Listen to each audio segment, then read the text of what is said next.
High formation and a pass to Cardarelli, and he's going to lose a yard. He is stopped shy of the line of scrimmage. The ball, North Quincy took the win. Left hash mark, and it's a high snap. Higgins And Rapop. Yard line 25, cuts back into 20, and he's going to go all the way for the touchdown. Great job by Reber. There by Grant Murphy. Listening area, South Shore, Greater Boston. We have reporters at A long count. Back to pass. Got Pocket, looks down his right, throws downfield, and it's complete to number 80. 10 at the 5, and touchdown President. Ruben Charles stuck behind the defenders, and goes in for the touchdown.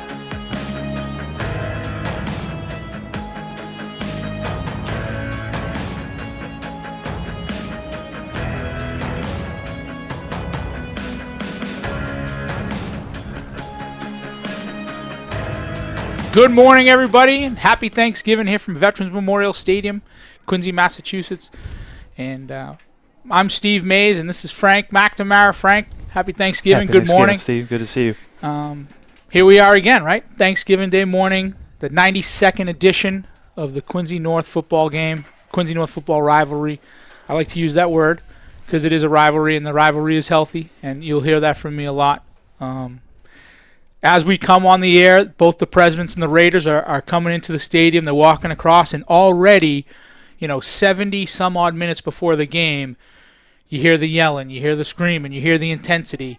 And, you can hear it right now, and we're 70 something minutes away, and that's how important it is to these guys and everything like that. So, talk to me a little bit about it. 70 minutes before, and you can hear it. You can hear it. Everybody's fired up, and it's an incredible tradition. It's the best rivalry on Thanksgiving Day in the state, in my mind, because obviously the long history and how intense it is. Everybody in Quincy and North Quincy, when you grow up, you know where you're going to go, and you know what's going to happen if you come through on Thanksgiving Day, then you get to enjoy Thanksgiving for the rest of your life. Right. So it's really important, and the intensity is great, and I'm thrilled to be here.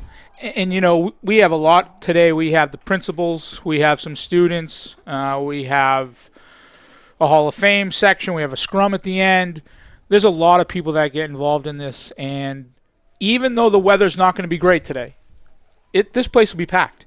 This place will be packed, and it could be a Saturday and 70 degrees, and they might get a couple hundred people. But today it's going to be pouring rain. There'll be thousands of people here. The entire city comes out, and the entire city gets behind it. And this is the day, maybe even the week, where the city is truly divided. One half wears black and red, and one half wears blue and white. And it's good. It's a good thing. And Coach Craig has done a great job at North Quincy. Bringing that spirit back and bringing that rivalry back and that, pride of the Raiders. And Ed DeWitt's a new coach at Quincy High, and he has brought that back. He made a couple statements, over the year that they took presidents off of their uniform and stuff, and it just says Quincy because they want to play for Quincy and they want the pride of Quincy. Now, they may not have had the best seasons, right? Quincy High, who was the home team today, comes in at 3-7. And the Raiders come in at 4-6. But and I know that doesn't matter. They're both 0-0 going into this morning. Yeah, it really doesn't matter what happens before the season. What matters is what happens on Thanksgiving. And we know. I know very well that you can have a great team that loses on Thanksgiving and vice versa. So. It's everything's even and everything will be equalized, and it'll be interesting to see what happens with the weather. The field is obviously an incredible turf field now, so it's a little bit different than back in the day when the field would get frozen or very muddy. So I don't think it will have a huge impact, but yeah, there's nothing like it. There's a lot of key players on both sides, and we're going to get into that as we get into this segment. But it's always somebody that you don't expect today. Right, it's that junior or that sophomore, or maybe if someone gets injured, right, someone who comes off the bench who never expected to play today, that's going to recover an onside kick, knock a ball down, make a big block, something like that. So, yeah, it's about the 11 and the 11, but that kid that's on the sideline that was running with the twos, he's going to get an opportunity today. Somebody's going to get an opportunity on special teams or in a backup role today to make a big play. Well, that's what's great about football. I mean, you have 60 players, and every one of them is important. So to your point, you have your star players, Sampson, Mikey Galligan, Rodriguez, Smith, the people that you expect to have big performances, and I'm sure they will. But as you mentioned, there's always that player that maybe is a sophomore or people haven't heard of that makes a big play that can help to decide the game. So that's what's great about football, is it takes an entire team, an entire coaching staff, and you never know who's going to get the chance. And if you get a chance to step up on Thanksgiving, you can remember it for the rest of your life. Yeah, and the other thing, the last thing I want to touch on before we go to a break and bring other people in, this rivalry, this game, Thanksgiving, this, what we're at here now, it's generational, right? When you see the Dole Bears, there's 4, 5, 6 generations of those guys. My uncle played in this game. Your son is here today, although he's not, doesn't go to North or anything like that. We might move back someday. We might. He got to play for Coach Craig. We might have to get an apartment, and so he can play at North Quincy. Yeah. We'll see. But he understands how important it is to you to come back. You don't have to come back. I ask you, I send you a text, hey, Frank, would you come back for high school game day, Thanksgiving game day? And you're like, yeah, sure, right away. Yep. It's important. It's important to everybody that's involved, whether you're playing for the United team that Chooch Halpern puts together in the 5th grade or the 8th grade, or you're a freshman, or you're 44 years old. You know what I mean? Yep. If you're an old timer, or even older, like a guy, Scott Campbell, that we're going to bring in soon. You know what I mean? He's a little older than the rest of us. Yeah, he looks older. Yeah, he does. So it's important. It's very important for any generation to be here and to be a part of this. Yeah, it's incredible. I mean, as you mentioned, you remember those stories. In fact, I remember the first Thanksgiving Day game I went to was Pat Dolbear, was my lifelong friend, to see his brother Sean play in '94. That was the first one I went to, and that was when, before then, I was kind of heading towards BC High, and then when I came to this game, I said, no, I'm going to North Quincy High. I have to be a part of this. So it's a great tradition, and it's been going on for many years, and it'll continue to go on for many more. Yeah, it's not going anywhere. That's for sure. Again, it's a rivalry. It's a good rivalry. It's good for the city. It's good for the kids. It's good for the players. And I truly believe that it's something that's special and will remain special. We could have been outside freezing and said, let's not do it this year because the weather is not great. But, John Caleri, QATV, we found a way to make this happen because, again, it means something to every single person that's involved. Like I said, we have a few segments coming up. We have the principals coming in. We're going to lead into the new coach, Coach Ed DeWitt. He's going to talk to us in a pre-recorded conversation about the season and how the season went. Again, coming in 3-7 probably wasn't the best. But from an alumni point of view, the train was kind of off the tracks. And he came in a situation that was completely blown up and said, we'll build it back brick by brick. And if 3-7 is this year and maybe 5-5 is next year and so forth and so on. So we'll like to see what Coach DeWitt has to say in this segment. And when we come back, we will have the principal of Quincy High, Keith Ford. First year back at Quincy High School, obviously an alumni, and have coached down at Olive Reigns past few years. Talking about the experience coming back to your alma mater and being a coach here. It's been absolutely awesome. This week especially, all the excitement built around the Thanksgiving Day game. I can't lie, it's one of the reasons you want to be a part of it. I loved my teams in Easton. I love getting to play in the Easton Sharon Thanksgiving Day game as well. But it doesn't touch here. This is special. We should cherish it. These games are kind of getting attacked a little bit with the playoff system, and I think what we have here is unique and important to preserve. Talk about this season, starting off in the non-league games and developing that, getting ready for the Patriot League. Yeah, so we play a tough non-league schedule here. Schedule was made when I got here. No cupcakes on our schedule. We play, and every week is hard. And then you get into the Patriot League, and there's no let up there either. We won our one league game so far this year, and struggled a little bit. Wish we had a couple of those games back. Played well at times, not well at others. But there was consistent growth, and the kids give me everything they got. So I like to think that they've gotten the experience that they wanted out of this. Obviously, we always want more wins than we have, but it's been a lot of great opportunities for them and me to get to coach them. So it's been good. You had a couple close games that you just came out short on the stick. How is that? You talk with the team about that and build off those. So the big thing for me is like one-score games. Like you got to look at. For me, I got to look inside. Like that's a coaching thing sometimes. Like I want to put our guys in the best position to win. And I think we won a one-score game. We lost 2 one-score games. So we need to improve in that. And it's great for the experience of having that opportunity to play in close games, so that when you get in one later, but we want to come out on the winning end of it more often than we did this year. Talk about some of these seniors and the captains and how they've been helping you. Yeah, the 4 captains have been great. William Codner and Ollie Levine, Nate Goff, and Jonas Allo, who's a sophomore. They've been great. I said in the Rotary luncheon yesterday, they're guys that I'd be proud to have had as teammates. They do everything we ask of them. They fight hard. We've been banged up this year. I think last week was the first time we've had all 4 of them in uniform dressed. So that was, it's been fun, a good experience for them to have that last week, to have that opportunity to play together. But they lead from the front. They make sure that the team is following what we're trying to do and what we're trying to accomplish. And then the seniors on top of it, Alex Martinez, Jaden Francois, not captain in name, but leaders themselves, making sure that the guys are upbeat, that there's excitement, that there's a unity about them on the field. Talk about the experience for this team making the playoffs. It's been a little bit since they've been able to make the playoffs. Obviously, tough draw, drawing up number 1 Catholic Memorial. But talk about the experience for that and what they learned about that for hopefully to build on next year and the year after. Yeah, it was great. I mean, obviously that was a goal we set at the beginning of the year. We wanted to have that opportunity.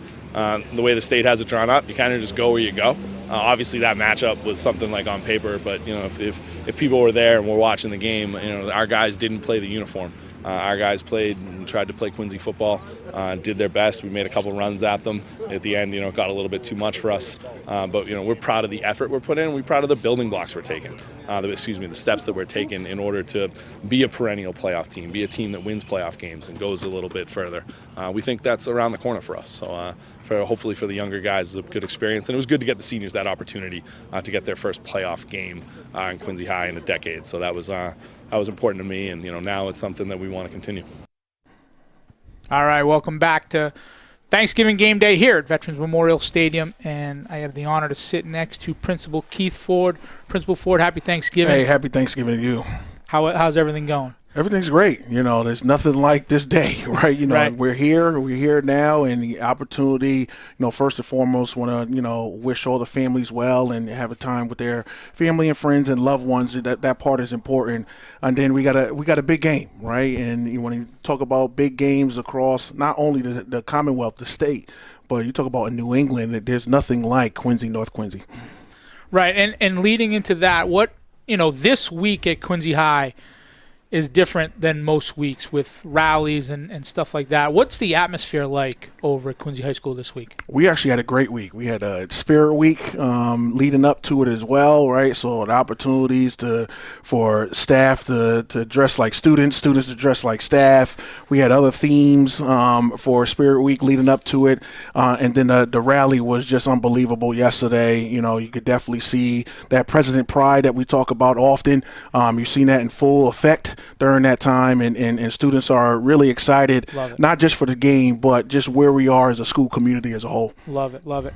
Now, when we talk about the game, this year, new coach Ed DeWitt, he talked last night. He said something interesting. He said, I applied for the job 3 times, but it was in my heart to have this job. So if I had to apply 50 times, I would have applied 50 times. This is my dream job. This is what I wanted. And maybe it wasn't time for me before.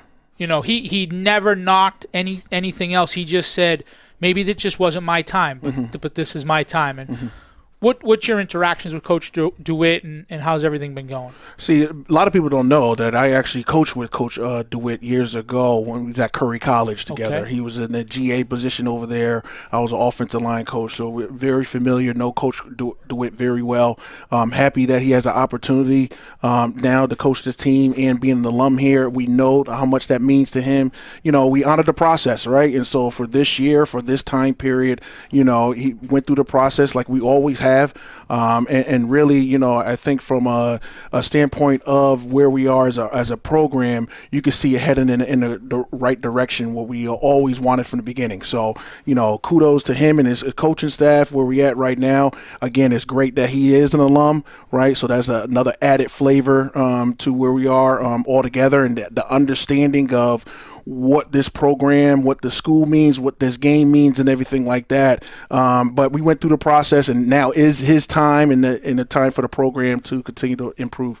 And what is the atmosphere with him? Has the atmosphere changed with the kids? Because each coach, I've played for multiple, you've played for multiple. Every coach has their own thing. Right. They put their finger on the pulse of different things. Right. What's the attitude and the atmosphere like with the kids now that Coach DeWitt is in there? I think, like, for him, bringing back and having the kids really understand that president pride, I think that is the number one objective for this season.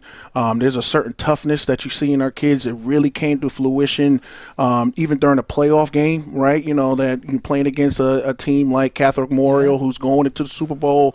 But those kids never backed down. They never quit. They played hard, played tough.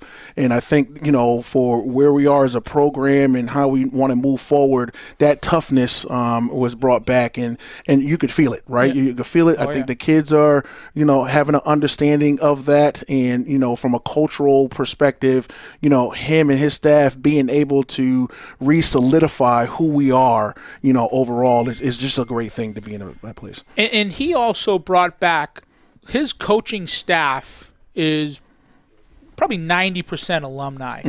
And you get to look around, and me being a little bit older, I watched all those guys play, and I understand that they understand what not so much Thanksgiving is about, although that's the focus today, but, you know, wearing Quincy on your chest and how much that blue and white really means to people. But there's other sports also at Quincy High that have had great fall seasons, Absolutely. and there's great coaches. What else is going on at Quincy High and then that happened in the fall or coming up in the winter besides football? I think one of the main things is really honoring and paying tribute to, you know, one of our coaches that, you know, and for the girls volleyball, that, you know, she just got her 300th win throughout the course of the season, Jackie Niosi, right? And just really kind of celebrating that. That was a big thing for them to do that. Along with that, Destiny Francis being an all-state selection, and, you know, really the girls volleyball team making the playoffs once again was great, you know, to be able to do that. We had, you know, from the perspective of our Q&Q cross-country team, our girls team winning the lead, the Fisher side division. I thought that was another great thing to see, you know, kind of going from there. And we had a lot of new coaches with our girls soccer and boys soccer teams. Just with the new coaching staff there was great. Our golf team did well as well. So nice. Yep. So that's what's going on at QHS, and obviously me being an alum, I'm always intrigued of what's going on over there. I got a lot of pride in that school. But now it's time to hear from the other side of the city. It's time to hear from Ryan Craig and the other principal, Dan Gilbert. So we're going to lead in. We're going to listen to what Coach Ryan Craig had to say about this season. And then when we come back, we'll have the principal of North Quincy High, Mr. Dan Gilbert. Hey, roll hats, everybody. Talk about the season for North Quincy in kind of general terms right now. 4-6 coming in, had some tough games. But now talk about the team and how things have been going here for you. Well, John, we had high expectations for the season. We had some guys coming back at key positions, such as Mike Galligan and Marquise Rodriguez-Smith. And, you know, we expected them to do big things, and they did. Going into some of the games here, you start off 3-1 in your non-league games, and then you hit the Patriot League schedule where some tough teams in the Patriot League, some of the best around the state. First for the non-league, talk about your game planning for going in for the non-league and then getting ready for the league schedule where you know it's some tough teams in the Patriot League. Well, we elected to play an extra game this year. We're going to play 11 games this year. They had a special week 1A because of the way Labor Day fell, and we decided to go out, instead of having a bye, to go out and find a team to play. We just want to play football. And, you know, our guys, you know, started off the season very good. You know, started off fast. We played very well at the beginning. And then, like you said, when you play in the Patriot League, you know, there's no layups. You know, you don't get any breaks. You have to fight for everything you get in that league. And it's a tough league. It's challenging. but we love playing in the league and we love playing against those teams. And we played very well against most of those teams. We had a couple hiccups, but we played very well this year. Now, with some of those hiccups, maybe against the Hanovers and Scituates, you had some good bright moments in that. How do you make that as a learning experience for the kids? So, and these are two of the best teams in the state, but we still played well and we showed some bright spots. Well, the Scituate game in particular was outstanding because our kids came out and they were down real quick, and that's a very good football team over there. But they were resilient, and they came back, and they scored some points. Up until that point, through the Patriot League, Scituate had scored 144 points, and nobody else had scored on them. We come out and we scored some points, and we were in a football game. They were in a football game. They knew it. They were on their heels, and that's a very good football team, and our guys played very well as long as they could. You made the Division II playoffs, had a tough game against Barnstable, second year in a row at Barnstable. Unfortunately, couldn't come up with a victory. How do you tell the kids, hey, we're out of the playoffs, we still have more games to play, and of course we have to get ready for Quincy on Thanksgiving as well. How do you keep them pumped up and ready to go? Well, we've actually had a pretty good run. We made the playoffs in my first 7 years. We made the playoffs 3 times. We played for a league title here at Veterans Stadium, once against Plymouth South. These guys are starting to see that we're able to play in big games, and that's what we want to do. We want to build on that. We went down last year to Barnstable, and they were a very good football team, and we didn't play that great. But we came in this year, we went down to Barnstable, and we scored some points, and we put up a battle, and we played a very good playoff game against a very good playoff team. So the experience from that is invaluable. Welcome back to Veterans Memorial Stadium here. QATV for Thanksgiving game day. And now we are joined by the North Quincy principal, Dan Gilbert. Dan. Morning. Morning. Happy Thanksgiving. Happy Thanksgiving. How's everything going? Everything's great. Good. Just talked to Principal Ford about the atmosphere at Quincy High, obviously with today being a big day, and there's stuff that leads up to it, right? It's not just you wake up Thursday, you come and play, and that's it. There's a lot of stuff that goes in. So what's the atmosphere down at North Quincy High School this week? It's great. It's passionate. We spent a lot of time getting ready for our pep rally. The Quincy North game is obviously a huge deal. And the sentiments that you hear from people outside of school that have been part of this for a long time, the sentiment is that this doesn't exist in other places. The rivalry, the build-up, the passion, and that comes out through our kids, right? So you're trying to raise a generation of kids that have an incredible amount of pride for our school, incredible amount of pride for this city, and what it offers everyone, and you see that from our kids this week. So we have hundreds of kids after school on Monday, decorating for the rally. Hundreds of kids after school on Tuesday. Same thing. We have our flag football game yesterday morning, and then a huge pep rally where we celebrate our football team, but also all of the other sports this fall that have had not just great success, but a number of our teams had great success this fall as well. And, it's a different situation at North Quincy with Coach Craig, who's a long-time coach, a tenured coach. Quincy High has a new head coach this year. But how does Coach Craig, after all these years, keep that passion and keep that Raider pride going through the kids, right? Because, you're going to see a group of kids that come for 4 years, and they might be really passionate about it. But the next 4 years, those guys are just kind of whatever. How does Coach Craig keep that going? I mean, his love for North Quincy High and his football team and the pride that he has for our school and that team, it's palpable. You can feel it when you talk to him. You can see it in the locker room. You can see it on the field. You can see it in the hallways. It'd be impossible for that not to be imparted on his players. You'll see it today. You've seen it the last several years. But you also see it in the season leading up. We could make it to the playoffs this year, lose a tough game. But it's obvious. Walk into a locker room, watch him on the sidelines. When he talks, kids listen. And the passion is just there, and it's tangible. Right. Kids pick up on it. And, you've been a long-time educator in Quincy. You know the importance of the game. You got the Red Raiders with the C on it. I love that. I love the C on the sweatshirt. What does a win today mean for the momentum that North Quincy has right now? They've won a couple in a row, so they have some momentum. What does a win today mean for North Quincy and Coach Craig? I mean, for the seniors, it's the deal, right? And so we had our 9 seniors come out yesterday at the pep rally, and they want more than anything to win today. I've worked in 5 different schools, all of whom fed Quincy High, and now I'm at North, and obviously love every place I've ever been. But this, you go to the Hall of Fame dinner and you listen to people talk about that rivalry, and we want our kids to walk away today with a win. Because it'll mean something for the rest of their life. This is Cam Sampson sweatshirt. You can't see the back, but he's a captain. Okay. I got his fan shirt on today, and I just wish both teams the very best. I hope everybody comes out without injury. They play hard for the whole game, and North comes out on top. And then just tell us about the other fall sports. You alluded to it quickly at the rally.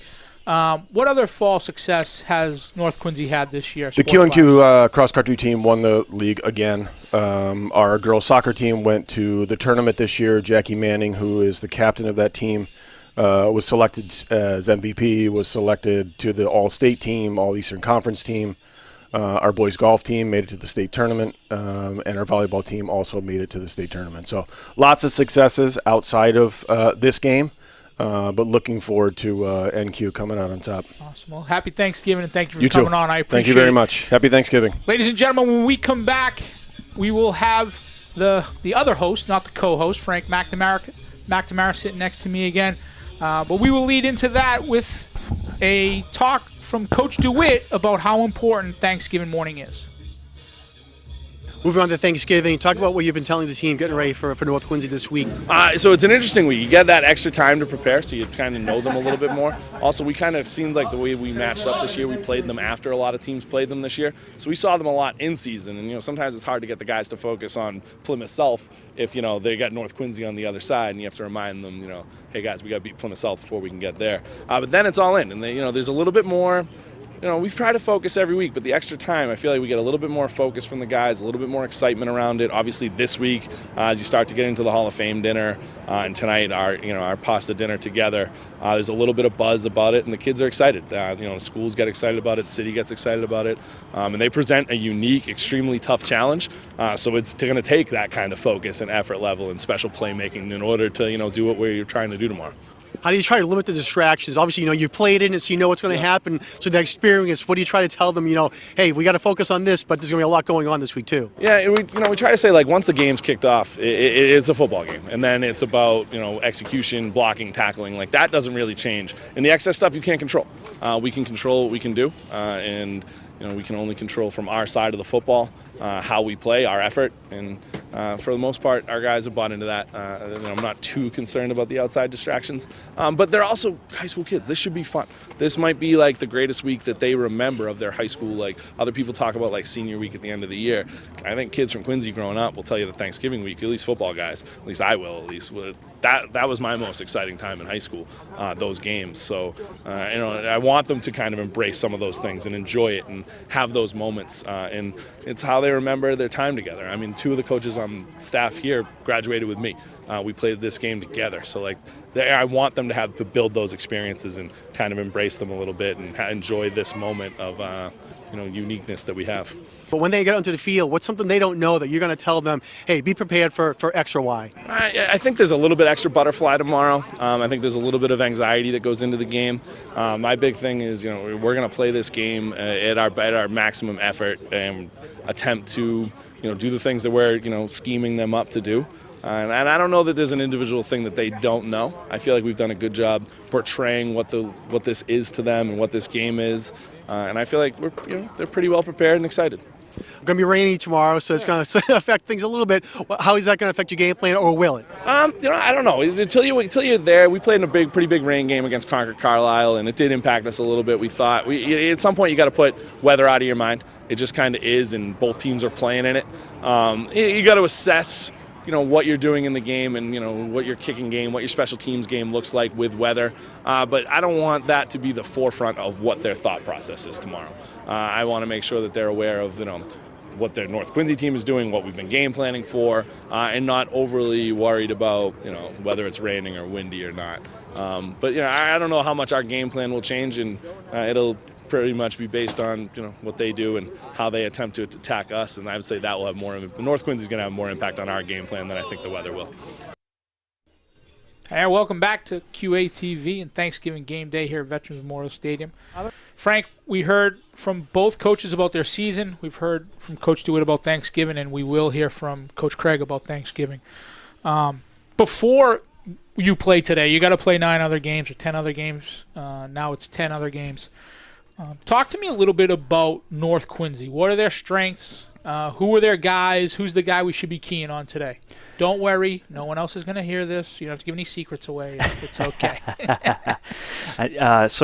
Yeah, they had a good season. I mean, they were 4-6. They were a playoff team, and they're really a couple of plays away from being 6-4 easily. I think they lost 1 game in 6 overtimes. So they're I was able to get to 3 games this year, and I watched a couple of games on YouTube.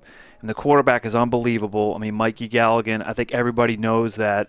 That's an incredible story. I mean, the guy, he's from Howell's Neck. He's obviously from Quincy High territory, but he decided he made the right decision, decided to come over to the good side of the force. But we're thrilled and lucky to have him, and I bring my son to watch him play, and I just genuinely enjoy watching him play. He can make every throw. He's as dangerous running the ball as he is throwing it. And their offense is really, really good. They have some very talented receivers, Rodriguez Smith and Cam Sampson, Wirtz. Galligan can make any throw, and he has guys that can catch every ball. So I think they're gonna score a lot of points and be really fun to watch. They've really had a good year. Yeah, they did have a good year, and maybe the record isn't indicative of what they are, but. On the Quincy side, I think it's the same thing. They got some players, right? They got some game breakers. Jaden Francois is a game breaker. Alex Martinez is a game breaker, and he's back. So the story with him is he got hurt last year. I believe he's same injury. I believe he hurt his elbow, and he didn't play the rest of the season. And I got a chance to hear him talk last night, Frank, and I got to tell you, the kid is passionately and genuinely ready for today. It was in him. He said, I did everything I could to come back for you guys, for my seniors, as he is a senior as well, and play in this game. And, maybe it's not good that the emphasis isn't on the playoff game or the Plymouth South game or something like that, but that kid made sure that he had to come back for his senior season. So he's a big-time player. And then juniors like Leo Steinberg. Nate Goff, who's a senior, is the quarterback. He runs the offense. You know what I mean? He's the guy. So it's going to be an interesting game, and I can talk about ball control. You can talk about throwing it around. The game gets played out there. We're under an hour. We're 56 minutes away from game time. The jitters are starting to go a little bit more. You start to look across the field and see, because it's different, right? When you're warming up for the Plymouth South game, it's like, all right, where are we going after, right? Getting a free hot dog after. Where what's the story? I got baseball tomorrow. But today, when you look across the field, it's different. That's the guy that you might see at Dunkin' Donuts, at the car lot, at the mall or something like that. It's big. Or see him at the Hall of Fame. It's just a big day, no matter what, regardless of how the season has gone. Yeah, that's right. And then I should mention, too, and you mentioned a great story about the athlete from Quincy High fighting back from the injury. Cam Sampson is another guy like that from North Quincy. He had a major, very scary injury last year, and he did everything he could to fight his way back. He's a captain of the team, leader of the team, a great player.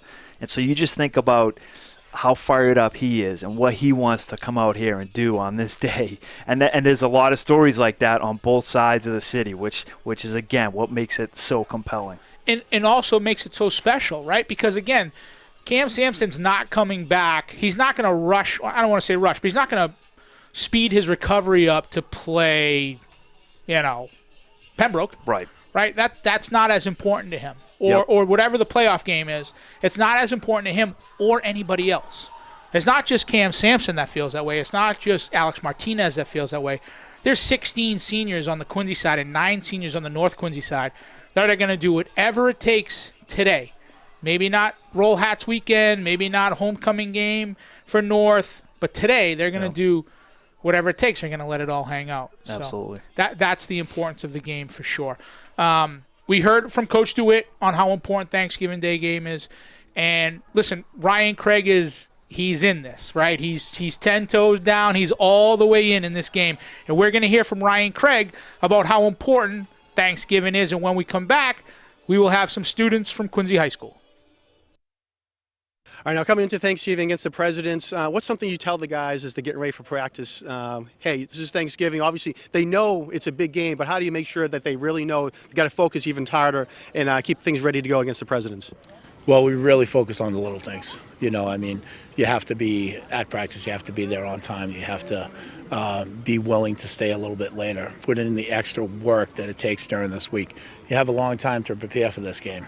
And as you go through and you know, you can't come out gangbusters. You have to kind of develop a game plan, work it out, get the kids ready, try to get the kids a little bit healthy. Guys are dinged up at the end of the year, so we kind of just make sure that everybody is ready physically. And, you know, this week is a special week, and you really have to pay attention to detail. With that detail, there comes a lot of distractions as well. There's dinners, there's alumni, there's media coming in and whatnot as well. So how do you keep the kids focused, and then how do you keep focused as well to make sure there's a lot going on? You got to focus on the game, the practice, and film. Well, one of the things about the city of Quincy is that we do have something very unique. We have, you know, two teams in the same city fighting for the same trophy each year, year in, year out. You know, constant battles. It just never goes away. And, you know, we, as far as, you know, you don't really have to get up to play Quincy High School. Okay, you know, North Quincy, if you have to have a coach tell you what to do and how your emotions go and how you act, then maybe you should be doing something else. Here on the football field, we are ready to go. As soon as we flipped the switch at Plymouth North, that game was over. We turned our attention to Quincy, and it was just full blast from there. Now, obviously, having played in this game yourself, what's something you tell the kids that they might not know? You know, they're prepared and ready to go, but once they get on that field, that's something they might not know about when it actually comes game time against the Presidents. It's an emotional game. Control your emotions. You know, play every play. You know, just reset, have a short memory. Come out, play hard, play tough, play clean. Do what you need to do. Don't think too much. Just play, have fun, and good things will happen. Final question, with the weather for tomorrow, looks like it's going to be a lot of rain. What are your game plans for that, and how are you going to affect your team? Game plan stays the same. It's football. 10 o'clock, the whistle's going to blow. We're gonna line up. We're going to play Quincy High School. You know, whether it's sunny out, whether it's snowing, whether it's raining, we're playing. We got a game plan. We're going to stick to it, and it's football, and hopefully we have a great day. That was Ryan Craig, and we are back here at Veterans Memorial Stadium for Thanksgiving game day. In the booth today, due to some weather problems, but we made it happen. And right now we're joined by two QHS students, Zoe Legel and Megan Troy. Happy Thanksgiving, ladies. Happy Thanksgiving. Good morning. First, let's talk about the school week, right? It's not a normal week. We know what we have at the end of the week. It's a shortened week. What's the school spirit like, Ben, at Quincy High School? Honestly, it's been great. We had Spirit Week at the beginning, and our rally yesterday was very good. We, you know, Mr. Ford just really kept up with everything. He was very good yesterday with getting the school amped up. But yeah, it was a very exciting week. Talk a little bit about Roll Hats. This is the third year of Roll Hats and how invested the kids are now, not only the alumni, but the kids in school now with Roll Hats. Roll Hats is like a really good weekend for us. Everyone gets together. Everyone has so much spirit. We all support everyone, and it's just like a fun time for everyone, for friends and family. Anyone comes. So you pack the Quincy High Gymnasium or any of these games. Yes. And it's a weekend-long event. But Roll Hats isn't just a weekend. It can be a day. But that's something that you experience all year. People say Roll Hats all year. Every day. Right, every single day. Now, we know the focus is on football today, but you're both athletes and very good athletes at that. What sports do you play? I play soccer and lacrosse. And I play lacrosse. And get something coming up for lacrosse? I'm an upcoming lacrosse captain. Congratulations. Thank you so much. What does it mean to play sports at Quincy High for you? Honestly, I love playing with Quincy High School. I've made so many friends. I've made a lot of life-changing experiences. I honestly think that it's a great community and a great school to play a sport at.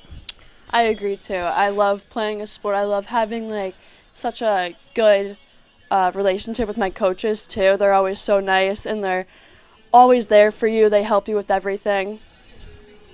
You guys both seniors? Yes. So what are the plans for next year? Because there's got to be something else, right? After Quincy High, unfortunately, there's something else when you get old, like Scotty Campbell. You know, you have to have – you can laugh. It's okay.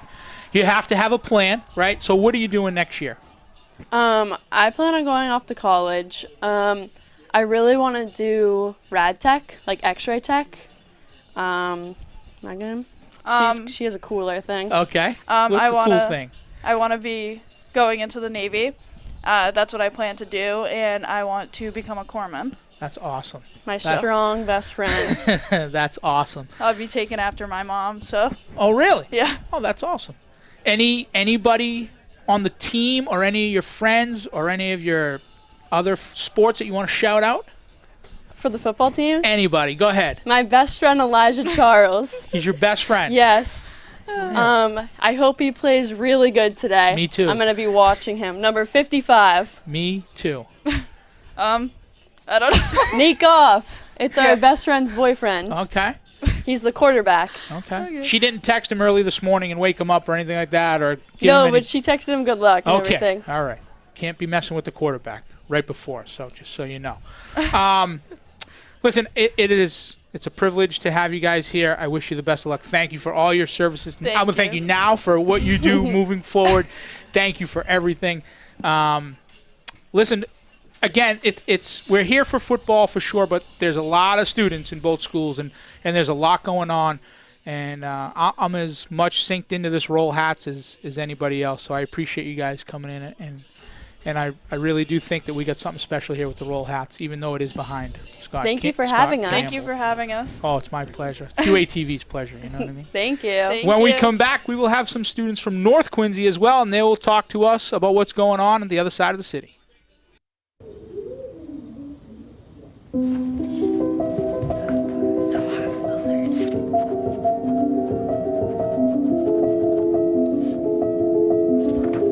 Can you help me?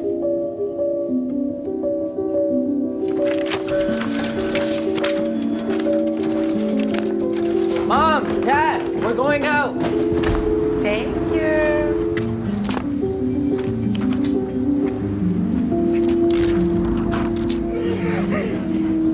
Oh, look, they're playing chess. What you got there? Will you help my mom? She's real sick, huh? Hey, crew, I'll give the first move to anyone who signs up to be an organ donor. How do you do it? Easy. Just go to organdonor.gov. You are organdonor.gov. More donors means more hope. Sign up at organdonor.gov. The power of the knock is food. Your stew's delicious. I'm 88 years old, and I was with the Ice Capades when I was young. Now, being as old as I am, I lose balance. I don't like ending up this way, but what am I going to do? I got Meals on Wheels for the 5 years that I've been here. It's nice to know they come, and if you feel like talking, you can talk to them. I could talk for forever. They're totally a blessing. Food donations from the pantry help my family enjoy the holidays. We all want a holiday filled with joy, but 1 in 5 children in America face hunger. Together, we can make the holidays full. Giving is a part of our holiday tradition, but it's also part of our all-year-round tradition. Join families like Heather's this holiday season and give hope, love, and meals. Let's end hunger together. Join the movement at feedingamerica.org. And welcome back to Veterans Memorial Stadium here on QATV for Thanksgiving game day. We are 44 minutes away, as you can see at the bottom of your screen. Tensions are running high, which I like. And now we are with 2 North Quincy students. We are with Kobe Nugent and Sadie Johnson. Good morning and happy Thanksgiving. Good morning. So tell me, we just heard from the Quincy High students how everything is on Coddington Street and the energy. Tell me about what's going on at North Quincy this week leading into the big game. It was a lot of fun. Like, everyone's getting ready for the game. Everyone's like anticipating this game. The guys on the field, they're locked in. I can tell. They're all my guys. I'm talking to them. So, yeah. I think everybody's just really excited. The school spirit was definitely high. We did like powder puff in the rally yesterday, which is a lot of fun. Now, you talk about, I like how you say my guys, and when you talk about a sport, you talk about a family of people and how everybody cares for each other. And Coach Craig has definitely brought that back to North Quincy. That's a definite. But you two also play sports. Yep. What do you play? I play basketball. Who? I'm the captain on the basketball team. If we went 3 for 3, how do you think it goes? I think I'm winning. Okay. Fair enough. I'm the captain of the volleyball team. How the volleyball team do this year? We did pretty good. We made it to playoffs. We lost first round, but we had a really good season. A lot of younger girls, so it was nice to get to know a lot of the younger faces at North. So you play Quincy in a volleyball game. Mm-hmm. How does that go? It's super exciting. Usually we have like a lot more fans than at normal games, so it's just really exciting. We went 1-1, so they won one game, we won another. So But the intensity of it is different. Oh, for sure, yeah. Compared to other games, you just never know what's going to happen at the Quincy game. And hoop games, I don't go to many, but I definitely go to the Quincy North game at North and at Quincy. Stands are packed. Yeah, I mean, there's nothing like it. Yep. What's that game like for you? Being the captain of the team and being the guy. Like, let's call it what it is. You're the guy, right? Yep. What's it like being the guy? The spotlight is on you for the whole game. Yep. Right? What's that like? Honestly, it's very nerve-wracking, but once you get into the groove of it, like, all the nerves go away. You just out there. You don't really pay attention to anything else but the game. How many are you going to have this year against Quincy? I don't know, but come on, I'm putting you on the spot. How hopefully many? a good amount. And you're both seniors, right? So you're going to move on after this, and things are going to go. Do we have plans for next year? And if so, what are they? I'm hoping to go to a 4-year college somewhere out of state, and hopefully I'll play volleyball, but I haven't decided anything. Somewhere where the sun is out all the time? I would love that. Yeah. You don't have to deal with this weather every day? But I'm hoping to study elementary education. Oh, very nice. Yes. Yeah, I want to go to college too, but I want to play basketball. You want to play hoop there? Yeah. Getting people talking to you about it already? Yeah, Ooh. some. Who? Come on, tell us. Talk about yourself. It's okay. Frank's going to talk about himself, so talk about yourself. Nah, I don't like. It's just like kind of interest, not really like anything crazy, but hopefully have a big season this year, which will lead me up to playing college. That's awesome. Well, congratulations to both your success, and I wish you all the success moving forward in college, and you this year with great volleyball season. And I'll definitely be watching you for hoop this year. I'll be the guy in the blue standing on the sideline and just going like that to you. All right, we're gonna go 3 for 3. You didn't want to talk about yourself, but I can definitely talk about myself right now. We go into a break here, and it is the highlights of the 1997 Thanksgiving Day game, which I was a senior at, and I was fortunate enough to play with some great players and win that year. So we'll get into that, and when we come back, a very, very, very special segment, the Quincy North Quincy Football Hall of Fame, when we come back. Those rains or what happens, it's always a good game and the people always enjoy it, and they just add another page in the chapter of the tradition of rivalry between these two great schools. 1st and 15 from their own 37-yard line. Man in motion, handoff to the fullback. Straight ahead over the 40 to the 43-yard line goes Steve Mays. Motion to the left. It's a pitch to Turner up the middle, and he is stopped at the line of scrimmage. Nice defense by Quincy as Steve Mays leading the defense. Some movement there. No flags and a handoff straight ahead to Steve Mays, and Mays to about the 10-yard line. Receivers left and right. Brigoli has one man in the backfield. That's Powers. He's back to pass. Rushes on. Brigoli is sacked at the 33-yard line as Quincy just came busting through. 5:11 to go in the football game. Quincy and North Quincy in a scoreless tie. Brigoli waiting the snap. High snap. Puts the ball down. It is blocked It is blocked. Quincy and North chasing it, and it will be recovered at the 40-yard line as the Quincy defense did a great job blocking that attempted field goal. Minute 45 to go. Handoff, break, takes tackles at the 40, at the 35, at the 30, at the 20, at the 10, and driven out of bounds at about the 12-yard line. It'll be a first down for Quincy. Quincy's going to have to pretty much score a touchdown because that wind is in their face. Oh, yeah, so, they can't. They got to field put it goal, in there. I don't think is an option here. There's the option. He's got the corner. He's to the 10, he's to the 5, and he is driven out of bounds at the half-inch line. Oh, boy, I thought he went in. Everybody in that backfield. More on the handoff to Del Rosario. Touchdown! Quincy takes a 6-0 lead as Del Rosario takes it in from 1 yard out. And we have broken the tie. Short pass or not, Bergoli's got to throw it in the end zone. As he drops back, pump fakes once, throws it, has a man, and it is batted away. Good defensive play by Brian Dunn. 3 receivers to the right. Bergoli is back to pass. Could be setting up a screen. Has a man complete at the 20, to the 15. Still on his feet. Now they pitch it back to one of the linemen, and it is fumbled and recovered by Quincy. And the ball game is over as the Quincy Presidents have won 4 in a row as Quincy with a last-minute touchdown defeats the North Quincy Red Raiders by a score of 7-0. Wait, those highlights are over already? Come on. Can we watch it again? Welcome back, everybody. Welcome back, QATV here at the Veterans Memorial Stadium for Thanksgiving Game Day. And I can't believe those highlights are over already, Johnny. Should have made that segment a little bit longer. This is a very special segment.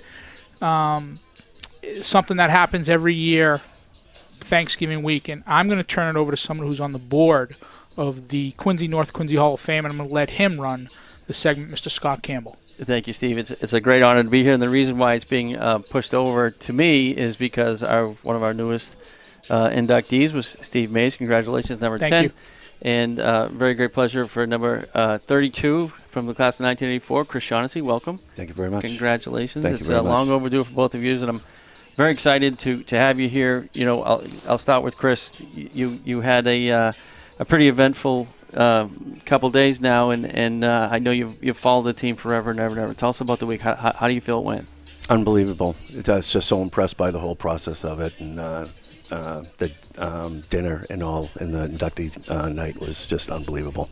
I'm still on cloud 9, as I said before. It's just I haven't come down yet. It's unreal. Yeah, that's great. Yeah. Well, and favorite Thanksgiving memory. I mean, I know you had a 0-0 tie in your game, and I know you made some clutch tackles there, but on the long runs there, what was your favorite part of it? Because sometimes it's not even the stuff that happens on the field; it's the friendships and.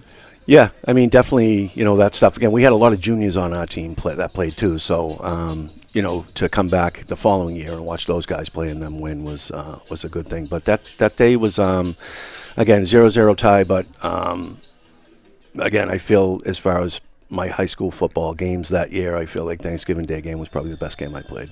That's great. Just because, again, like I said in my speech, that it was just I tried as hard as I could every game I played in. But Thanksgiving Day was it was just a different animal. It just was something extra in you, and it's not like you think about it. It just was, I'm playing against North. I don't like them, and if I get hurt, I don't care. If I hurt them, I don't care. So yeah, that's great. That's great. And every year it comes back. I know that. Steve, this has been a lifelong path, I think, for you as well, and you enjoyed it. I'm sure the process that went into it took a little longer, but I'm glad to have you there. What was the highlight for you? So first of all, I could listen to guys like him talk all the time. I get chicken skin just listening to him talk in the bloodline that he has with the name Shaughnessy in the game, and just listening to guys like him. Yeah, listen, I as I told you when you told me I was getting in, whether it's deserving, I would tell you that the guys I played with, there's guys that were on that team that deserve to be in. I had great players around me. I really did. I had great players around me. But it's an honor. It is an absolute honor to be in the same category as Mark Giordani, as Josh Giordani, Chris, his brothers, And guys from the other side, we'll call it like it is. Kev Bose, Frank McNamara, Brigoli, those guys are players. You know what I mean? Dave Reinhardt, those guys were all players. But when you got out here today, you weren't losing. That's great. That's just the way it was. You weren't going to lose.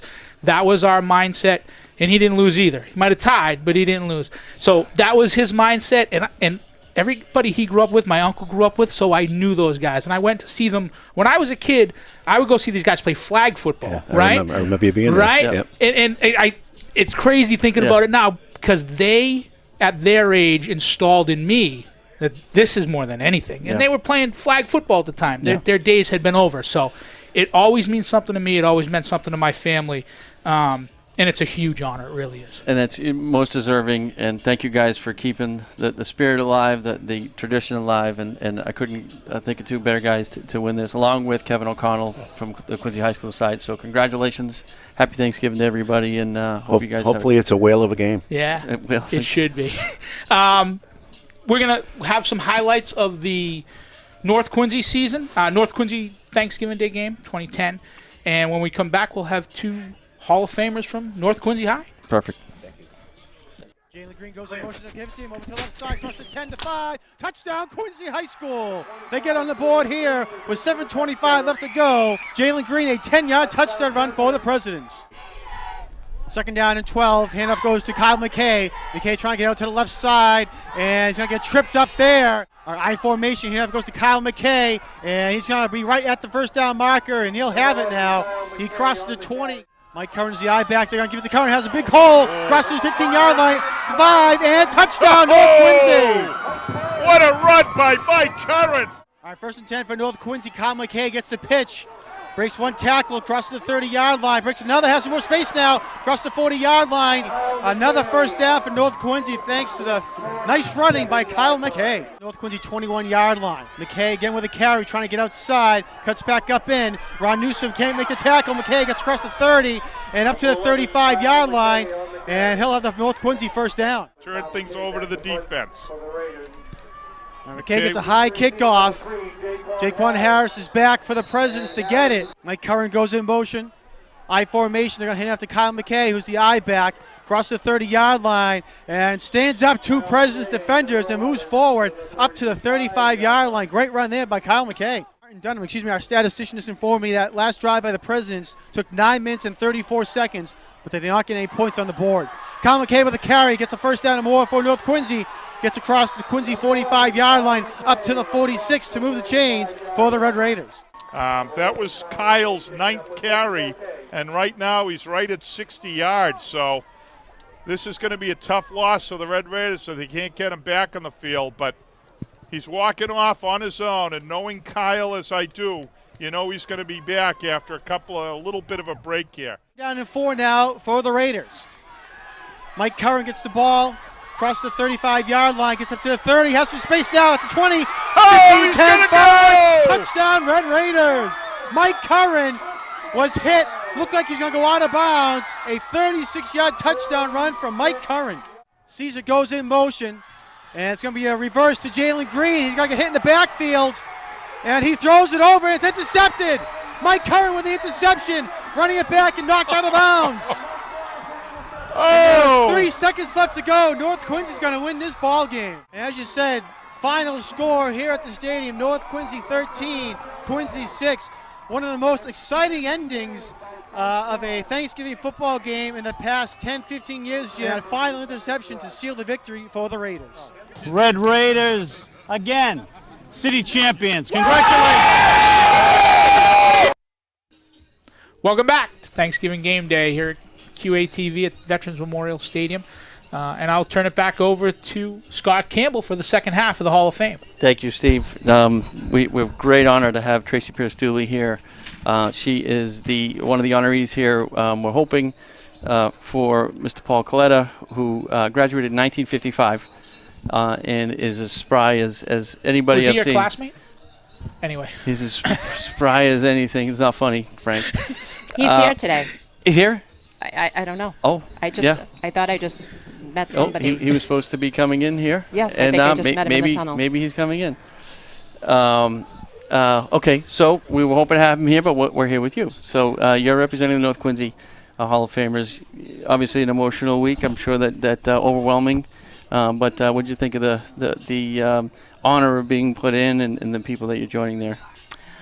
I was absolutely shocked. It still has not set in yet.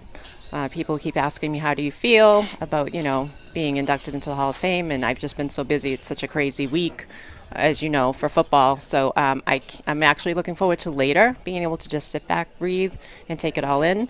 But I am extremely honored to be placed in the North Quincy Football Hall of Fame with all these legends. So I think a lot of people, so just as background goes, you are the head of the Boosters. You took over in 2019, 18. And you took over something that was very well established, but I feel like you pushed it to the next level, and you did a lot of things that changed. What's the thing you're most proud of that you changed in there?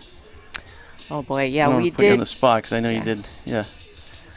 You don't want to take the credit for yourself. I know that. So Take I the know credit. it's a You team. deserve it. It's a team. Take You the credit. do deserve You it. deserve it. And Tell us. all the work you've done. We're very happy for you. So. Yeah, I mean, I don't think there's any one particular thing. I think working with Coach Craig, he came back the year after I came on, and so it was, once he came on, it was kind of like that train just got rolling about bringing back North Quincy pride, and it was very contagious, and I think it really drove me to want to make this the best booster program that it could possibly be.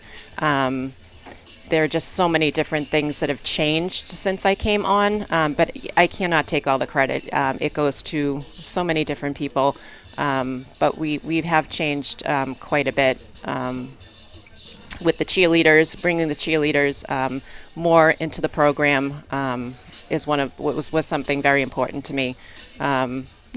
So there's everything has changed in the past several years. And I have to thank Coach Craig for that.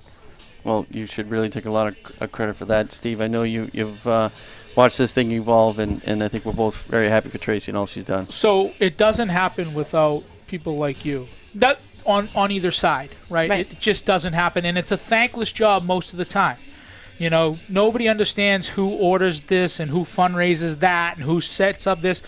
Guys like myself, we just go out and play, right? We don't see all that background stuff. So I want to thank you for doing what you do, and you absolutely deserve to be in the Hall of Fame for all the stuff that you take care of. So it is much deserving. It really is. Thank you. Make me cry on TV. We won't make you cry on TV, I promise. Yeah. I'm going to cry because the next thing we're going to look at is the highlights from last year's game. And then when we come back, we will have the Mayor Quincy, Tom Koch. Nice coverage downfield, goes down and wide open is Jordan Mahoney down the left sideline, and he's going to get across in territory up to the President's 38-yard line and in his own end zone. Looking to pass, going downfield, and it is caught.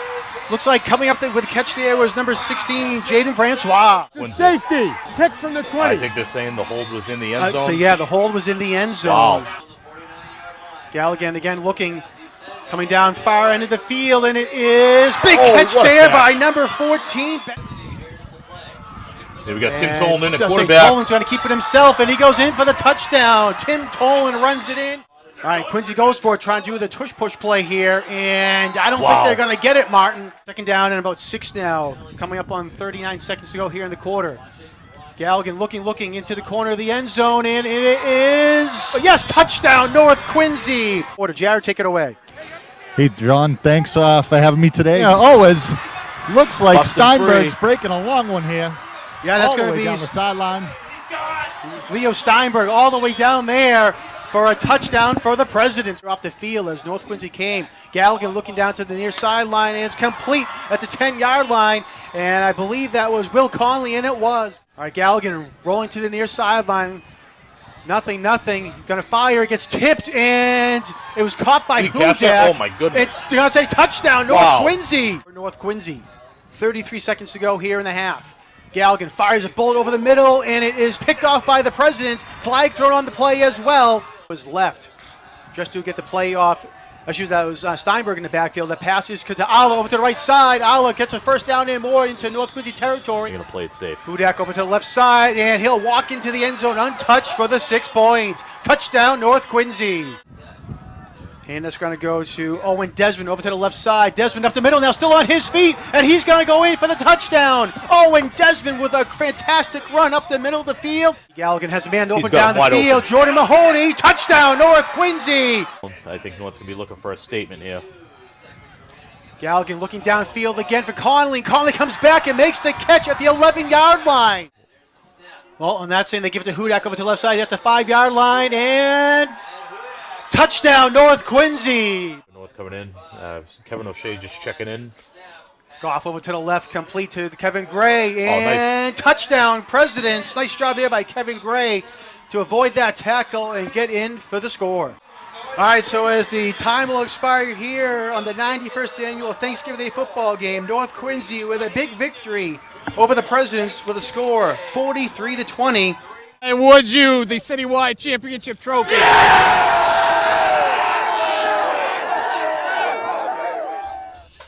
Well, welcome back. Thanksgiving game day here on QATV. With a very, very, very special person for this segment, Mayor Tom Koch. Mayor, happy Thanksgiving. How are you? Same to you. There's a lot. There's a lot going on. But the first thing I want to touch on is the beautiful facility that these guys get to play on. Frank McNamara and I were talking at the opening about how when we played, it was either rock solid frozen or as muddy as can be. These facilities in Quincy, especially starting right here, although I spend most of my time across the street. I know you did. This field is unbelievable, especially on a day like today. These guys will feel no elements. They will play on a beautiful surface. So that is absolutely amazing. Good stuff. It's a busy week here in Quincy. We have the Hall of Fame, which was on Tuesday. Were you there? I might have been there. Yes, congratulations. Thank you so much. Thank you. We have the Hall of Fame. You have the tree lighting. You have the parade. You have Santa coming to town. You have the game. Yeah. What's it like?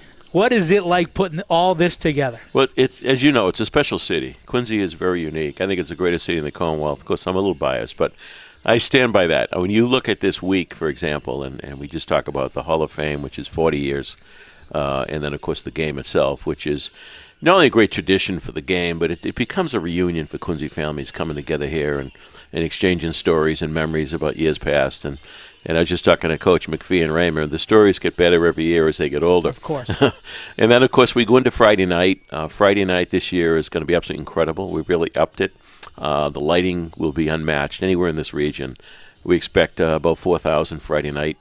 Going to be quite a show. We got a great plan. So I hope that people can up and enjoy. And by the way, people make it a night. So it's great for the restaurants in Quincy. They're all banged out that night with people going to the events. And of course, Saturday Santa used to come in by jump, but that changed a few years ago. I heard. It's much safer now coming in by helicopter. So Santa won't be on crutches this year. So that's always a big event at Pageant Field. It's rather unique. And then the big show Sunday, obviously I think it's the 71st annual Christmas parade, started by a parish priest at St. John's many, many years ago, Father Tierney, and still a trophy in his name. But that we expect 100,000 watching that parade along the route. It's a pretty remarkable weekend. What is the importance? You touched on a little bit with the reunions, everybody coming back. What is the importance of this game? You were as thick in this game with your sons as anybody else. What is the importance of this game to the city of Quincy? It's tradition. I mean, there's a lot of Thanksgiving games around the state, but that in-city battle between one side and the other is unique. It really is. So in the 92nd year, Veterans Memorial Stadium, you think of all the guys that played in these games, went off to war. Some didn't come home. But it's the tradition. It truly is that tradition. I do think it's a little different than 50 years ago in that I kid with different people, but Quincy High didn't come south of Furnace Brook, and we didn't go. But now kids playing on same teams, club teams, youth sports. So it's there's more friends. But it's still competitive as heck. Oh, yeah, on this you got day. that right. Friendship aside, and get out and kill them. That's right. So no, it's just one of those great special events. And I've been saying it for a long time, and I said it this morning, and I'll say it again. The rivalry is good. It's healthy. Of course it is. It's excellent. It's healthy. It's good. I know you were bragging at the at the dinner the other night about your record. Yeah, 4-0. I got a niece who played 3 sports for North, and Yeah. she never lost to Quincy High in any of her games. Did she play on Thanksgiving? No, it wasn't football. It was This 3 is the sports. Thanksgiving. This isn't like the volleyball thing, is it? It was soccer, Listen, softball, and basketball. The next time 3,000 people show up to a volleyball game, call me. Let me know. Now that's where we're getting separated. Every sport's important. Every I didn't kid's say important. it wasn't. I coach baseball. Absolutely. You know how thick I am in baseball. Every sport is I do. important. There's no I doubt do. about it. Absolutely. But this is the game. Now, December 5th, we have the 'Tis the Season concert. Correct. What is that? Tell us about it. Quincy Symphony Orchestra, which is pretty remarkable, very gifted musicians come together and put on a Christmas concert with the Quincy Public Schools. So a number of the kids that are in the bands in the school get to play with the symphony.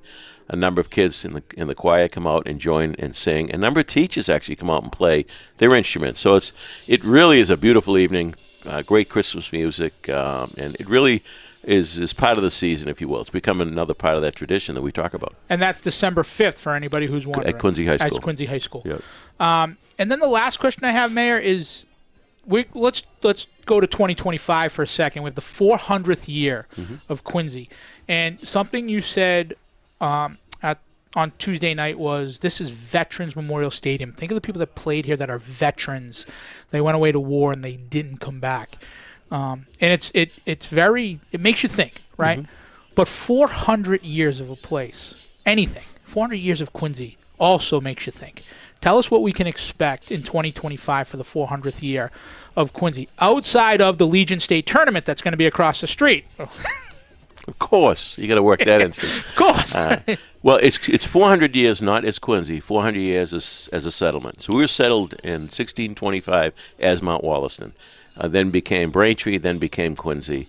I remind the Braintree mayors that it was Mount Wollaston before there was Braintree. Love it. But we got a whole calendar of events next year. June 14th, which is the annual Flag Day Parade, is going to be extended and made much bigger. That's going to be the 400th parade. But we're going to be releasing a calendar very soon. We're going to be opening up next week a little headquarters for Quincy 400 and Quincy Center. Nice. So we'll talk about it more. I know you got a lot of stuff to get in this morning, so we could go on for hours about next year. I know you and Dave Murphy are hard at work with this, and obviously Murph being the head over there, he's obviously a great guy. We both know that.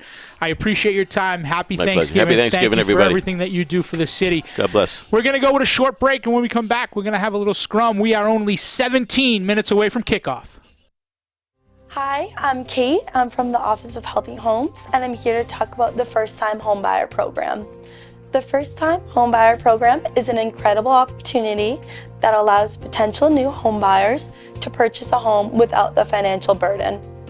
The program offers a 0% interest deferred payment loan. The loan is to be repaid only when the house is sold, refinanced, or you take out a loan. Part of the program provides up to 9% of the property's purchase price or $20,000 towards the down payment. The total home cannot total over $504,000. In order to qualify for the First Time Homebuyer Program, there are a few requirements. The purchased home must be the primary residence for 5 to 10 years and located in Quincy, Weymouth, Braintree, or Holbrook. Next, the applicant must be first-time homebuyer. Additionally, the applicants will take a first-time homebuyer course that goes over basic principles of finding and owning a home and the laws that apply. This course can be taken virtually or in person. Lastly, the incomes of all the individuals over the age of 18 will be included in the income eligibility, and the applicant must be within the income limits of 80% AMI, the area median income. You're able to find the income limits listed on our website. To learn more about our programs and to see if you could apply, head to our website, officeofhealthyhomes.org, and look at our Facebook to see the upcoming events. Thanks so much.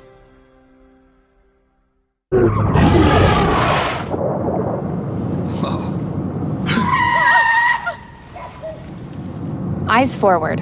Don't drive distracted. Welcome back to QATV for Thanksgiving Game Day, and it is an honor and a privilege to be sitting next to these two gentlemen right now, Jack Kramer and Kenny McPhee. Long-time tenured coaches. Coach McPhee, you will be on the field again today. And what a testament to you that you're still out there. Coach Craig puts you in that category of helping him out and helping out the Raiders, and I'm sure you're a bigger voice than most. Not really. I do help out a little bit, but anything on that field is the head coach and the assistant coaches do a wonderful job, and it's nice to watch the kids come back and be part of this whole thing. So it's great. Coach Raymer, you have a unique situation where you coached at both schools. I won't ask you which one you liked better. I won't ask you which one. But you coached at both schools, and you coached against this gentleman. You guys coached against each other.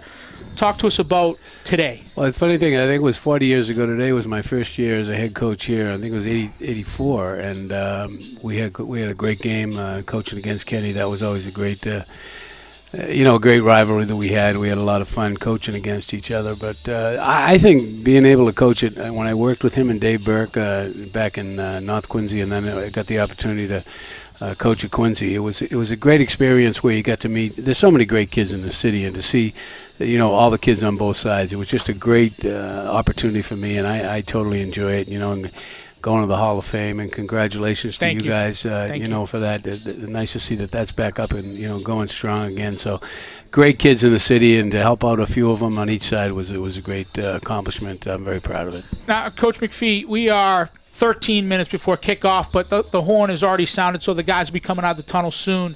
And there's obviously some buildup. There's the homecoming Kings and Queens. There's the national anthem. There's all kinds of stuff. The emotion of running out of the tunnel is unlike any other. It's unlike any other. But then there's that 8 or 9 minutes that you have to sit through everything. How do you keep your composure? How do you talk to the kids and say, you got to stay focused while they're announcing all this stuff? As soon as the last game is played, the new season happens. And we tell them to keep focused and do what you have to do, but stay focused. The distractions are amazing in this game. But the kids do. They do what we ask them to do, and they stay focused, and they continue to think of one thing and one thing only, and that's beating Quincy, and Quincy beating North Quincy. So it's not as difficult as you think. You can stay focused. It's a good thing. Yeah, Coach Raymer, it's a rainy day, it's a cold day. I mean, you've both coached in that situation. As a coach, if you were the coach of Quincy, when you were the coach of Quincy, how did things change with game plan-wise or player-wise when you knew, you looked at the radar and you said, it's going to pour on Thursday? Well, it's funny. We've had snow, we've had rain. The people that worry about that are the people up here, the old people like us that want to stay warm. The kids, they don't care about the weather. I mean, they're going to play. You'd make a few adjustments in a game like that. Yeah, North Quincy has a great quarterback. If I was on the other side, I'd be hoping the sky opens up right now. But these kids are going to play in any conditions, and I think you just let them play, and you try to help them out wherever you can. And weather is very I don't think the kids are going to worry about it. Right. Maybe we do, but other than that, it'd be a great day. Well, Coach McPhee, I want to get you back down to the field so you can get out there with those guys. And I want to personally thank both of you for everything that you've done for Quincy and North Quincy in this game. This is an honor to sit here and talk to you both. I looked up to both of you. I had the honor and privilege of playing against a team that you had coached, Mr. McPhee. So thank you guys for everything, and happy Thanksgiving. Happy Thanksgiving. Keep up the good work. Thank you. We'll have a short break, and when we come back, we'll have a couple more scrum guys before we lead into the game. Reason? Cardiovascular disease. And Black, Hispanic, and Native American women are the most at risk. I never thought my pregnancy could cause heart failure. I experienced my first heart attack after the birth of my son. But high blood pressure, gestational hypertension, and diabetes can put mom and baby at risk. Visit goredforwomen.org/pregnancy to learn more, because my health is our health. I'm an ex-drug dealer, and I'll be your sub today.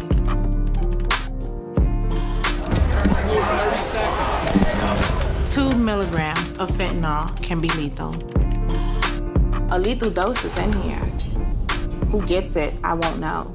It's cheap, it's potent, and it's profitable. The sad reality is fentanyl is being mixed into everything now. More kids should know. Over the years, buying gift cards for loved ones has grown in popularity. Unfortunately, it's also become popular with scammers. You may get a call or an email from somebody pretending to be a family member in distress, or even the IRS. The scammer will ask you to go to purchase a gift card, often in the thousands of dollars. He'll then ask you for the number on the back of the card, and if you don't give it to him, will threaten your family members, may even threaten you with jail time. You can contact the Consumer Protection Division of your state attorney general's office, and they can help you determine whether you are being scammed. These gift cards can only be used to buy products and services from the issuing retailer. They cannot be used to pay bail, your taxes, or court fines. If you receive a call or email asking for payment by gift card, know that this is a scam. Help spread the word. Help stop the scam.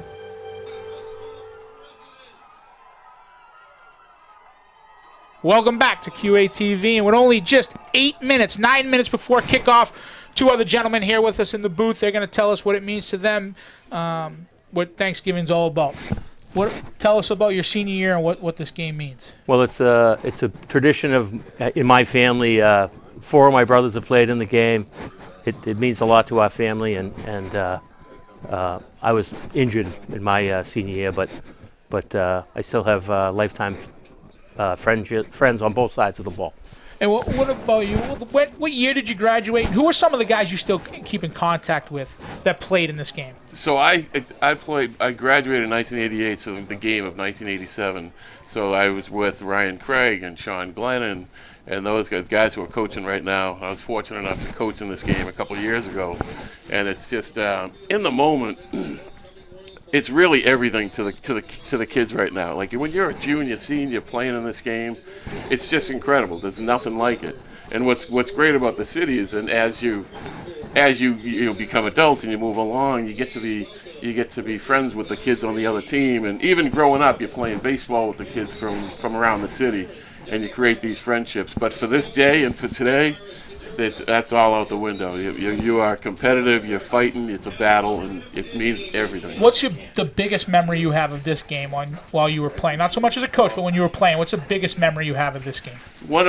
I think and it was an unfortunate kind of, we ended up tying my senior year, and it was 14-14, but I was lucky.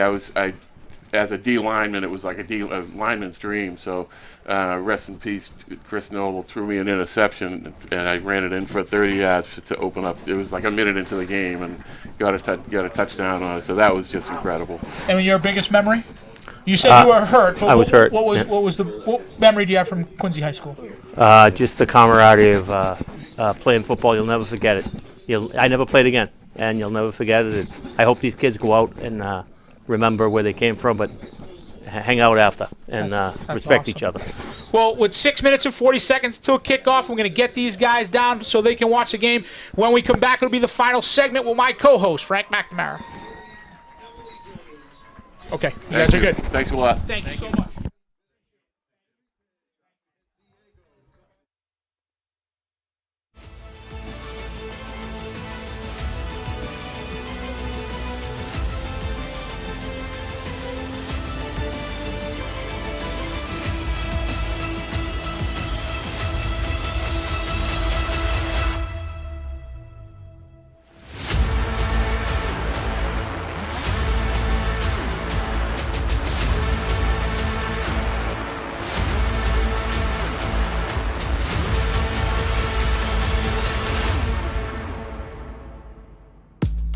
Welcome back.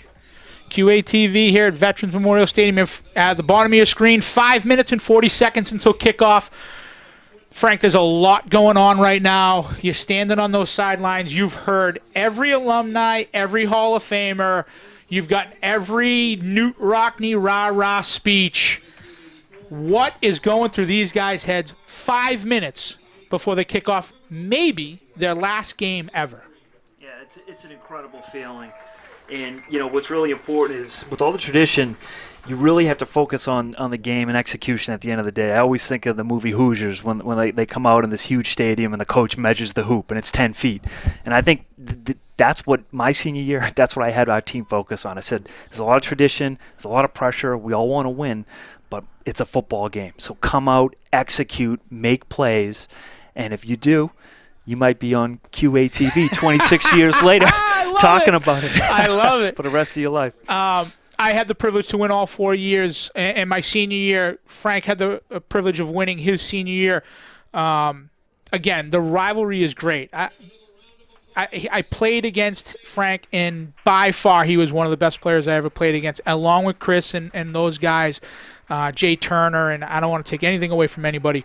It's an honor to do this every year, and especially do it with you. I want to thank John Caleri and QATV. I know who's going to win, but give me the final prediction. I like North Quincy is going to score a lot of points. 51 to 14. North Wow, Quincy. I love it. Let's go. I love it. Let's go. I'd say more of a Quincy win. I'll let you put the numbers in there. We're hoping that both of our schools come on top. But thanks, everything. Thank you for coming, man. It really means a lot. We'll be doing it again next year, rain or shine, as everybody now knows. Thank you, John Caleri. Thank you, QATV. Chris, thank you for everything. And we'll be back with the call of the game right here on QATV.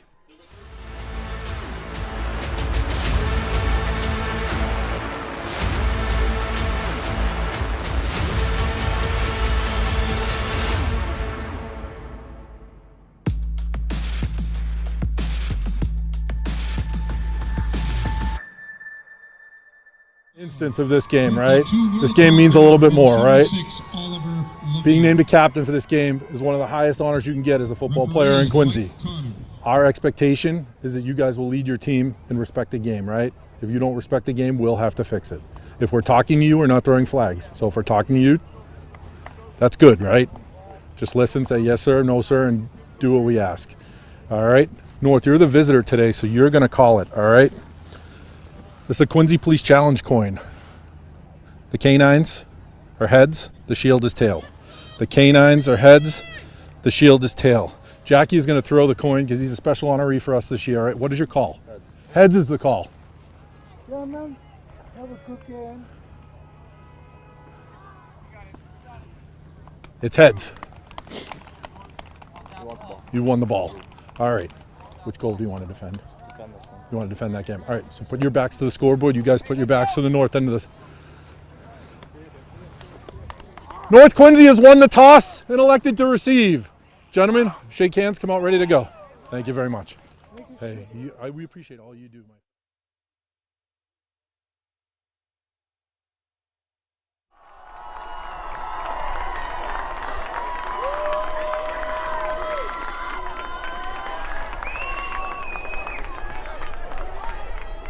North Quincy has won the toss and will elect to receive and defend the north goal. Quincy will kick off and defend the south goal.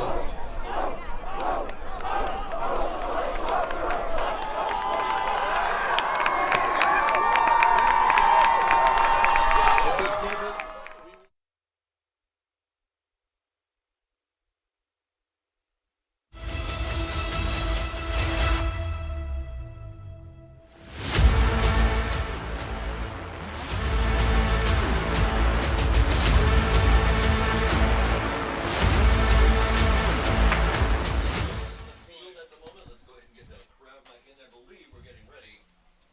Hello, everyone, and welcome to Veterans Memorial Stadium for the 92nd Annual Thanksgiving Football Game between the Quincy Presidents and the North Quincy Raiders. Our national anthem's playing, so we'll pause for the anthem.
So we are almost underway here at Veterans Memorial Stadium. Thanks for tuning in to this edition of QA TV Sports. My name is Jonathan Caleri, and again, we want to thank you to watching this 92nd edition between the Quincy Presidents and the North Quincy Raiders.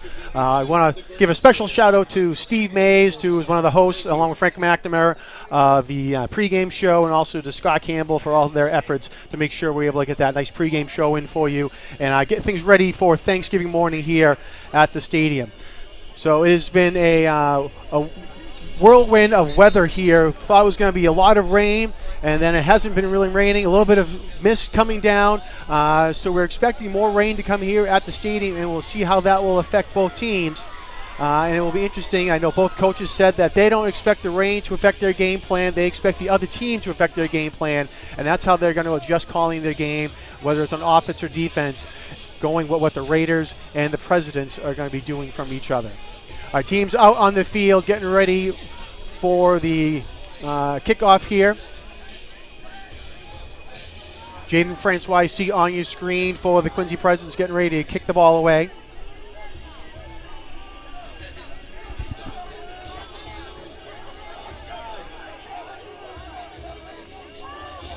Kicking off for the Presidents, number 1, Jaden Francois. Deep to receive for the Raiders, number 3, Marquise Rodriguez-Smith. Presidents coming to the game with a record of 3-7. North Quincy 4-6. North Quincy won the game last year. Looking to see if they can go back-to-back. All right, we're underway here for the 92nd time. We're going to be kicked off and fielded about the 25-yard line by North Quincy. Return over to the left side. And a nice return there for North by Ryan Wirtz to get things going.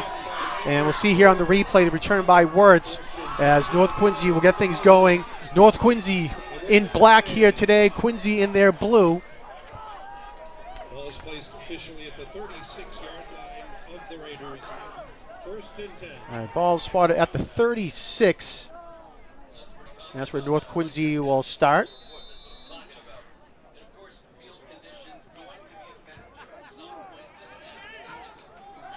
quarterback for the Raiders, number 17, Mikey Galligan. Mikey Galligan will be under center, rather in the shotgun here for the Raiders. Wirtz goes in motion. They're going to give it to Wirtz over to the right side. And a nice tackle there by the Presidents. Jaden Francois coming up to make the hit. Also number 22 for the Presidents. One of the captains, Will Codner. As you can see here, right there, Francois and Codner converging on Wirtz right at the same time. Ball comes up to the 39-yard line.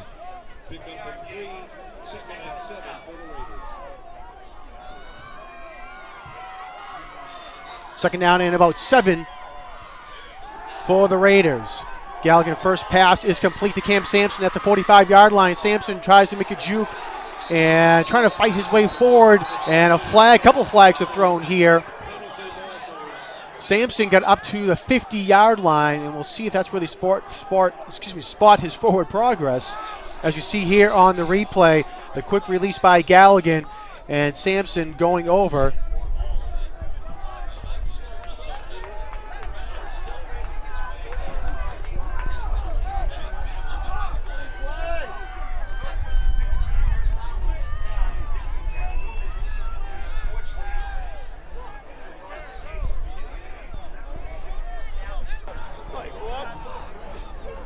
With personal foul, face mask against the defense.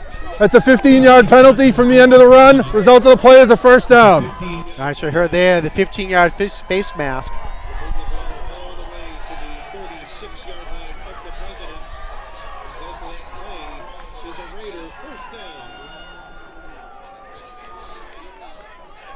They're going to move it all the way up to the 36-yard line.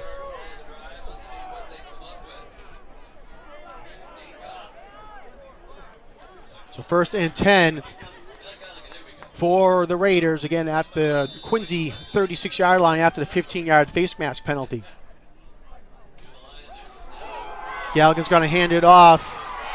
Gavin Brown over to the left, and they're going to spot him down just shy of the 30 up to the 31 as we see here on the replay. Brown was trying to get outside there, and nice tackle there by Francois. You can see it diving in at the bottom of your screen.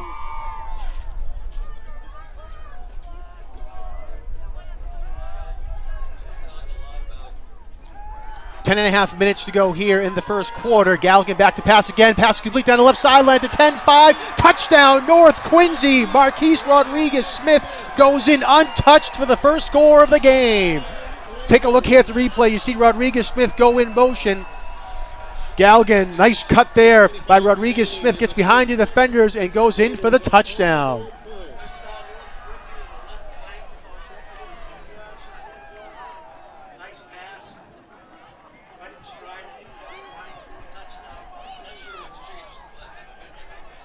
Number 27, Alvin Nicola, set to kick the one-point conversion. Number 2, Ryan Wirtz to hold.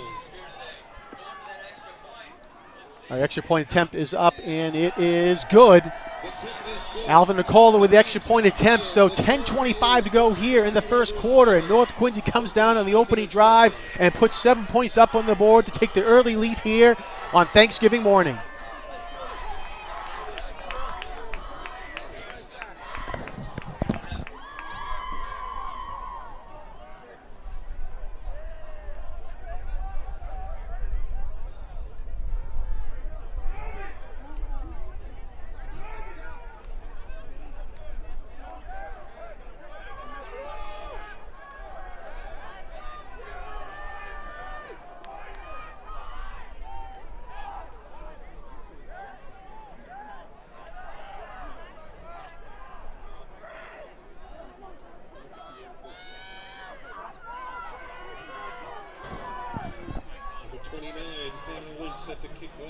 All right, Connor Lynch will get ready to kick it away for the Raiders, and it looks like they forgot to bring the ball out there to kick it off.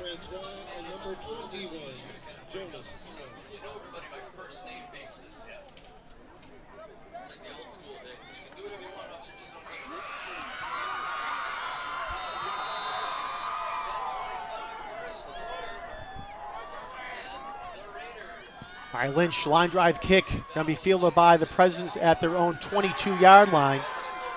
Jonas Alla on the run there. Jonas Alla to the 30. And they're going to spot Alla down at the 30-yard line. And the Presidents will go on offense. 1st and 10 from their own 30-yard line. Your quarterback for the Presidents, number 11, Nate Goff. All right, so they do spot the ball right at the 30-yard line. You can see quarterback Nate Goff talking down to first-year head coach for the Presidents, Ed DeWitt. DeWitt, an alumni of Quincy High School back in 2003, was head coach down at Oliver Ames High School in Easton for the past number of years, and was happy to be back here in the city of Presidents coaching his alma mater.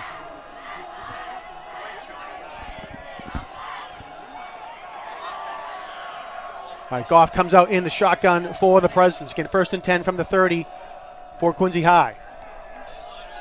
10:17 to go. They're going to give it to Francois on the little pitch. And ball comes loose as he gets hit, and it's picked up by North Quincy, and they're going to have the ball.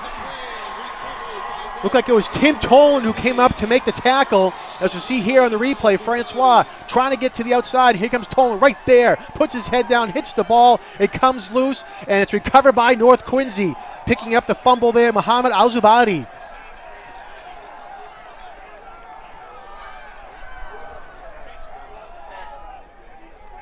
Number 5, Tim Toland on that fumble-causing hit. 1st and 10 Raiders from the President's 22-yard line. Spot the ball at the 22-yard line.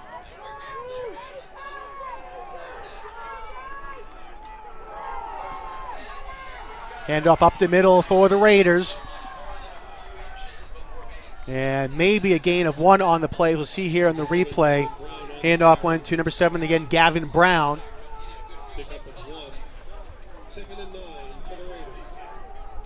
They give Brown 1 yard on the play. North Quincy looked like they had too many men on the field, and no penalty is thrown there. Read option here for North Quincy.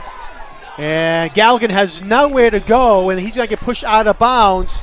And a late flag is thrown here as there's some pushing and shoving. Actually, a couple flags on the play.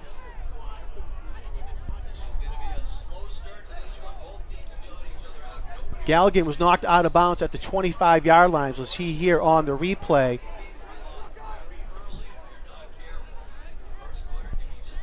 And you can see right there, it was a late push. And then there was a late push after that as well.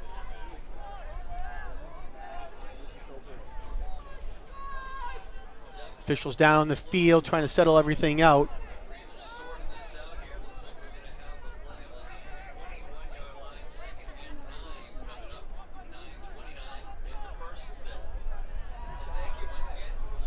Officials talking to Ed DeWitt down there.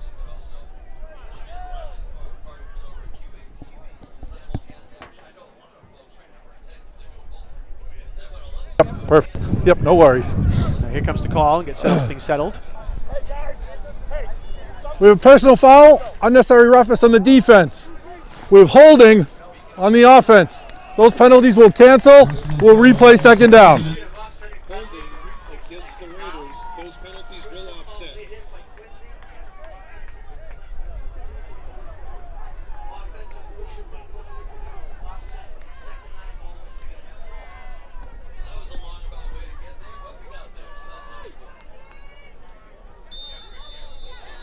All right, so replay the downs.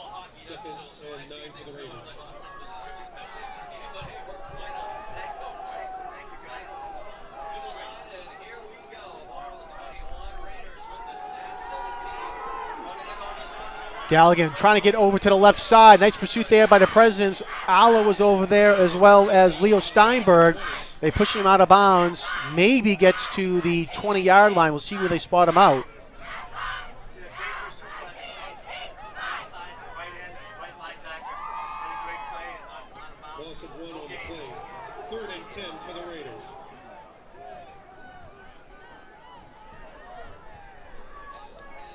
So they're going to say a loss of 1 on the play by Galligan. Galligan rolling to the right, fires, and it is incomplete. Was looking for Rodriguez Smith, but they cannot connect.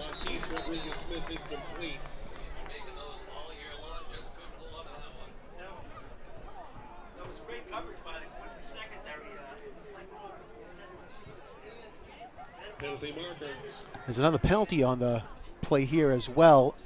We're at the 8:57 mark. The personal foul. Hands to the face on the defense. Half the distance to the goal. The result of the play will be a first down. All right, so hands to the face and a first down now for the Raiders.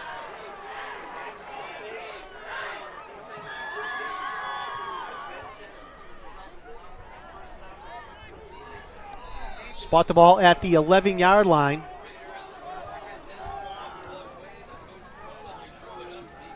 So first and 10 now for the Raiders, again at the President's 11-yard line. 8:57 to go here in the first quarter. Pitch over to the left side. Gavin Brown with the ball. Nice cut up there to pick up a few extra yards. He gets to the 5-yard line where he was brought down by number 22, captain for the Presidents, Will Codners. We'll see here on the replay. Also over there was Francois for the Presidents.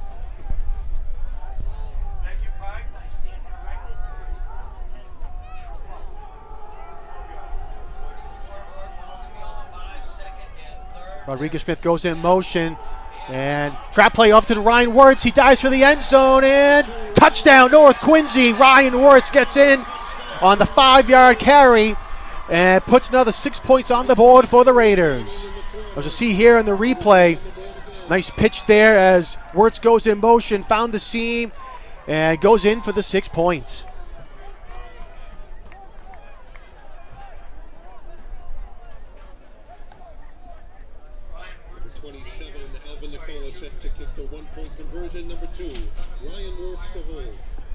So 8:22 and North Quincy now trying to go up by 2 touchdowns here with the extra point attempt.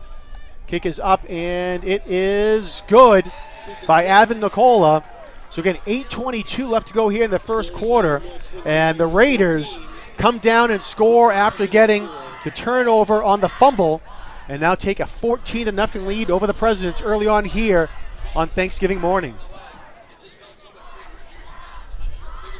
I want to remind all of our viewers you can log on to Quincy Access TV's website at qatv.org for program schedules, membership information, video on demand, live streaming, and much more.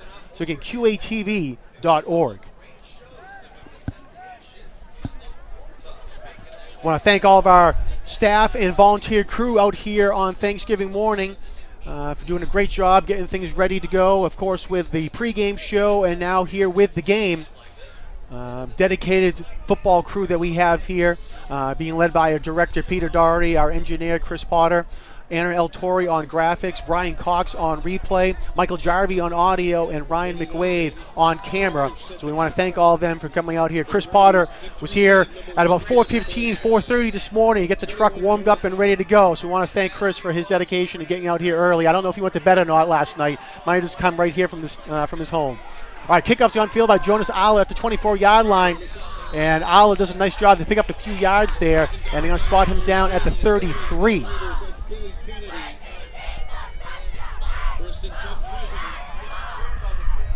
You can see there Aller picking up the loose ball. A little miscommunication between he and Leo Steinberg as who's going to get it up. Ball started at the 34-yard line. 1st and 10 Presidents.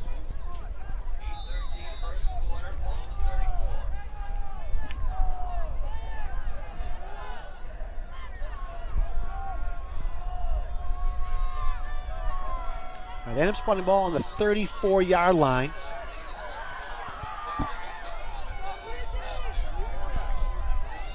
Presidents come out for their second drive of the first quarter, 1st and 10 from their own 34-yard line. Senior captain Nate Goff in the shotgun for the Presidents. High pitch over to the left side. Steinberg brings it down, though, and North Quincy's right there to try to bring him down. Leading the charge was Brady Craig for the Raiders. And then the rest of the team comes up there, as well as number 77, Brevin Lyons, as we'll see here on the replay. High pitch there, and Steinberg already was behind the 8 ball. Craig right there, Tim Tolan right there. And as I said, Lyons there as well for North Quincy.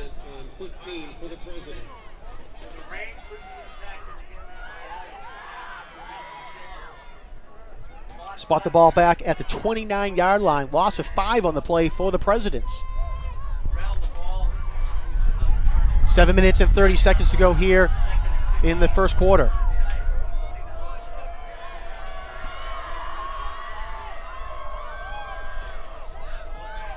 Raiders showing blitz, and they come. Brady Craig gets free, goes free, and he's going to get the sack there. Ball comes loose as well, and it's picked up by North Quincy. Gavin Brown picks up the fumble. Touchdown, North Quincy. Brady Craig came through on the blitz. As we'll see here on the replay, Goff turned around right there. Craig comes down, strip sack fumble. Brown picks it up and goes in for the score.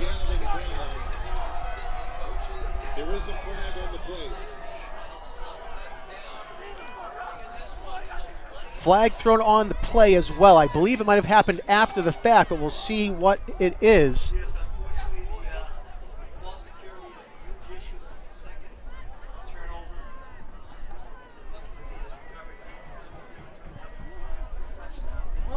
With holding on the defense. That's a 10-yard penalty. Replay 2nd down. So a holding on North Quincy will negate that play. So a huge break there for the Presidents. As they'll spot the ball now at the 39-yard line. Wow, a huge break there for Quincy High School. Looked like North Quincy was going to go up by 3 touchdowns with 7 minutes to go here. And instead, it's going to be 2nd down for the Presidents. That'll make 2nd and 5 for the Presidents. They'll take that score off the board.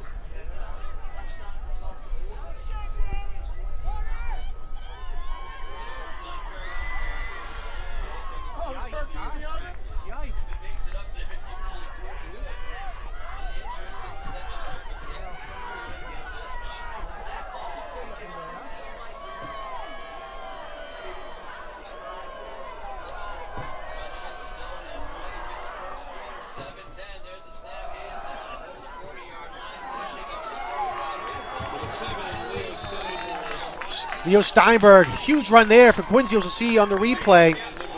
Steinberg did a nice job there. You can see he had nowhere to go. Fights through a couple of tackles and finally pulls through. Gets brought down there by number 50, Mike Nister, for the Raiders. And the Presidents go now into North Quincy territory up to the 48-yard line.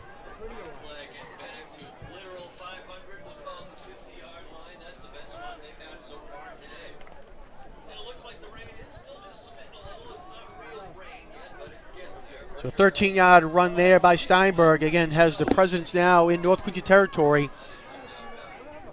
6.5 minutes to go now here in the first quarter. Goff under center now. Ala gets the ball. He does a nice job. Goes through an arm tackle there. And nice gain there on first down for Jonas Ala as he gets spotted down at the 42-yard line. You can see right there he was able to fight through that tackle. Looked like it was number 5, Tim Tolan, coming up to make the tackle for the Raiders.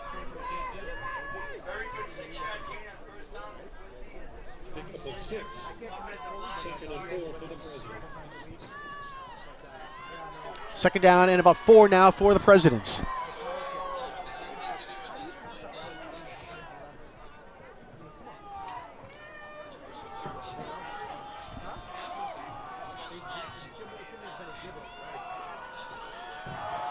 Quick handoff to the fullback. That's Steinberg. He does a nice job of plowing his way forward. And it should be enough for the first down for the Raiders, which we'll see here on the replay. A great job there jumping over his own offensive lineman. Otherwise, he would have been brought down behind the line of scrimmage. Spot the ball at the 36-yard line. First down for the Presidents.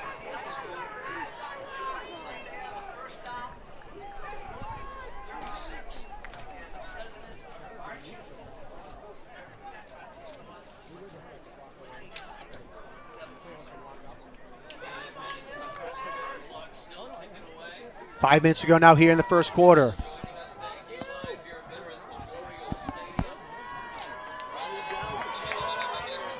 And just as the team's coming to the line, a penalty is called against. On the offense, 5-yard penalty, replay first down.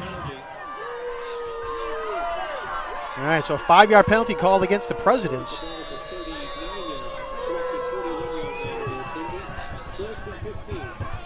Moving back to the 41-yard line.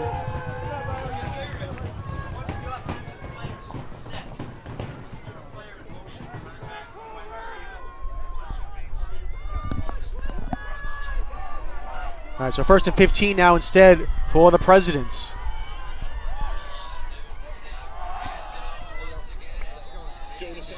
Ala on the carry for the Presidents, gets across to 40, and they're going to mark him down to the 38-yard line. Tackle made by number 22, Giovanni Morales for North Quincy.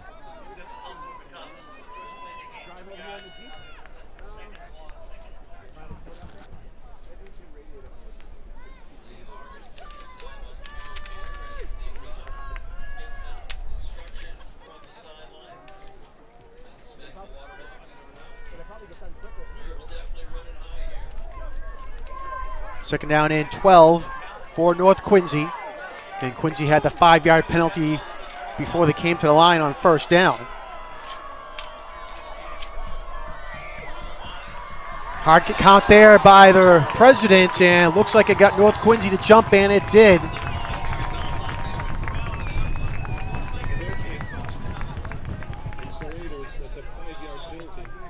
So a nice job there by Nate Goff. You can see here under center with the hard count, and he was able to get North Quincy jump. So the Presidents get that 5 yards back, so make it second down and 7 for the Presidents. Spot the ball at the North Quincy 33-yard line.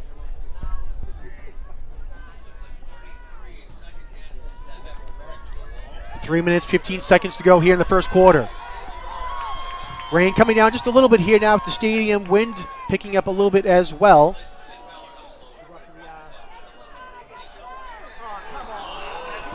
And now as we have false start against the Presidents. The offense, 5-yard penalty, replay second down. So moving right back to the 38-yard line for Quincy as we tick under 3 minutes to go now.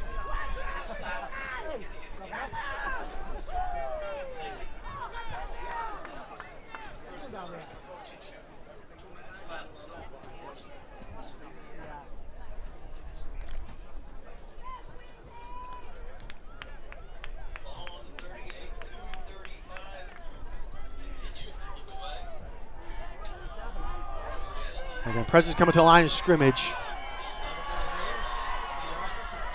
Francois goes wide right. Goff looking, trying to set up his screen, and it's caught by Ala, but he is hit immediately and brought down by 5 Raiders. And it's going to be a big loss back to the 43-yard line, as you can see here on the replay. Pass took some time to set up there, and it was almost picked off there by Andy Lowe, number 88 for the Raiders. He read that. Great play there by Lowe as he was rushing, saw that it was going to be a screen and held up, and was able to bring him down immediately there. So a nice play there again by sophomore Andy Lowe for the Raiders.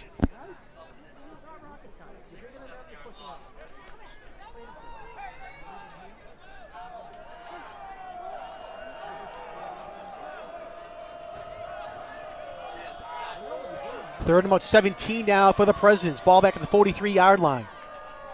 1.5 minutes to go here in the quarter.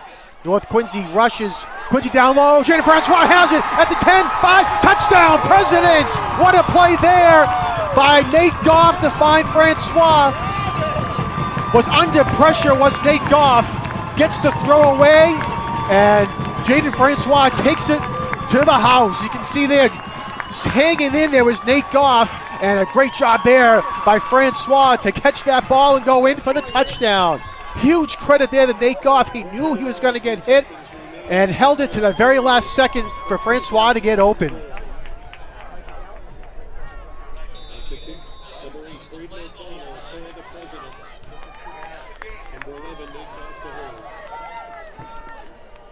Braden O'Connell will come out now after the extra point attempt. Hold is good. Kick is up and it is good as well. So the Presidents come down. They avoided disaster. They thought they were going to have a strip sack and North Quincy up 21-0. North had a holding penalty and Quincy makes them pay. They come down the field and they put a touchdown on the board of their own. As we'll see here, big pressure there.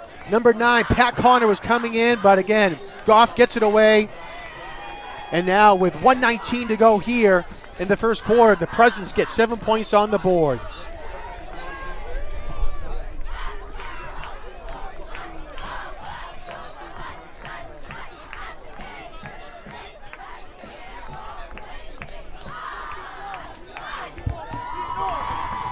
So you never know what's going to happen here as things turn around quickly.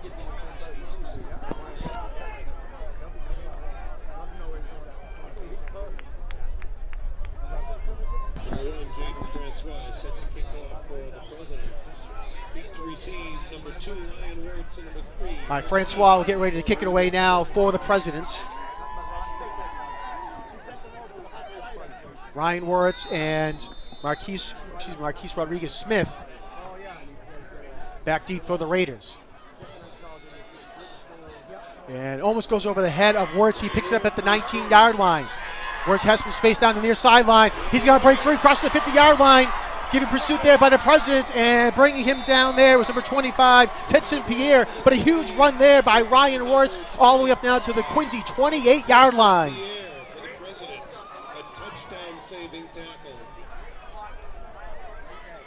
Wirtz does a great job here, has a couple nice blocks as you see right there, and then Wirtz goes down the sideline. Ted St. Pierre was giving chase as well as Braden O'Connell, and Pierre catches up to him, and they're going to say he is down at the 31-yard line. First and 10 Raiders at the President's 31-yard line.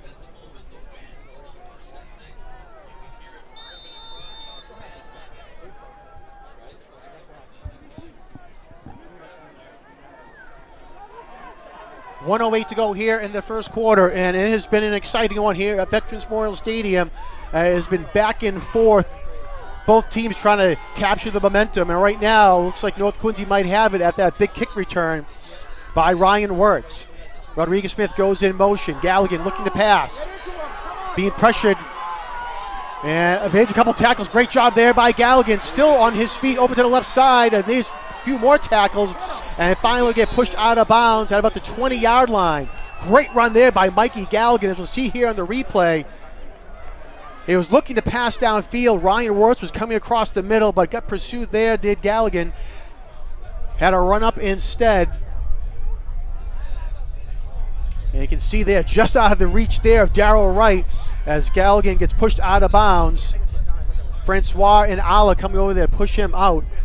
And the ball is spotted at the 21-yard line, and let's see, and it'll be a first down for the Raiders. Ball is placed at the 21-yard line of the Presidents.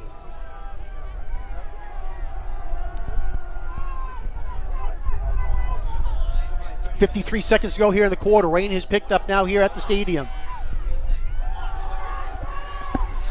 Galligan looking. Nice coverage downfield by the Presidents.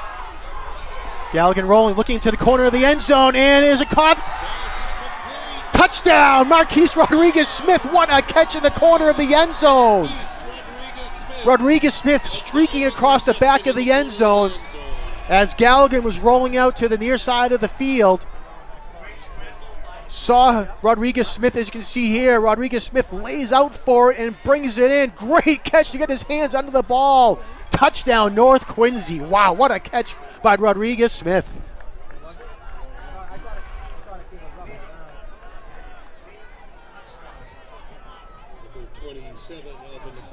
Wow, back and forth action here at the stadium. That's what you love on Thanksgiving morning between the two teams. Extra point attempt is up, and it is good by Alvin Nicola.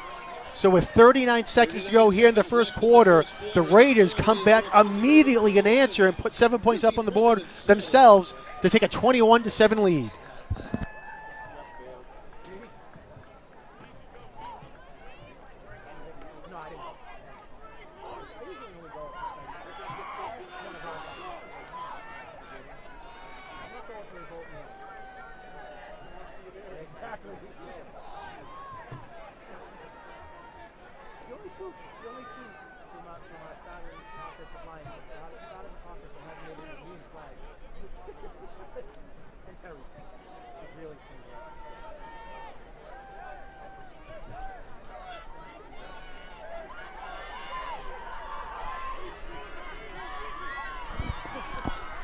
All right, so as the Raiders get ready to kick the ball away with 39 seconds to go here in the quarter, again, they just took a 21-7 lead after that big touchdown pass from Galligan to Marquise Rodriguez-Smith.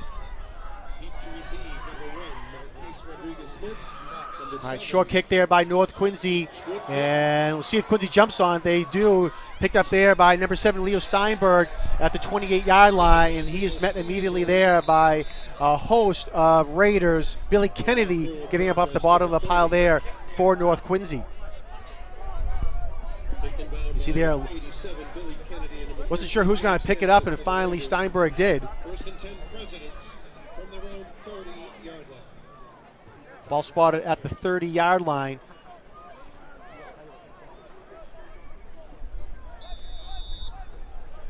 .30 seconds to go here in the quarter.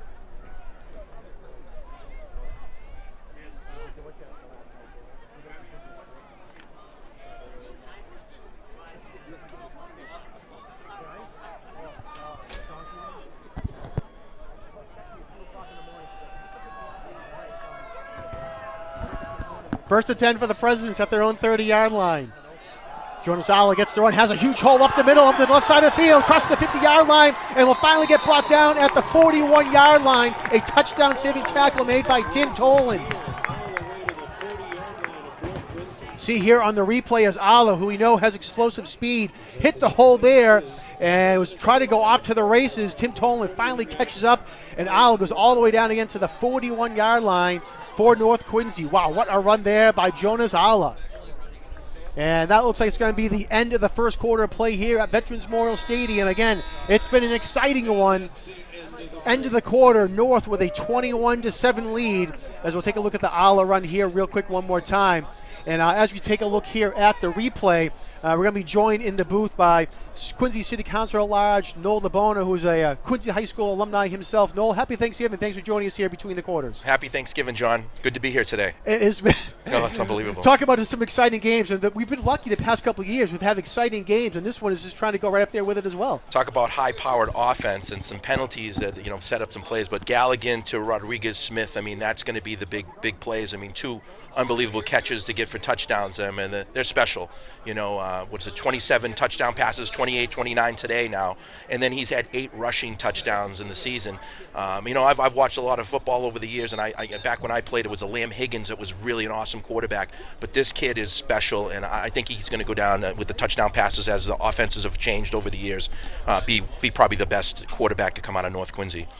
Coach Craig obviously getting them ready right now, and and you have Ed DeWitt over on Quincy's side. 2 alumni that have Hall of Famers that are battling against each other from different eras. Coach Craig with his staff, mostly from the 80s, and then DeWitt with the 2000s. So, John, I'm just looking forward to this and everything leading up to this week. No, real quick. What do you remember from your senior year and from playing on this game up for a couple of years? I know, like you said, you got the chance to play in it. So what's the thing you took away from that playing in the game? What I did is we were playing against the North Quincy undefeated team. So they went on to win the Super Bowl. I was looking at the game last night, and we had the grass field back then. And it was a mud bowl. It was raining like today. And in between the hash markets, it's just full of mud. The old track that went around the stadium. So it was a 1992 game. And North Quincy, we had them on the ropes in the beginning first quarter, and then North Quincy just opened it up. They were at 14-0 at halftime and then 20-0. So I was one of the losers on Thanksgiving. Yeah. But, I always talk about my sophomore year where Mark Bogan came back to win 17-6, and we ended up winning 23-17 against North Quincy. So, you win one, you lose one, and it's good to see all the seniors out there and see what they could do today. Last play there by Jonas Allo was a 1-yard loss. Brady Craig came up there for the tackle. Steinberg slips on the field, picks himself back up, though, and North Quincy's able to bring him down. Looks like it'll be another loss of 1 on the play. Maybe no gain. We'll see where they actually spot the ball. As you can see here on the replay, right there, you can see Steinberg slipped, was able to hold up there, and they're going to say no gain on that last play. No, real quick, too, also, it's a huge weekend here in the city of Quincy. Again, football, the turning on the lights, Santa's arrival, the parade. And it's one of the cool things that we have here in the city of Quincy, where there's a lot of cool things that happen, but this is one of the big weekends everyone looks forward to. It's just a special city, to be honest with you. A lot of folks that have left the city that are listening and watching today, they're thinking about all the additions to the city of Quincy, the Hancock Adams Common, where we do the tree lighting now. It's evolved since I've been part of it, and I've worked with you guys some years ago down on the sideline reporting and doing this as well. And the city's thriving. I see folks, parents and different players from different cities and towns come over to the stadium and go, wow, you guys got a Jumbotron up there. You look at the field, how beautiful it is. And, you credit to all of us here in the city of Quincy that just want to make it better. We are a city, we're growing, but we want to make sure that we have a great community and people involved. And it's like a small town feel in all these different parts of the city. And John, I know you grew up here too as well. I see your parents quite a lot, they work the polls and everything. And, it's just, and you guys do the parades that we do here. And it's, I credit, Mayor Koch and us in the city council. We just care about the city. We're involved and kind of like yourself. Well, no, we appreciate you coming up here to say hello, and happy Thanksgiving. Hope you enjoyed the rest of the game. Happy Thanksgiving, and let's see if we can get some more scoring here. First quarter was really exciting, but thank you. Happy Thanksgiving to everybody out there. Thank you, John. Sportsmanlike. After the play on the kicking team. It's a 15-yard penalty, still 4th down. All right, so as you heard there, it was after the play, a 15-yard penalty was called against the Presidents. So again, unsportsmanlike conduct might have been happening. Something happened on the sideline. And the side judge threw the flag. So that's going to push the Presidents back. It was 4th down, and they're going to push him back now to the 43-yard line.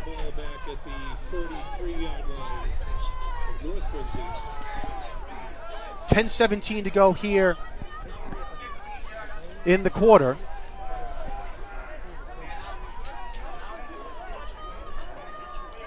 So 4th and super long now for the Presidents. Jaden Francois will get ready to kick it away.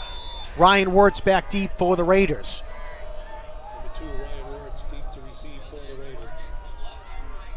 Francois, great kick there, goes deep. And Ryan Wirtz is going to let it bounce. And it goes off of North Quincy playing possibly. And Quincy recovered, and they did. It went off of Tim Tolan, who was running downfield to cover the kick.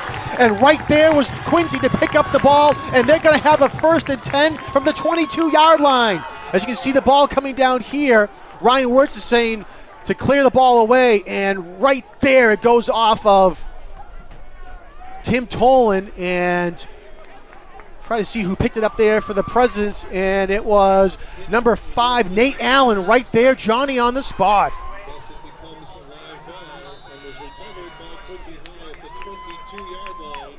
First and 10 Presidents. Recovered by number 5, Nate Allen for the Presidents.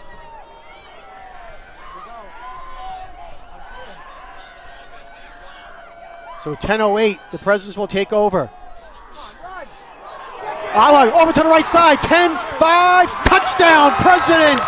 Jonas Ala was able to escape from the tackles and go in for the touchdown. See here in the replay, Ala looked like he was going nowhere and somehow gets out of harm's way and was able to go in for the touchdown. So after the punt that goes off of the Raiders, recovered by Nate Allen, and then Jonas Ala goes in from the first play from scrimmage for the touchdown.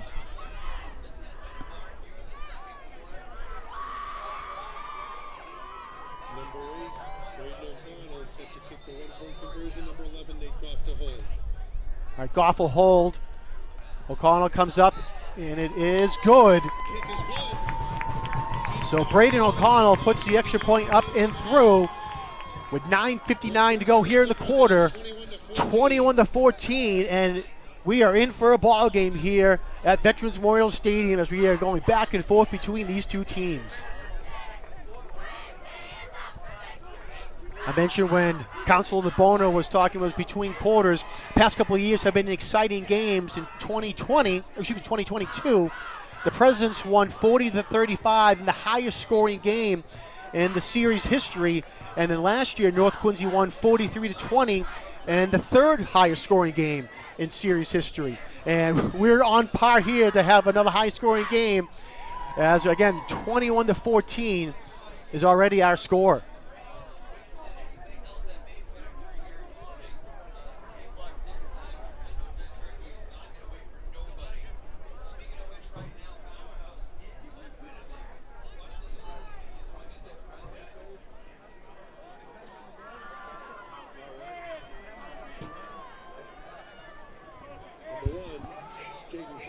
Set to kick off for the Presidents.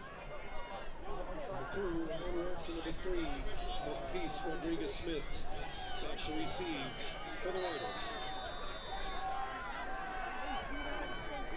All right, Jaden Francois will get ready to kick away for the Presidents. Line drive kick, and it is caught there. Nice job there by Tyler Cromwell. It was kicked right to him. He fields it and goes right down there. It'll be great field position as you see here in the replay.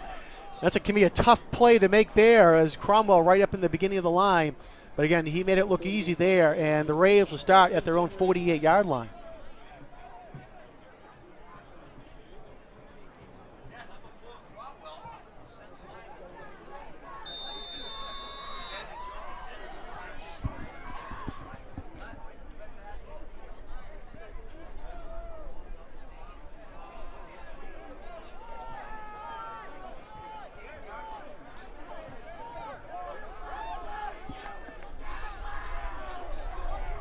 Gallagher comes out for the Raiders.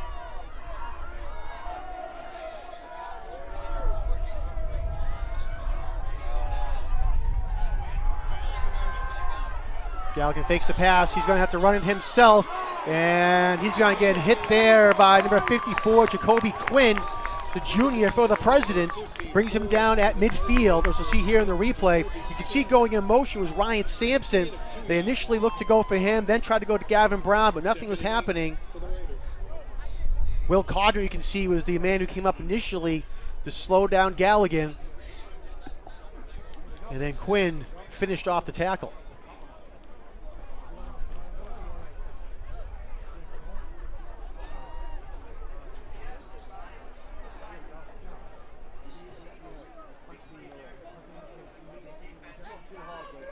Nine minutes, 10 seconds to go here in the quarter.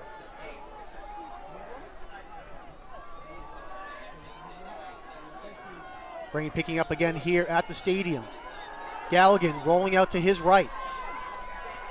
And he's going to keep it himself, and he's going to get hit and brought down from behind. Looked like it was number 25 for the Presidents come up to make the tackle, Tedson Pierre. As we'll see on the replay, Galligan was trying to look downfield. Great coverage by the defensive backs for the Presidents.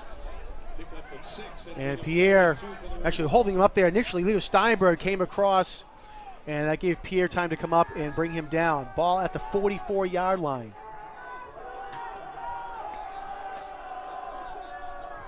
Third down and about 2 now. Play action fake. Galligan looking, fires way downfield. And it is intercepted by the Presidents. Coming up with a pickoff, Diego Tavares Gonzalez. As you see here on the replay, Galligan was trying to look downfield, and it looked like he might not have got everything behind it there as he had Cam Sampson and also Ryan Wirtz there, and Gonzalez was able to pick the ball off at the 5-yard line, and the Presidents will take over deep in their own territory, but they're able to get the turnover.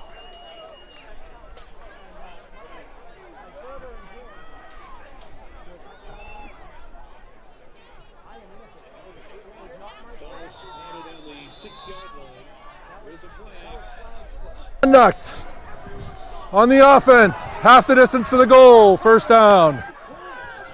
All right, so an unsportsmanlike conduct called against the Presidents.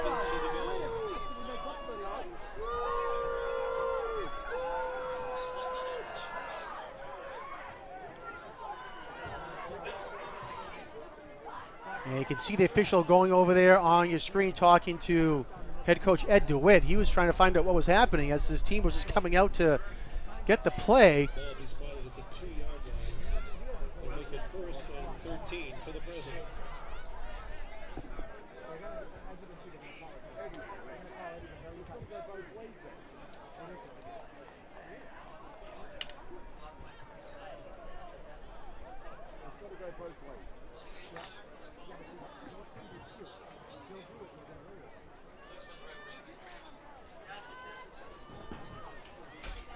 Now we'll see where they spot the ball.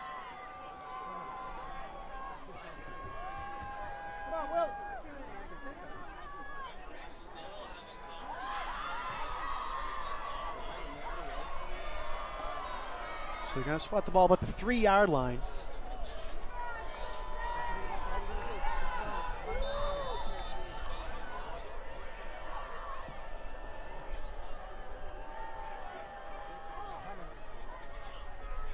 Handoff up the middle here for the Presidents.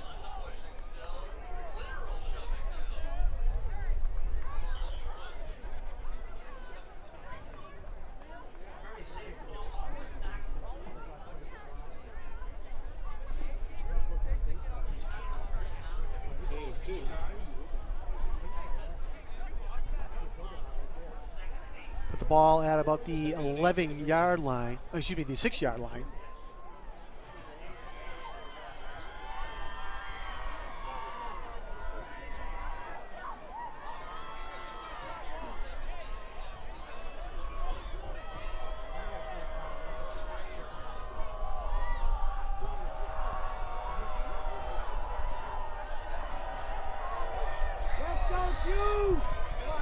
Seven minutes, 15 seconds to go here in the quarter.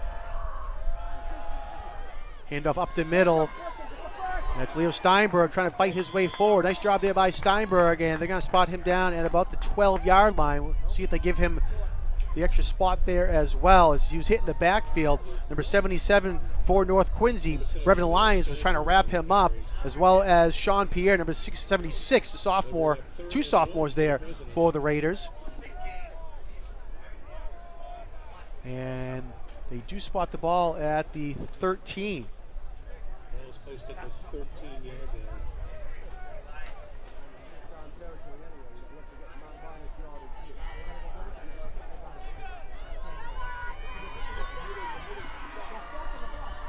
line. Off under center.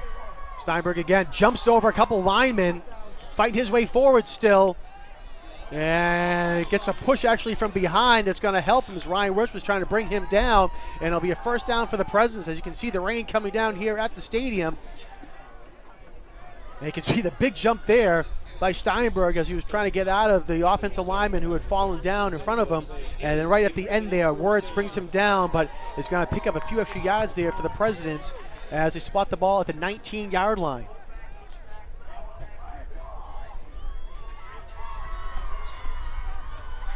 5:50 to go now here in the quarter.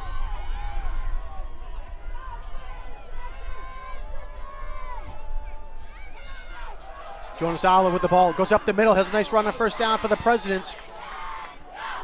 Crosses the 25. And will get brought down at about the 27, as we'll see here on the replay.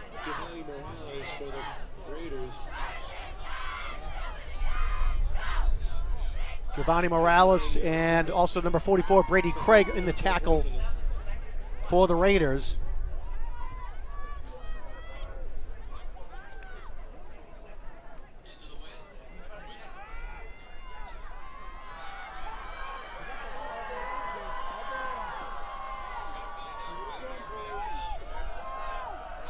Hand up the middle goes Steinberg. He crosses the 30-yard line, and he'll have the first down. Nice run there by Leo Steinberg.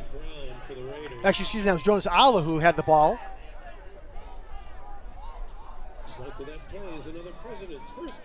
See here on the replay as Steinberg was leading the charge, and then Alla followed up right behind him.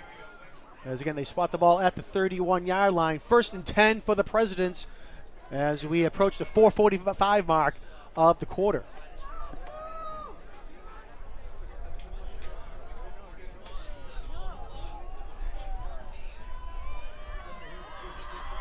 And 1st and 10 for the Presidents. Give the ball to Alla, trying to get to the outside, and breaks away from a tackle there, and he fights his way forward up to about the 39-yard line. Another nice run there by the Presidents running back, Jonas Alla. See here in the replay as Alla, again, running over to the left side, is able to fight through the tackle there of Tim Tolan, and Gavin Brown comes over there to help the tackle as well. 2nd down and about 2 now. Alla, only a sophomore for the Presidents, saw good playing time last year as a freshman and was named one of the captains here as a sophomore this year by head coach Ed DeWitt. And they actually spot the ball at the 40-yard line, so it'll be 2nd down and 1 now for the Presidents. Play action fake, and Steinberg trying to stay in bounds. He just does, and we'll see where they spot him down. And it looks like they're going to say he gets to the 47-yard line. It'll be enough for the first down, as you'll see here on the replay. And right here, it looked like he was going to go out of bounds, tiptoes to stay in bounds there, and is able to make a nice play there for Leo Steinberg. Steinberg, a junior for Quincy, and they're going to say he's down at the 46-yard line with 3 minutes and 15 seconds to go in the quarter. Rain has picked up pretty heavy now here at Veterans Memorial Stadium. 1st and 10 for the Presidents. Handoff goes up the middle for Steinberg, who was playing fullback of that play. And Steinberg looks like they're going to give him the 49-yard line. We'll see here on the replay. He's able to go to the outside, got hit from behind by number 56, Joe Nista. Also over there, Mike Nista coming up there to make the tackle for the Raiders. Pick up a 3, 2nd and 7 for the Presidents. And spot him down at the Quincy 49-yard line. 2.5 minutes to go now in the quarter. Alla with the carry now, goes up the middle, flag thrown on the play. Spot Alla down at the North Quincy 46. Again, we'll see what the penalty marker is.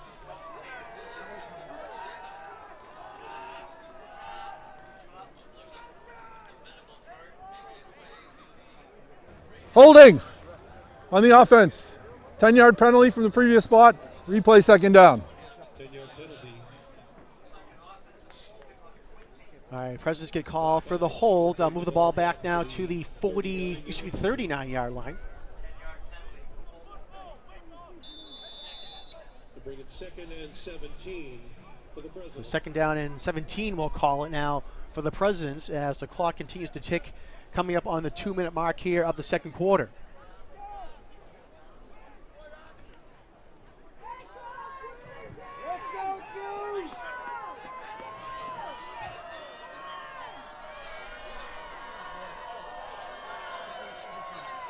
Goff under center for the Presidents.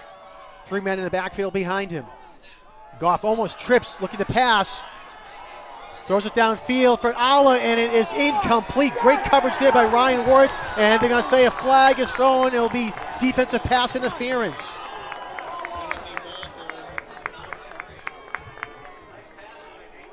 Pass interference against the Raiders. As we see here on the replay, Goff goes back to pass, was looking for Ala, and right here as Wirtz goes over the back of Ala, and Pass interference on the defense. 15-yard penalty. Replay, second down. Against the Raiders. They place the ball at the 38-yard line of North Quincy.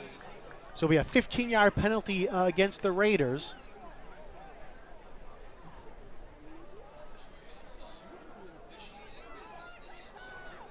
Second down and 4 for the Presidents.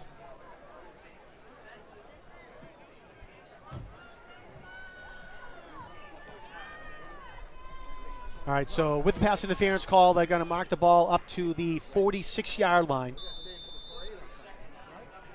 Make it second and 2 from the 46-yard line. Second down and 2.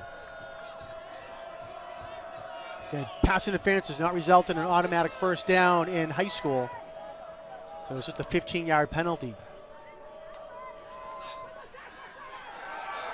Handoff goes to number 3, Alex Martinez, over to the right side, flag thrown on the play. And it looks like this is going to be coming back, as it will be a penalty against the Presidents. Martinez got up to the 42-yard line. Number 3, Alex Martinez on the carry. There is a penalty marker.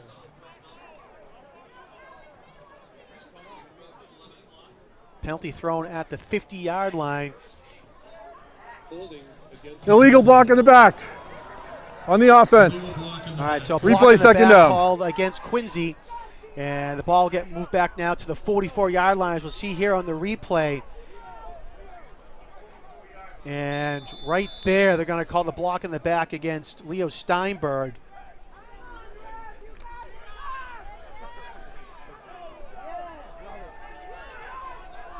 So it remains second down. second and 12 for the Presidents. Second down and 12. 1:14 to go here now in the quarter. Goff looking, nothing happening. He's going to take off and run, and he's going to slide before he gets hit. And a couple of flags are thrown. Quincy was looking for a late hit on the quarterback as Goff slid down. Resulting in penalty markers. They spot him down at the 49-yard line, the Quincy 49-yard line.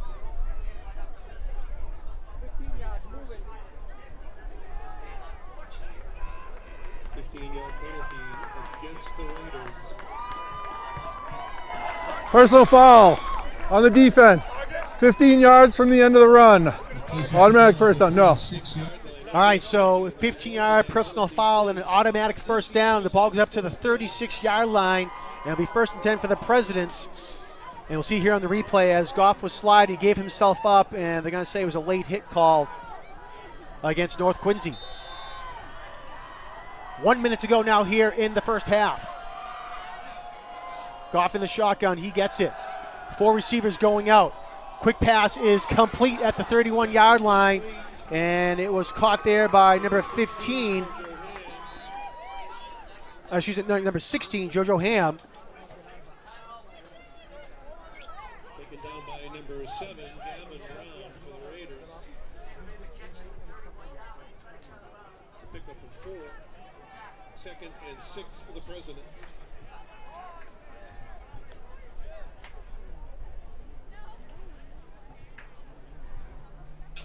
All right, Presidents have called a timeout, 49 seconds to go. Let's talk about those field conditions, as it's pretty saturated out there, and it's only going to get wetter during the course of halftime.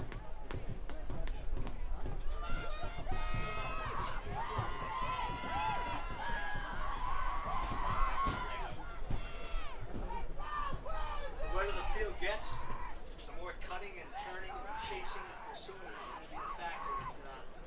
It's not the same as obviously a mud field, but still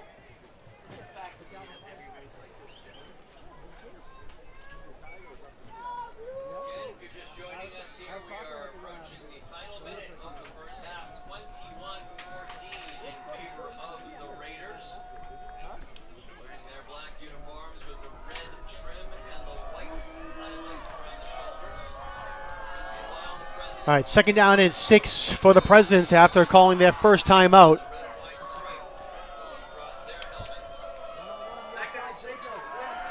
Goff looking to pass down the middle of the field, and it is incomplete. Jaden Francois was the intended receiver. Nice coverage down there by Marquise Rodriguez-Smith.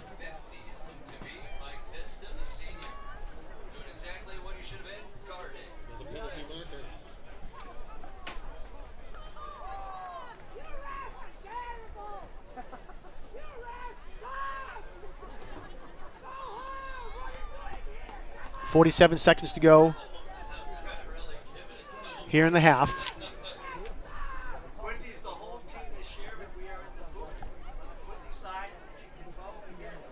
And actually, there's a penalty call on the last play. I missed what the call was.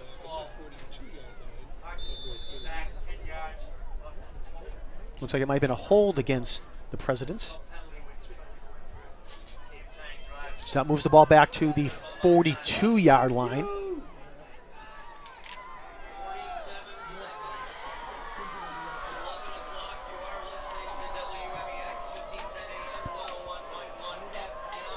right, so Goff in the shotgun. Again, 2nd down and 16 now.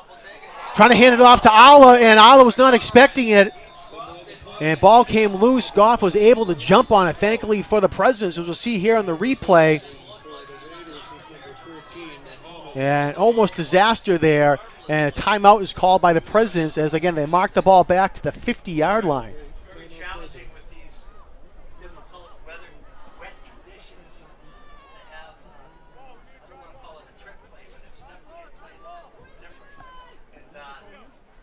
Right.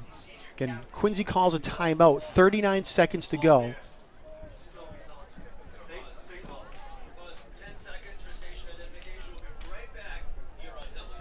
And kind of tough to tell, but you can see the rain coming down, a steady, hard rain here at the stadium as we're looking at the North Quincy huddle on their sideline. 21-14, North Quincy on top.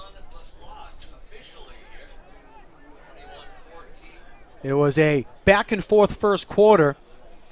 As North Quincy went up quickly, they were able to get the opening kickoff and went down to score a touchdown.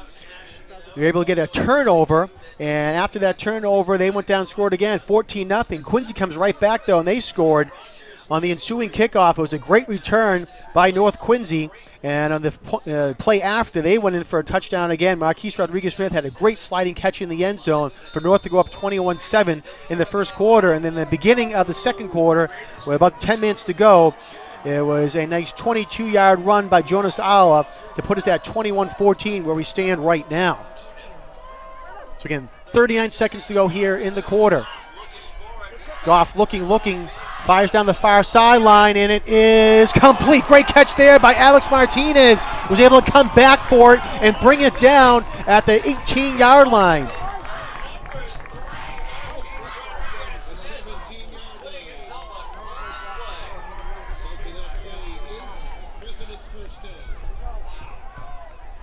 They spot the ball at the 18-yard line. Clock is still ticking, 20 seconds to go, and the Presidents come up and spike the ball.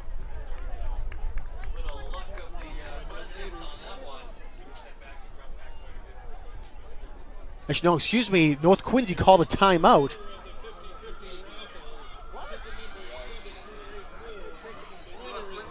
So North Quincy calls a timeout with 24 seconds to go here in the quarter.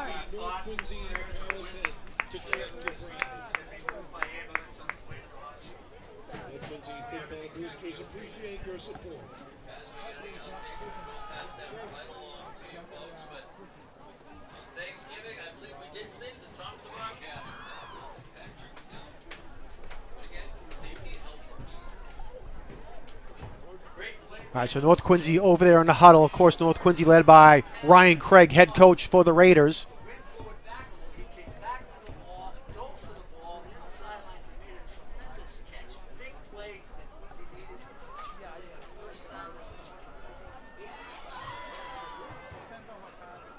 Great play on that last job there by Alex Martinez for the ball. He came back to the ball, slid down to bring it in.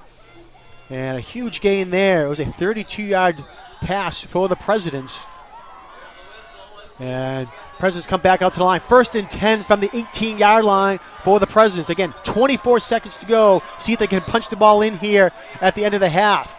Ala is actually in the shotgun. He's going to take it himself. Looking to pass, goes downfield, and it is caught. Touchdown! Jaden Francois was able to sneak free. Ala found him from the Wildcat formation, and the Presidents score. And you can see there in the replay, might not have been the best throws there by Ala, but he had him, and Francois gets the touchdown.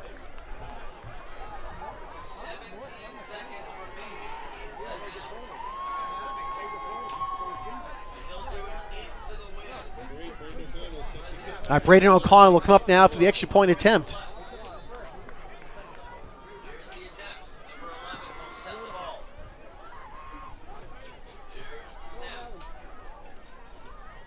All right, good snap, good hold. Kick is up, and it is good. So with 17 seconds left to go here in the first half, the Presidents come down on a huge drive, and they tie the game at 21.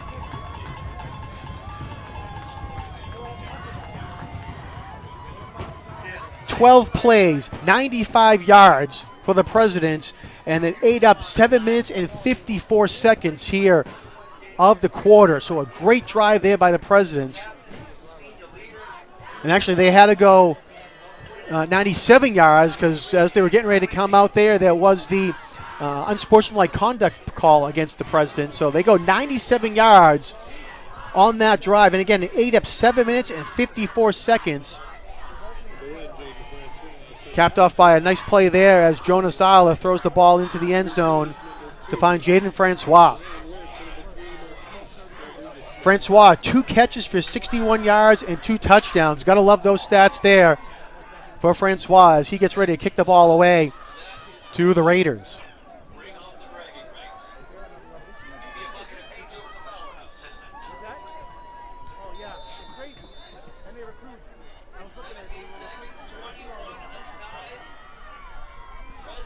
A line drive kick, and whistle blows just before the ball was kicked, and they're going to say is looked like it might have been offsides there against the Presidents.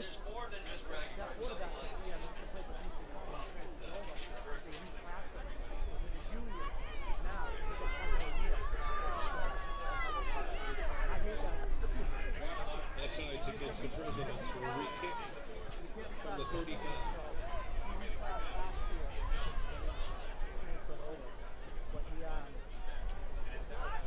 Officials talking out in the field, and it is again a 5-yard penalty against the Presidents, so move it back to the 35-yard line.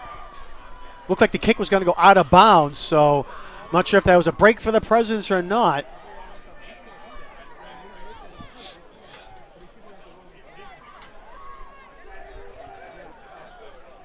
Again, 17 seconds to go here in the first half. Francois will kick it away.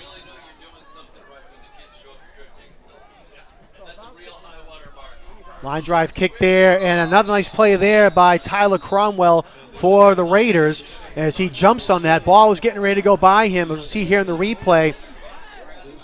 Tough kick there, and he reached behind himself to bring that ball in. So again, Cromwell with a nice job.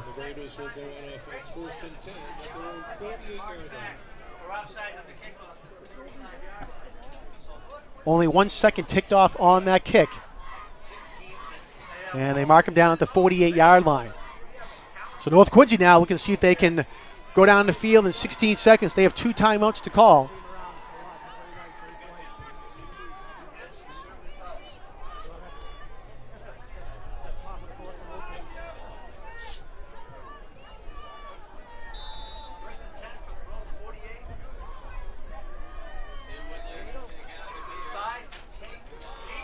All right, North Quincy will elect to take the knee and go into the half tied at 21. And head coach Ed DeWitt is making sure that's what's happening. And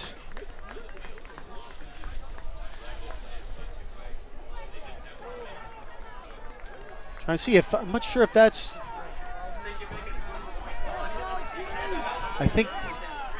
don't know if Coach DeWitt was trying to call a timeout and try to make them snap the ball again or not. So I'm not too sure what happened here at the end of the half, but it looks like it is the end of the half. And it has been a great one here at Veterans Memorial Stadium, the 92nd annual Thanksgiving football game between the Raiders and the Presidents, and we are tied at 21. We're going to take a quick timeout here on QATV Sports, and we'll be back in just one moment. Please stay tuned.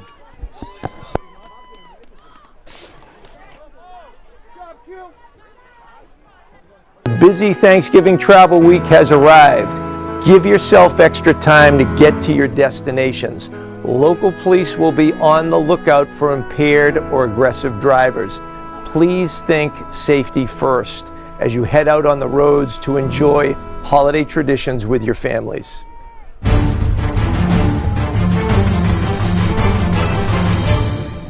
Hi, I'm Tom Lyons, a retired captain from the Quincy Fire Department and the author of the book Fighting Fire, A Proactive Approach. Cooking is the leading cause of home fires. Unattended cooking is the leading cause of these fires and related deaths. Therefore, keep a close eye on your cooking. If you must leave the kitchen, bring a utensil with you as a reminder of your efforts. Set a timer for food taking longer to cook. Turn pot handles towards the back of the stove. Keep a lid nearby when cooking. If a small grease fire starts, slide the lid over the pan and shut off the burner. You can take an active role in your safety. Cooking safety starts with you. APIA scholars and their mission to make college more accessible to APIA students. Will you join me? Visit apiascholars.org to learn more about how you can make a difference in the lives of APIA students. You know you don't have to wear your PT gear anymore, right? It's comfortable. So how's civilian life treating you? It's fine. When I got out, I didn't want to admit that there was anything wrong because I felt like a failure. And then I realized, there's nothing to be ashamed of. So I started talking to someone. Maybe you are fine, but if you're not, it's okay. Thank you. If you or a veteran you know needs support, don't wait. Reach out. Find resources at va.gov/reach. Hope is a real entity. You can't see it, you can't touch it, but it keeps you going when you don't think you can.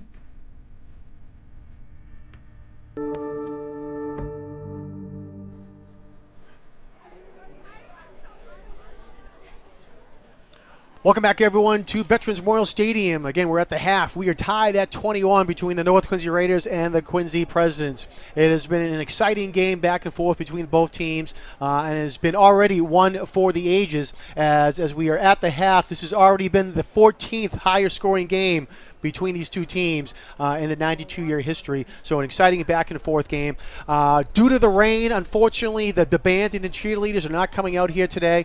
So unfortunately, we won't be able to get to see them perform at the half. One of the sad things we weren't going to be able to see here with the rain that was predicted, and it certainly is coming down here. I know the coaches that are on both sides of the field, on the field and up in the booth or in the stands, are getting soaked as well. But unfortunately, we won't be able to see the band or the cheerleaders here. Hopefully, you'll be able to come out on the Christmas parade this coming Sunday and watch them march down Hancock Street and see them perform that way instead. And if you can't get out to the parade, you can watch it live on QATV. So tune in to QATV Channel 8, QATV HD 1072, or online at QATV.org for the Quincy Christmas Parade, the 71st annual Quincy Christmas Parade. That'll be live beginning at 12:30 p.m. on QATV. All right, we're going to take another break here at Veterans Memorial Stadium. Again, we're tied at 21. We'll be back in just one bit. Narcan can help you stop an overdose and save a life. Just follow these 5 steps. First, check for signs of overdose.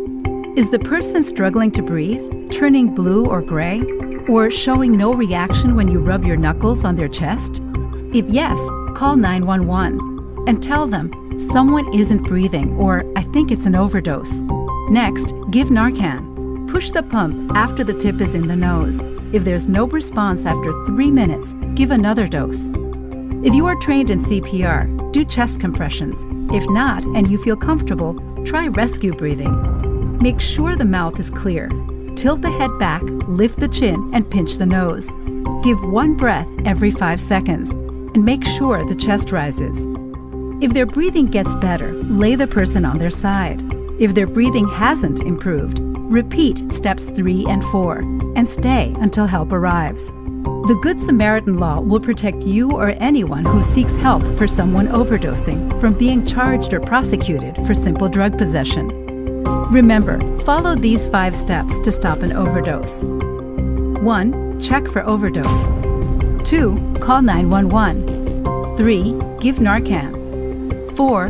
Give breaths or CPR. 5. Stay until help arrives. You can stop an overdose and save a life.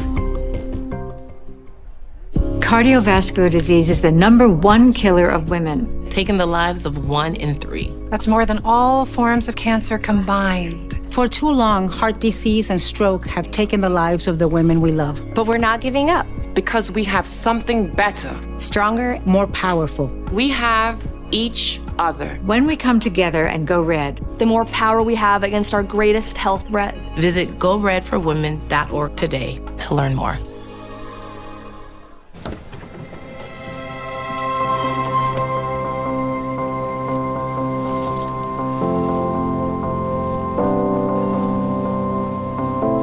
the impact of a meal goes well beyond feeding our bodies.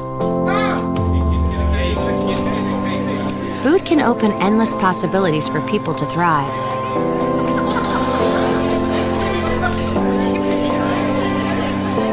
Because when people are fed, futures are nourished.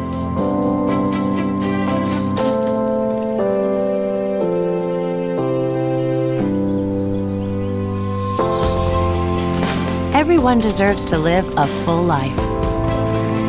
And with your help, together we can end hunger. Join the movement at feedingamerica.org/actnow. Welcome back, everyone, to Veterans Memorial Stadium. Again, we're tied at the half, 21-21 between the Raiders and the Presidents. I mentioned earlier on in our telecast, we want to thank all the volunteers and staff and crew that have come out here to make this game possible. Again, people, it's an early day for QATV to come out here. Initially, want to give thanks to Chris Potter, longtime employee and great staff of QATV. Was here at Veterans Memorial Stadium at 4:30, getting the truck ready to go for our production here. Chris has been at every Thanksgiving since 1993, 94, something along those lines here. Maybe even earlier than that, he's saying, but he's been at every Thanksgiving for QATV, and before that with Quincy Continental Cablevision, providing coverage for everyone here in the city of Quincy. So it's been a long morning already for Chris, but we want to thank him. And then arriving shortly thereafter was QATV's Ryan McWade to help get things going, pulling cable and doing all the work and for setup.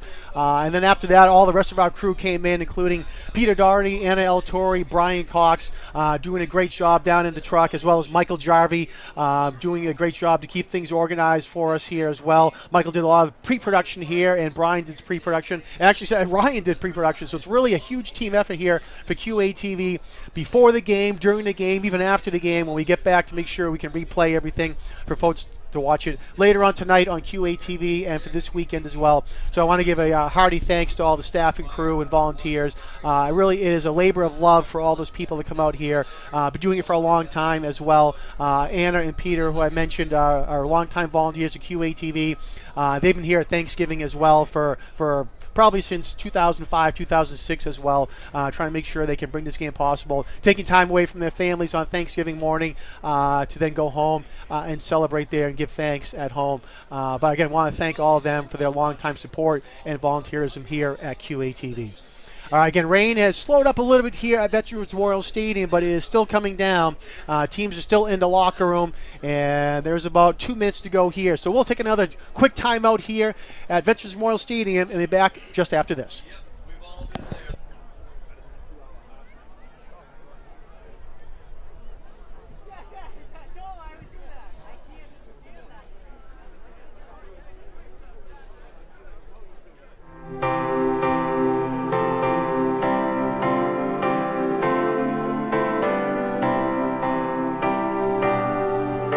It's the turkey's time of the year. Happy Thanksgiving.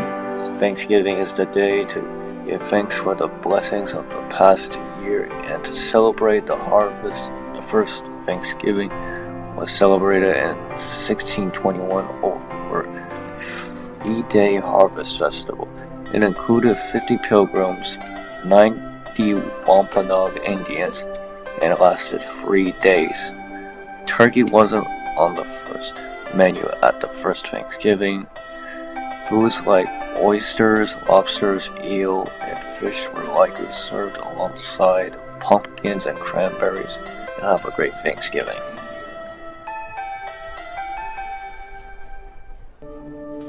My relationship to drugs started very young and very rapidly.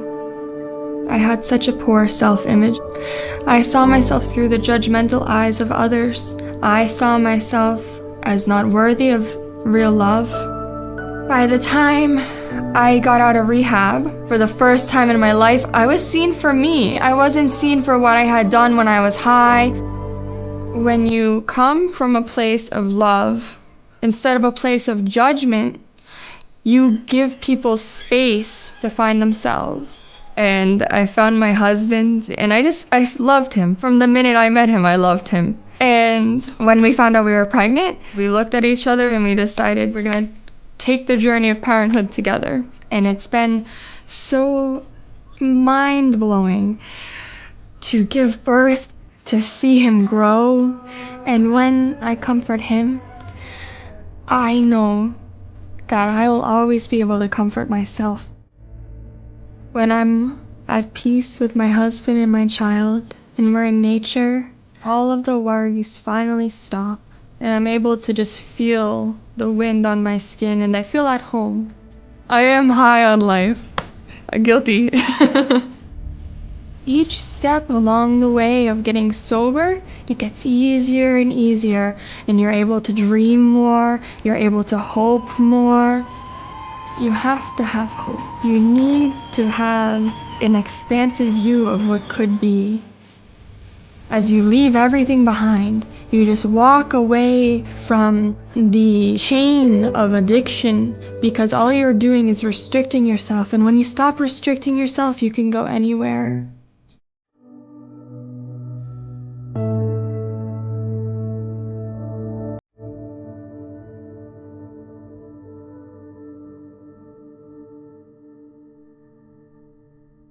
Hope is here. It's halftime here at Veterans Memorial Stadium. We were tied 21-21 between the Presidents and the Raiders. Thanks for tuning into this edition of QATV Sports on Thanksgiving morning. My name is Jonathan Caleri, and again, we want to welcome you to this coverage of the 92nd Annual Thanksgiving Day football game. And we appreciate you spending your morning here with us, as this has been an exciting game here at the stadium. Real quick, I want to give a shout out to Scott Daniels, another longtime member and volunteer of Quincy Access TV, who's down in the truck helping out here this morning. So I want to thank Scott for coming out here. I apologize for forgetting Scott. Again, longtime member, does a lot of great things for us, so we want to thank Scott. Also, I want to give a happy birthday to QATV's own Joe Catalano. Today is his birthday, so Joe, hope you're listening out there to our coverage, and big happy birthday to you. And also, while I'm at it, I want to give a happy Thanksgiving to a good friend of mine, Tim Nagera, recovering at home right now, but doing great, and I know he's going to be doing great things very shortly here. So, Tim, we're thinking of you as you're at home here in the city of Quincy, and I hope you're doing well and have a happy Thanksgiving. Real quick, we'll run down some halftime stats. First, for the visiting Raiders, Mikey Galligan, the quarterback, 3 of 4 passing for 62 yards and 2 touchdowns. Mikey Galligan also has 16 yards rushing on the ground. Gavin Brown, 12 yards rushing. Ryan Wirtz, 8 yards and 1 touchdown. Marquise Rodriguez-Smith has 2 catches for 52 yards and 2 touchdowns. Cam Sampson, 1 catch for 10 yards. For the Presidents, Nate Goff, 4 of 5 passing for 74 yards and 1 touchdown. Jonas Aller also has 1 touchdown for 18 yards. That last pass at the end of the second quarter. Leo Steinberg, who has 30 yards rushing. Jonas Aller has 51 yards rushing and 1 touchdown as well. Jaden Francois, 2 catches for 61 yards and 2 touchdowns. Alex Martinez, 1 catch for 32 yards. And Jojo Ham, 1 catch as well.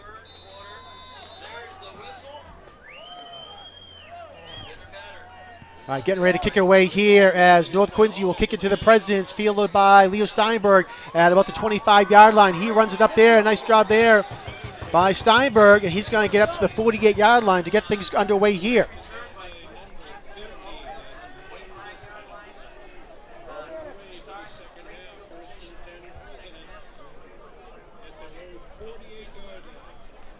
So you can see here Steinberg making his way up the middle of the field. Gets brought down, by Mike Nista.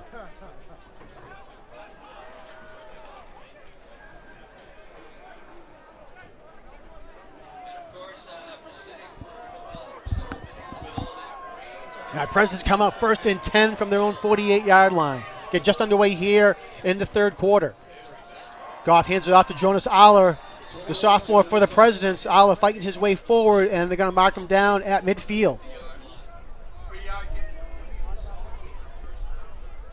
You can see here, things got stumbled up there and bundled up in the middle. And players almost got caught up there on their feet, but Aller was able to get the ball and, again, get up to midfield.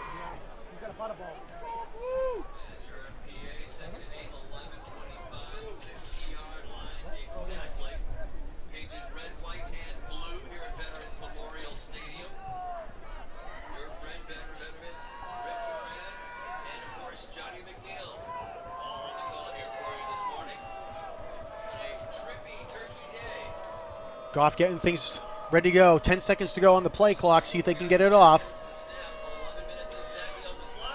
And it looks like they just did get it off. Hand off to Leo Steinberg over to the left side. Almost broke it free. Credit there to Tim Tolan, who held him up. And that gave time for Joe Nista to come up there and make the tackle. As you'll see here, Steinberg over to the left side. And right here, looks like he was going to go. And Tolan holds him up as Nista comes from behind to make the tackle. A big tackle there. And credit there to Tolan, but a big run by Steinberg up to the North Quincy 41-yard line.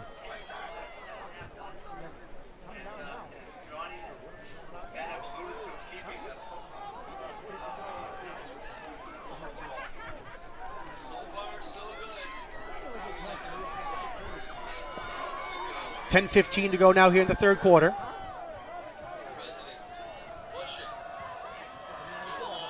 Presidents reset the offensive line. And if the ball comes loose, and it looks like North Quincy has recovered. Some confusion on the play, on the handoff, and North Quincy has recovered. So he gets up off the bottom of the pile. Number 88, Andy Lowe, the sophomore. And you can see here, as Goff was getting ready to hand it off to Alla, it looked like it might have hit Steinberg, and Lowe right there to recover the ball, and North Quincy gets the turnover.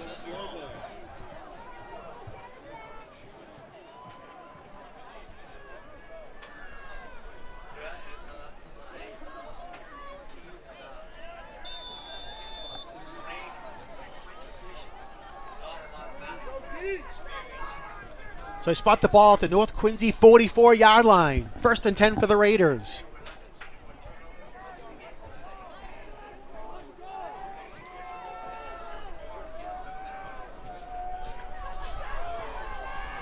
Each team now with 2 turnovers here tonight. Gavin Brown with a pitch over to the left side, and he's going to get into Quincy territory and more, as there'll be a first down for the Raiders as they spot him down at the 45-yard line. Take a look at the replay here as Brown goes to the outside, has a nice block there up ahead from Joey Rodriguez, and Gavin down again at the 45-yard line. And handoff goes right up the middle there for the Raiders. Brown again on the run. Looks like he's going to get a gain of 1 on the play. Martinez does a nice job there, come in to make the play, as well as some help there from Jacoby Quinn.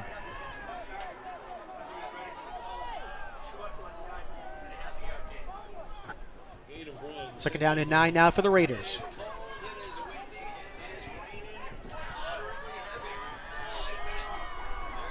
$9:05 to go now here. Galligan being pressured, and see if he gets sacked or not. Who's trying to get a handshake, he gets free from it. Over to the left side now he goes, and a great job there by Galligan, and somehow is able to get away from that tackle. And Galligan makes something out of nothing there. And you can see here, Alex Martinez, one of the seniors, just couldn't hold on. And Brown will go, Galligan, they're going to mark him out of bounds at the 38-yard line. Section 38. 3rd and 3 for the Raiders.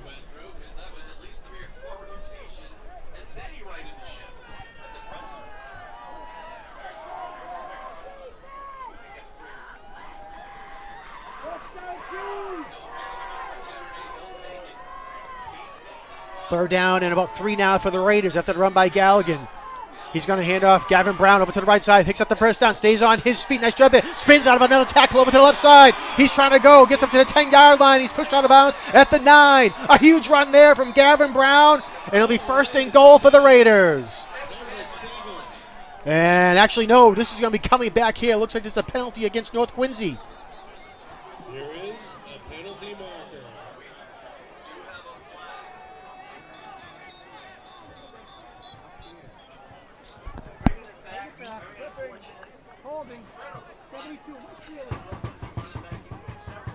Flag thrown at the 39-yard line.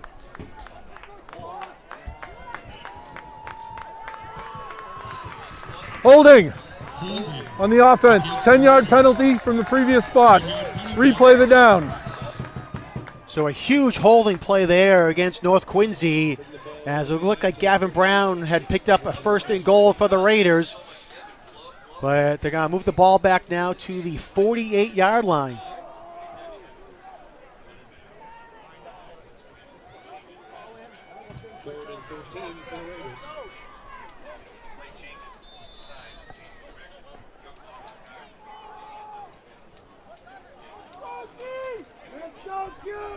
So 3rd and 13 now for the Rays after the hold. 8 minutes, 40 seconds to go here in the third quarter.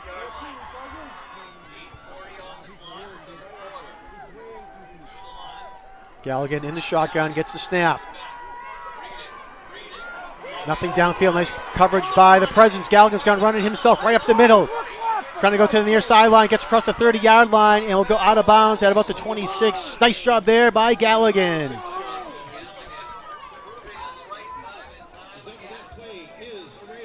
Galligan picks up the huge first down there. Again, they're going to spot him down at the 27-yard line, and you can see here as Galligan gets out of bounds, as you can see there, 5 Presidents chasing him down. First and 10 from the 27. Tim Tolan with the carry now, trying to get up the middle, and nice job there by the Presidents to bring him down. Donovan O'Connell there, number 4, getting up the bottom of the pile for the Presidents, as we'll see here on the run by Tolan.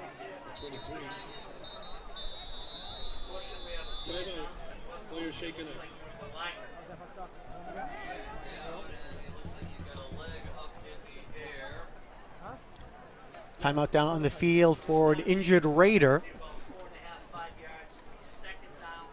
8:09 to go here with the clock stopped. And you can see out in the middle of the field as North Quincy brings out a towel to dry that ball off and keep it dry while we have the timeout on the field.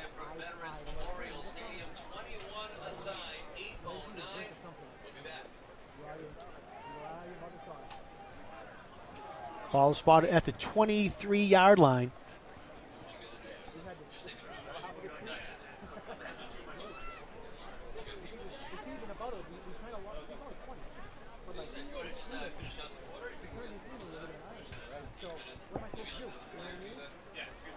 You can visit QATV's website at qatv.org for program schedules, membership information, video on demand, live streaming, and more.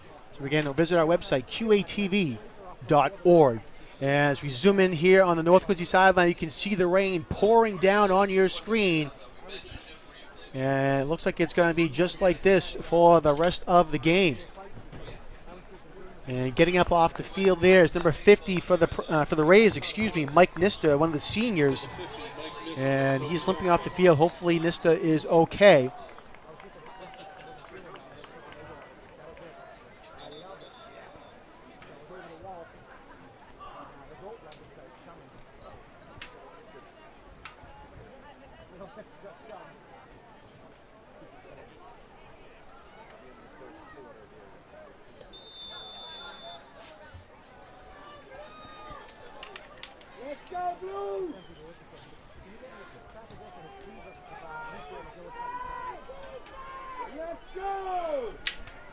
Our teams come back out on the field. Clock continues to tick down now. 7 minutes and 50 seconds. Galligan under center. Man goes in motion, and it's a pitch over to the left side. That's Marquise Rodriguez-Smith. And nice job there by Rodriguez-Smith. He'll get up to about the 15-yard line. And it should be enough for the first down for the Raiders. As you see here in the replay, he had a nice job there as Gavin Brown out in front to help him block. Ryan Wirtz with a great block there on your screen as well. And they do spot him down at the 15. First down for the Raiders. Result of that play is a North Quincy first down. Ball spotted at the 15-yard line of the Presidents. Galligan looks like he's going to line up under center again here for North Quincy. Again, 1st and 10. Play action fake.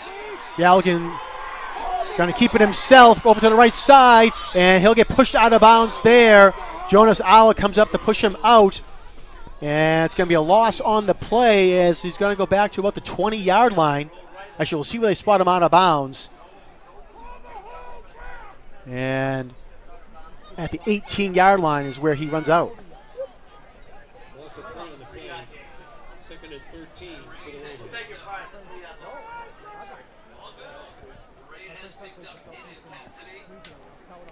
Loss of 3 on the play for the Raiders.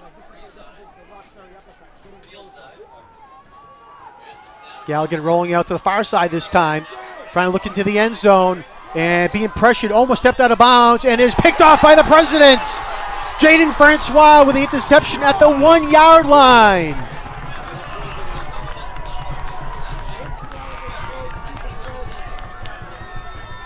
You can see as Galligan running over to the North Quincy sideline is trying to make something happen right here. He just does stay in bounds, and as he's about to step out of bounds, he throws it and caught there by Francois at the 1-yard line.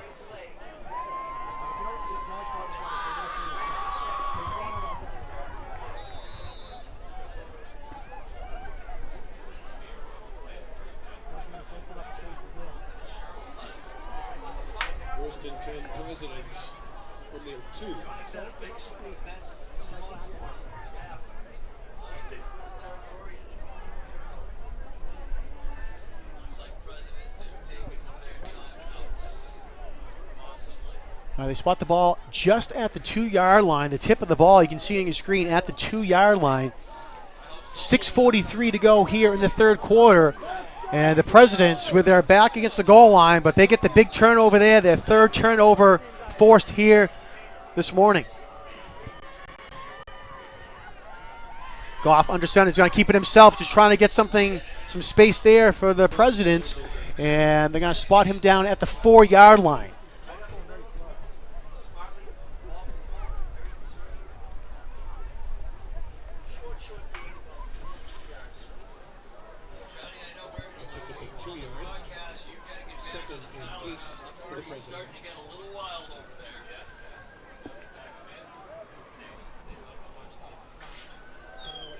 You can see the rain just coming down on your screen here at the stadium. Still a great amount of fans here holding out. Lots of umbrellas and raincoats obviously here, but fans are staying here for the game as it has been an exciting one. Again, we're at 21-21. Jonas Ala with the carry goes right up the middle, and he's going to be close to the first down for the Presidents. And it looks like they're going to spot him down at the 11-yard line. As you can see here on the replay.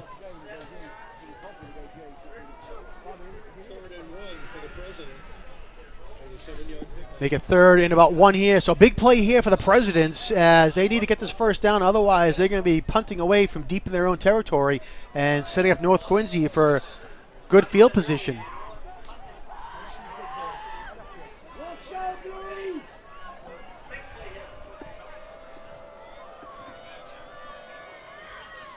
Give it to Ala. Hits it in the backfield. It looks like North Quincy's going to hold him up. It's going to be a loss of 1 on the play.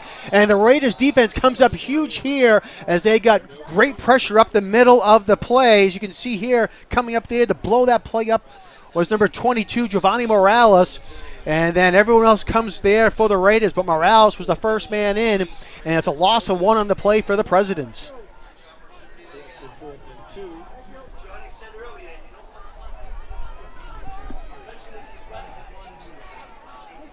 All right, the Presidents will be forced to kick this ball away as we come up on the 4.5-minute mark of the third quarter. Ryan Wirtz will go back deep for the Raiders. Jaden Francois will kick it away for the Presidents.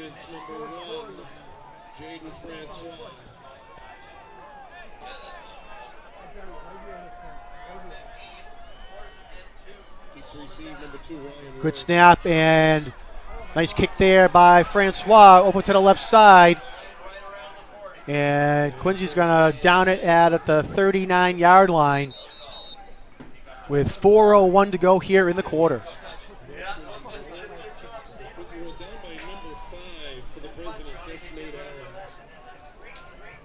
And the Raiders will go on offense, 1st and 10 from the Presidents' 39-yard line. Again, ball spotted at the 39-yard line, 1st and 10 for the Raiders. So the turnover does not hurt the Raiders on the last interception thrown there by Mikey Galligan.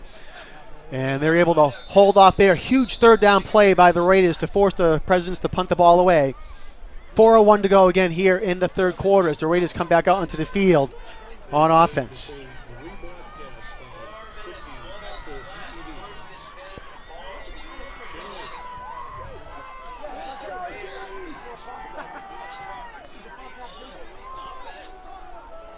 All right, Galligan under center now for the Raiders. 1st and 10. Galligan looking. Nothing happening there. Nice coverage downfield by the Presidents. Galligan throwing downfield and is almost intercepted by the Presidents. Jordan Leathers on your screen, number 14. Couldn't hold on to it, but a great job there by the Presidents as they were able to hold here and nothing was happening downfield. Galligan was looking for something.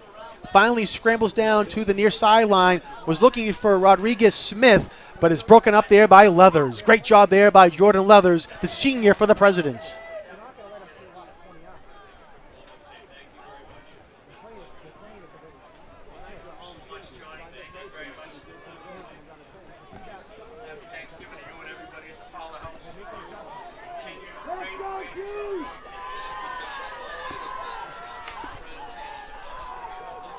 Rodriguez Smith gets the handoff over to the far sideline, breaks a couple tackles in the backfield. Nice job here by Rodriguez Smith to pick up a positive gain.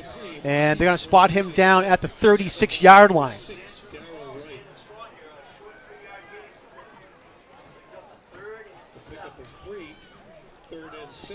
Darrell Wright over there on the tackle, number 6 for the Presidents, as well as Leo Steinberg. Third down and 7 now for the Raiders.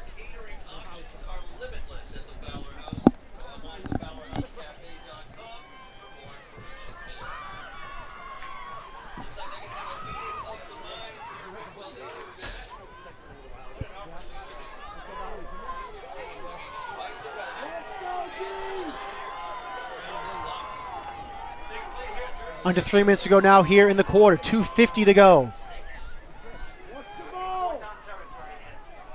And delay of game is going to be called against the Raiders.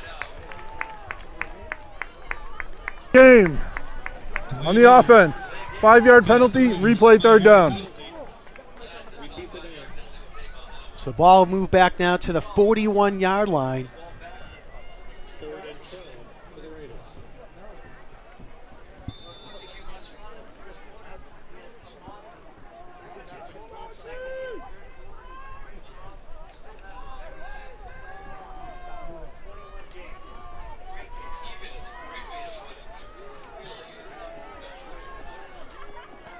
All right, Galligan in the shotgun for the Raiders. Fakes the handoff, being pressured, sneaks out of harm's way, and again does the same thing. Now he's going to try to run it down the far sideline.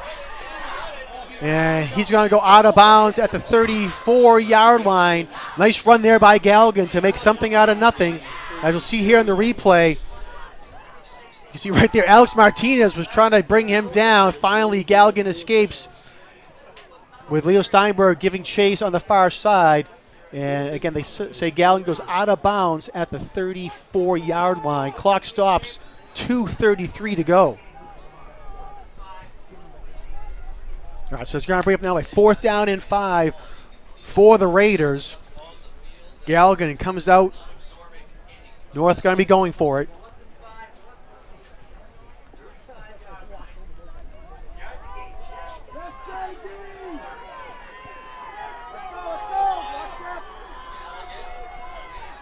Again, 2:33 to go here in the third quarter.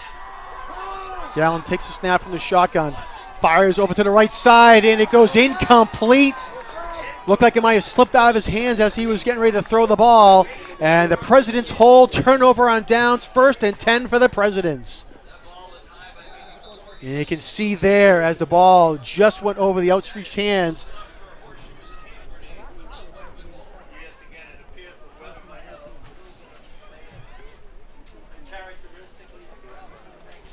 So with 2:26 to go here in the third, it'll be President's ball on their own 34-yard line. There's a President down on the field, and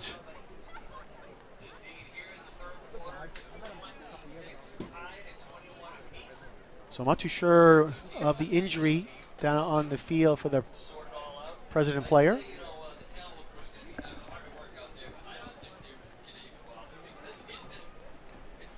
Looks like they're trying to stretch out, so it might be just a cramp there for, I believe it is number 18, Diego Tavares Gonçalves.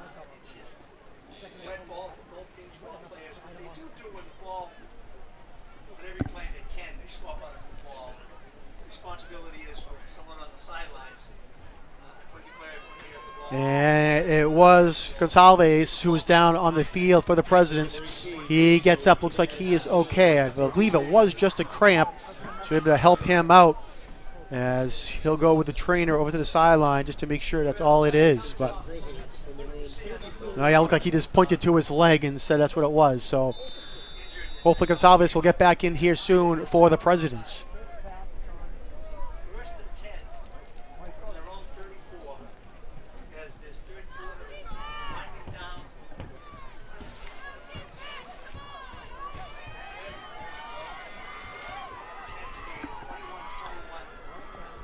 All right, senior captain Nate Goff lead the team to the line of scrimmage. Again, 1st and 10 from the 34. Ala with a carry over to the left side, and he's going to get a couple of yards up to about the 37-yard line before he is brought down, as we'll see here on the replay. Andy Lowe comes in to make the tackle, as well as Ryan Wirtz for the Raiders.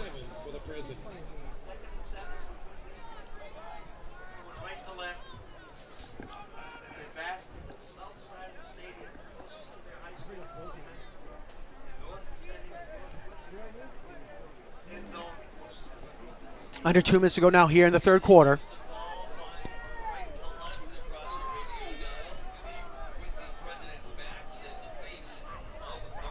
Second down and 7 now for the Presidents.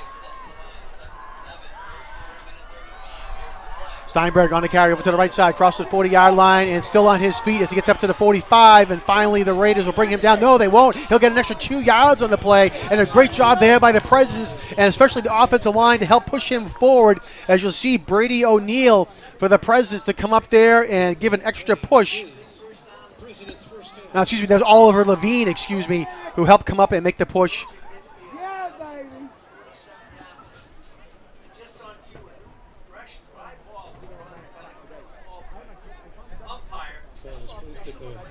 Ball at the 47-yard line, 1st and 10 for the Presidents as we hit the 1 minute mark of the third quarter.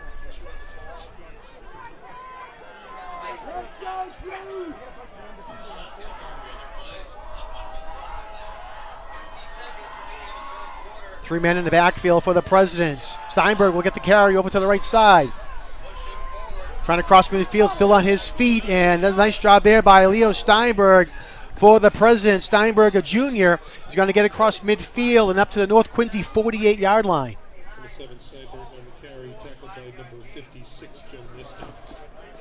Joe Nister over there, as well as Mike Nister, come up and make the tackle for the Raiders. Tim Tolan coming in at the end of the play there to help out as well. Second down and 5 now for the Presidents. 10 seconds to go. Might be the final play of the quarter if they're able to get it off. 5 seconds to go here. And the flag is thrown. 2 seconds to go. And looks like it's going to be an offsides against the Raiders.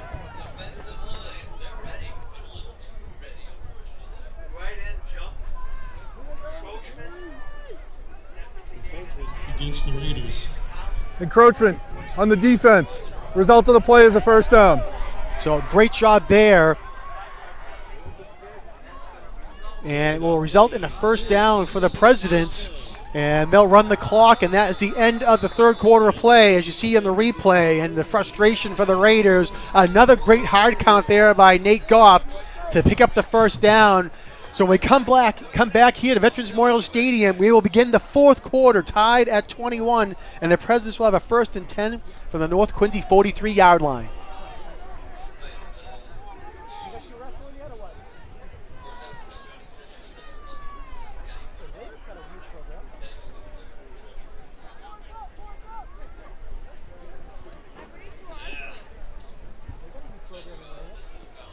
Again, we want to thank you for tuning in to this edition of QATV Sports, the 92nd matchup between the Raiders and the Presidents here at Veterans Memorial Stadium. Quincy High School holds a 49-37 series record with 5 ties between the teams as well. Of course, last year North Quincy won the game 43-20. See if they can go back-to-back victories on Thanksgiving morning against the crosstown rivals.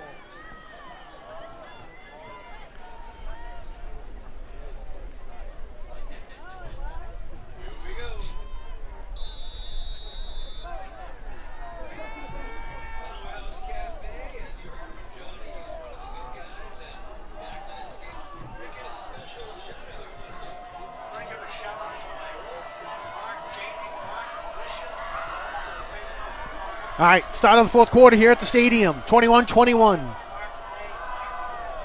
Goff under center, 1st and 10 at the 43 for the Presidents. Steinberg with the ball over to the left side, cross the 40-yard line, flag thrown on the play. This one's going to be coming back. Steinberg will get tackled at about the 33-yard line. But again, flag thrown on the play.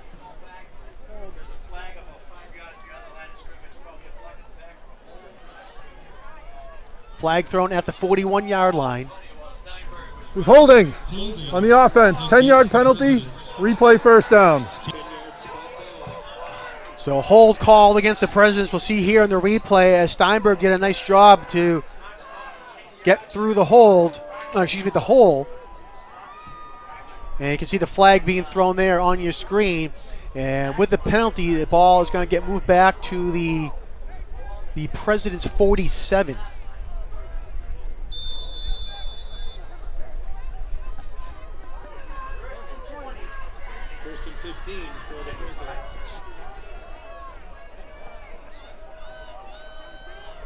First down and 20 now for the Presidents. Get back at their own 47-yard line. Steinberg again on the carry over to the left side. Has some open space. Across the 30-yard line. Gets a block. Jumps over one man at the 20-yard line. Still on his feet. And will finally get brought down and pushed out of bounds at about the 16-yard line. Huge run there by Leo Steinberg. And we'll take a look here on the replay as Steinberg had a huge hole to run through. Jonas Aller out in front of it to help block him as well. Great job there by Aller to block Tim Tolan as Steinberg gets a stiff arm there as well to pick up a few more yards. And they spot him down at the 17-yard line.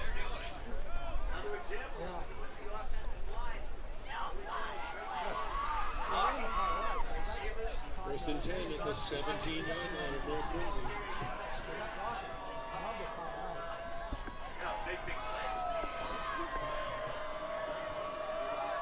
All right, Presidents in the red zone now again, 1st and 10.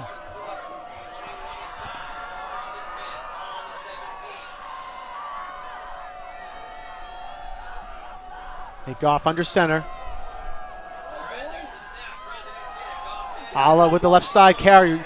Across the 10-yard line, and will get pushed out of bounds inside the 10, make it about the 8-yard line for Jonas Alla. See here in the replay as nice job there by Alla, and picked up a nice block there as well in front of him by Chris Young, the junior lineman for the Presidents.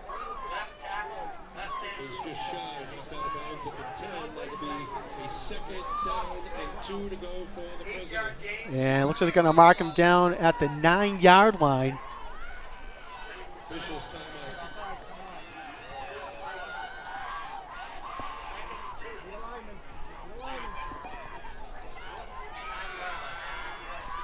The clock has stopped with 10 minutes and 20 seconds to go in the game.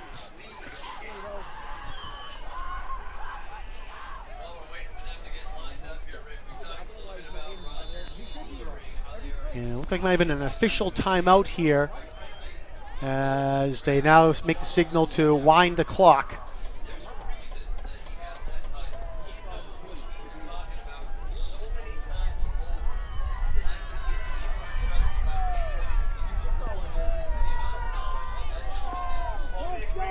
All right, Presidents taking their time as they come to the line. Under 10 minutes to go now here in the game.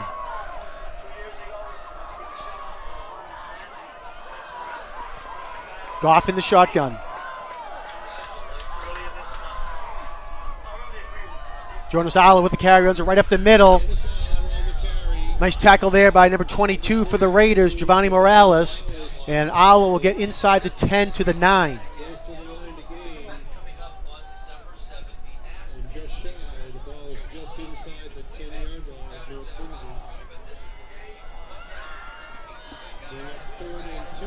So really no gain there for the Presidents, and it'll be 3rd down and 2 from the 9. Ball just inside the 10-yard line there for the Presidents. Nate Goff went to the sideline to get the play call from head coach Ed DeWitt. First year as head coach for the Presidents.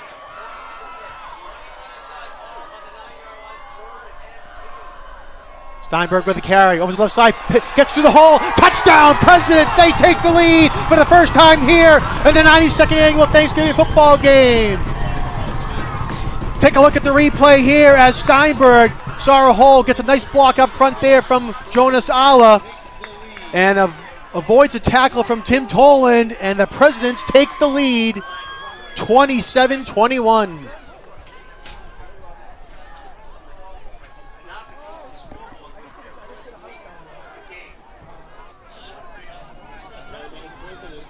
And looked like Presidents have called a timeout. 8:49. Actually, no timeout's been called. Excuse me.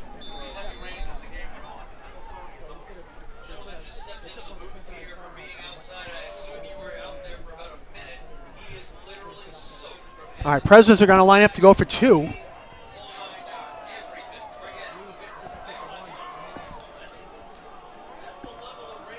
Alla, Codner, and Steinberg in the backfield for the Presidents. They give it to Steinberg, trying to get to the left side. Sneaks through one tackle, and he reaches for the end zone. Did he get in? No, he did not. Just shy. They're going to say he was down just before the goal line. So the Raiders are able to hold the 2-point conversion, and the Presidents will have a 27-21 lead. You can see there Steinberg broke through a couple of tackles, and then finally the Raiders come up there, and a huge play by number 54 for North Quincy, Hussein Al-Zubadi, one of the captains, to hold him up. Also coming over there was Marquise Rodriguez-Smith at the last minute to give an extra push backwards to hold Steinberg in. But nonetheless, the Presidents have taken a 6-point lead, 27-21, with 8:49 to go here in the ball game.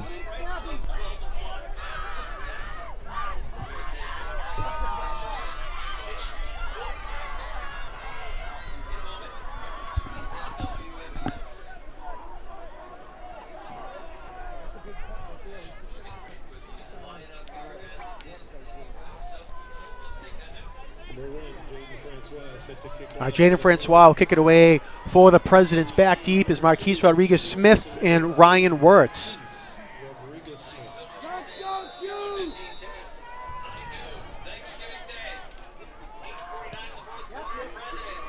Nice kick there.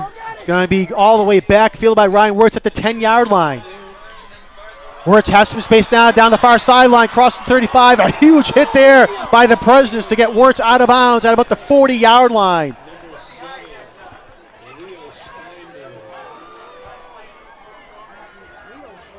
And you can see here on the replay as it might have caught the Raiders off guard there on the kick that goes deep. Wirtz is able to go back and field it, but with that he had some space to run it away. And you can see here as Leo Steinberg puts a nice pop there. And they're going to spot him down at about the 39-yard line.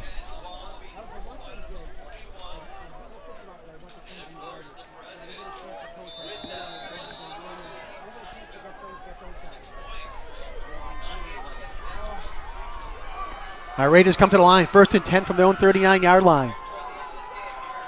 Handoff goes to number 7, Gavin Brown. Over to the right side, breaks free, cuts up the first down. Will finally get pushed out of bounds. Gavin Brown, a great run there as he picks up a first down for the Raiders. See here on the replay, Brown breaks free, 2 tackles in the backfield, and another one right there as well. Finally springs him free, puts his shoulder down, stays in bounds for an extra yard or 2, and they're going to say he's down at the President's 46-yard line. Great run there by Gavin Brown.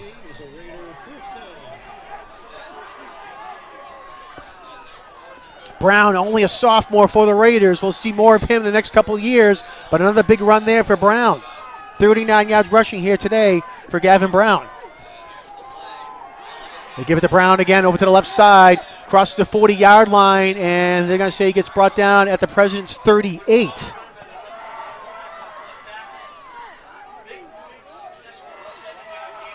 See here on the replay as again they go to Brown over to the left side.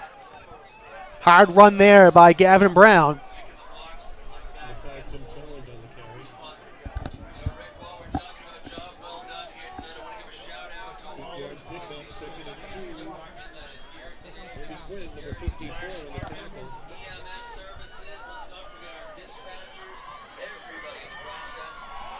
Brown one more time over to the right side. A nice tackle there by the Presidents coming up to make that hit. Was number 54. That's junior Jacoby Quinn. You can see there, nice job by Quinn. Sheds his block and was able to come up for the tackle. Otherwise, Brown might have had a few more yards on that play. They spot him just shy of the first down marker.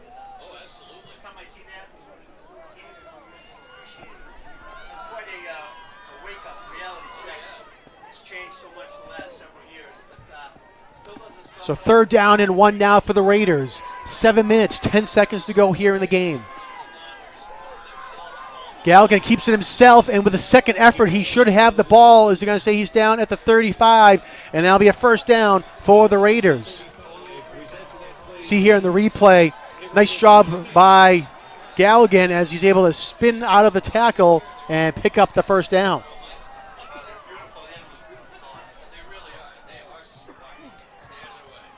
So again, 1st and 10 from the 35. Brown over to the right side again on the carry. Nice job by Brown to get over a couple of people on the ground. And with forward progress, they're going to mark him down at the 31-yard line.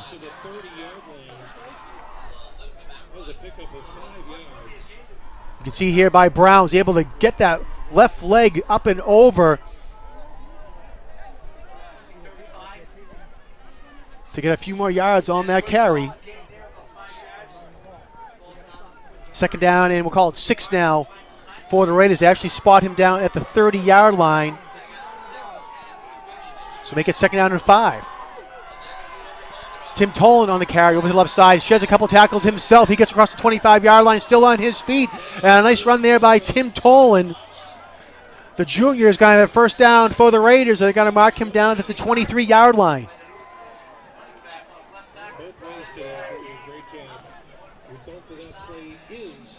First down. Ball is handled at the 23-yard line of the Presidents. 5:42 to go now here in the game. 1st and 10 for the Raiders. Ball at the 23-yard line. Brown gets the pitch over to the right side. Has a blocker in front of him, and nice job there by the Presidents coming up to make the tackle. Leo Steinberg, as Brown had some space in front of him. As you'll see here on the replay, Brown had blocker out there, Hussein Al-Zubadi in front, but a nice job by Steinberg to come free and bring him down. And they're going to say they spot the ball at the 16-yard line.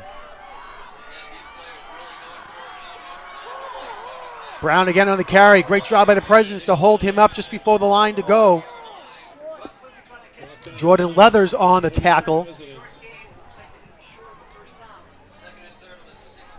Brown gets knocked out of bounds. 4:54 to go. And they're going to say he's out of bounds at the 14-yard line. Third down and 1 now for the Raiders.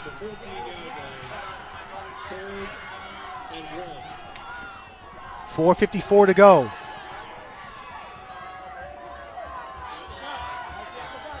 Galligan keeps it himself, goes right up the middle, and he is right at the first down marker. We'll see if they give him the...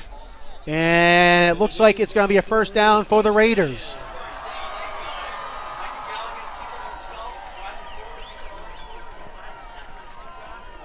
Needs to get to the 13-yard line, and he just does get it. First and 10 for the Raiders. Again, now at the 13-yard line. 4 minutes, 30 seconds to go.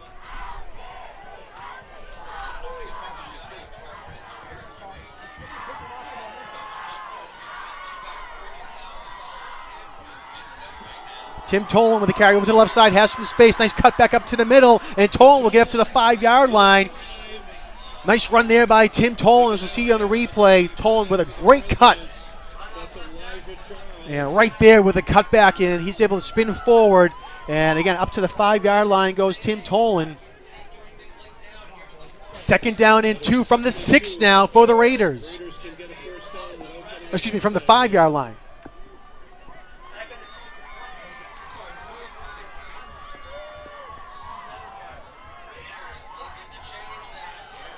Hand off over to the left side. Looks like it was Gavin Brown on the run. To the 14. We'll see where they officially spotted. Brown, they're going to spot him down at the 4-yard line. Third and less than a yard. Ball spotted on the 4. Third and 1 now for the Raiders. 3:15 to go now here in the game.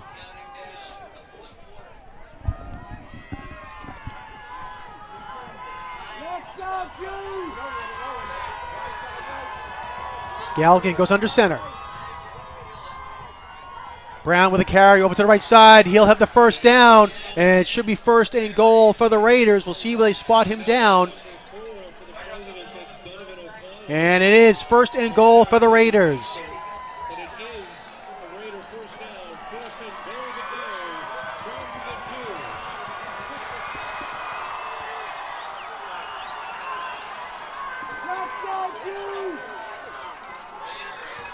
All right, first and goal from the 3 now for the Raiders. 2:30 to go here in the game.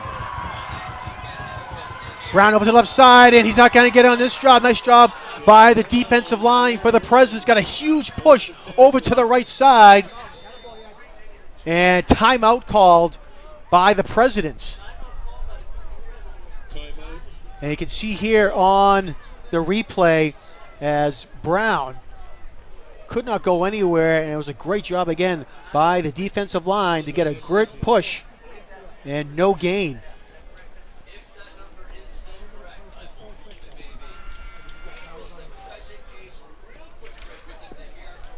Rain pouring down here at Veterans Memorial Stadium. 2:22 to go here in the game. Again, timeout called down the field by the Presidents.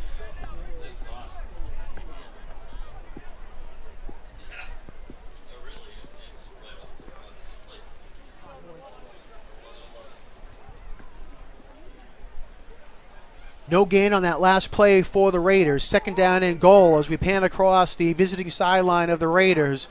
No one is left here at Veterans Memorial Stadium. They're hanging in here. It's been an exciting ball game.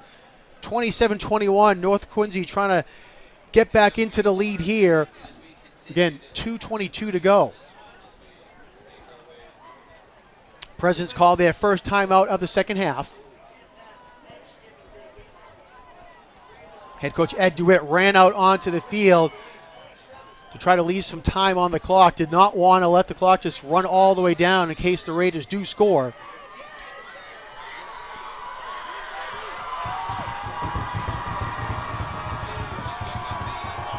North Quincy gets a dry ball out onto the field as they come to the line.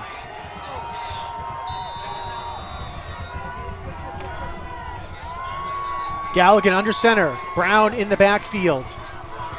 They pitch to Brown over to the right side. Brown dives into the end zone. Touchdown, North Quincy! We are tied at 27, as we'll see here on the replay. Great call as they go out. Al-Zabadi in the front to give him some space, plows through, and Brown dives in for the 6 points.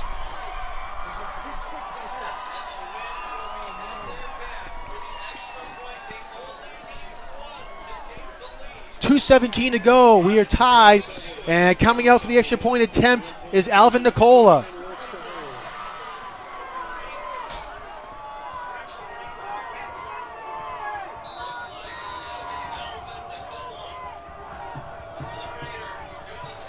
All right, high snap, they get it down, and it's blocked by the Presidents. It is blocked, a great job by the Presidents. The snap was a little high, and that forced Nicola to wait for the ball to come down, and that gave plenty of time for the Presidents to come in and block the kick, and we will remain tied 27-27, as you can see there on the replay.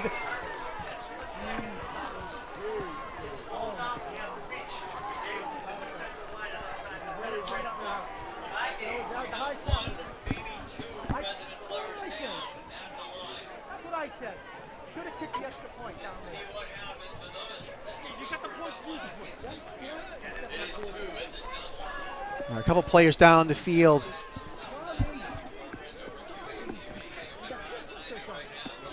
Taking a look at the replay here on the touchdown run by Gavin Brown. Again, you can see out in front Hussein Al-Zabadi, one of the captains for the Raiders, was leading the way as Brown went right behind him and then goes in for the touchdown. As you can see, the rain pouring down with the celebration there for the Raiders. And let's see, it was Nate Allen. Again, he had had a cramp earlier in the game. I believe it was a cramp again for him. And Donovan O'Connell also getting up slowly. And O'Connell. So hopefully O'Connell's okay. He's all right. Let's go, boys.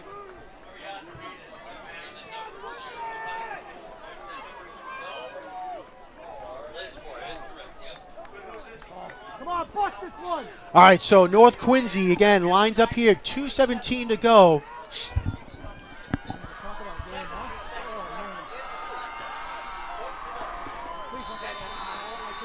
Connor Lynch, the freshman, will kick it away for the Raiders.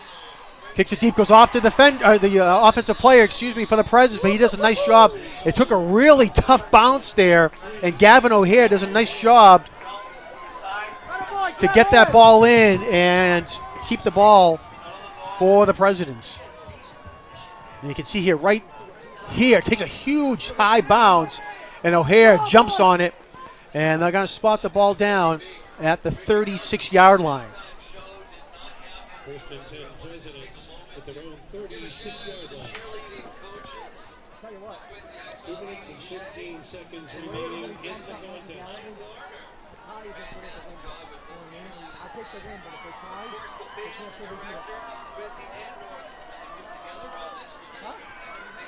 Yeah, they played. They work tirelessly all year long with these students every single day. Oh, really? Dictating when there's ever trying to injure someone in music. They personally have my respect. Love it.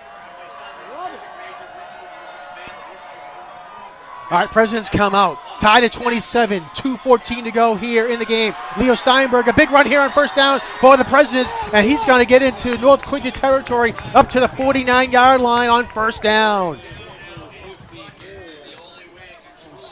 See here on the replay as Steinberg was able to get through that small little hole. Leading out there for the Presidents was Chris Young, the junior lineman, leading the way. And Steinberg goes through that hole and goes into North Queensland territory, again up to the 49-yard line. First and 10 for the Presidents. Steinberg again on the carry over to the left side. And nice job there by North Quincy's number 22, Giovanni Morales, to come up and make the tackle. And maybe a gain of 1 on the play. And the Presidents call a timeout with 1:42.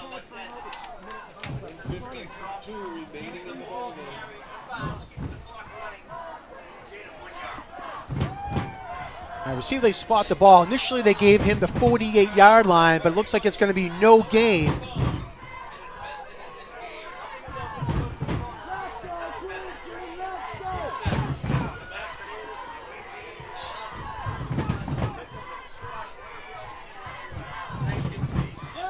All right, again, Presidents call a timeout. 1:42 left to go here in the game.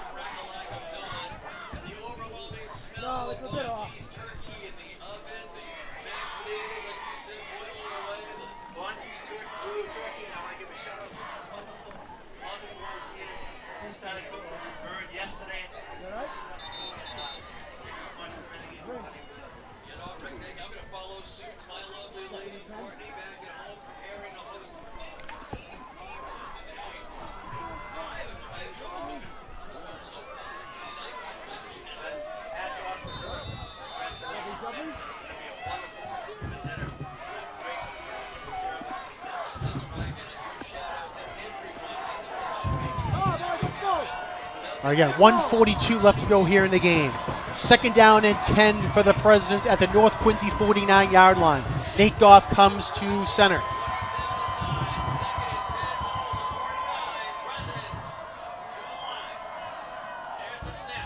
Goff, play action fake. Looking downfield, and it is, let's see, they intercepted? No! Tim Tolan has his hands on it, but it slipped through his hands, as we'll see here on the replay.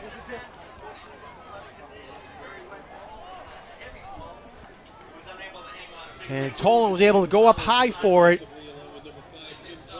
Pass was intended for Jonas Alla, and right there just goes through his hands. Alla did a great job to deflect the ball, or excuse me, to go into Tolan to make sure he couldn't defend it. So I have to give credit there to Jonas Alla as well.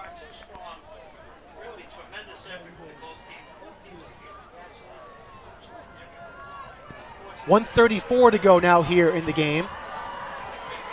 3rd and 10 for the Presidents.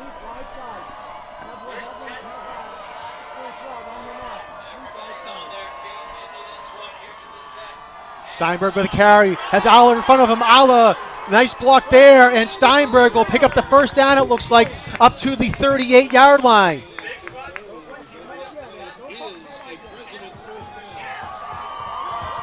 And head coach Ed DeWitt's telling them to spike the ball. And they do spike the ball with 1:17 to go in the game.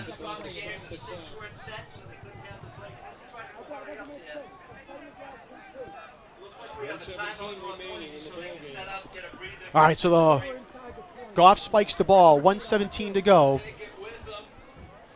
can see on your screen there, head coach Ed DeWitt talking to his senior quarterback and captain.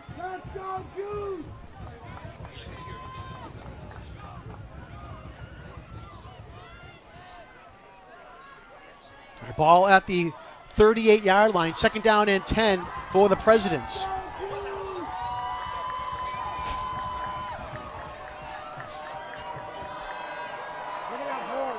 Goff under center now. Pitch to Steinberg. Steinberg did a great job to hold on to that ball, and he's going to get hit for a big loss. Still on his feet, though, excuse me. And then finally, he's going to get brought down at the 45-yard line. Again, Steinberg did a great job. Just you can see right there, ball was thrown just behind him, but he's able to hold on to the ball. And then several Raiders try to come up and bring him down. And timeout down on the field called by the Raiders with 1 minute to go. 3rd and 17 for the Presidents. So the Raiders call a timeout, 1 minute to go here in the game, and it'll be 3rd and 17 for the Presidents. Again, back now to the 45-yard line. Almost disaster there for the Presidents, as that ball could have come loose. But again, credit to Leo Steinberg to hold on to that ball and retain possession. 3rd and 17, giving some more life here for the Presidents.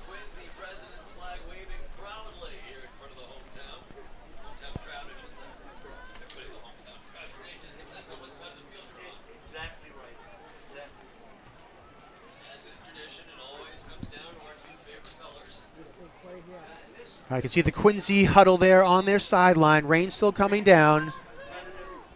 Head coach Ed DeWitt.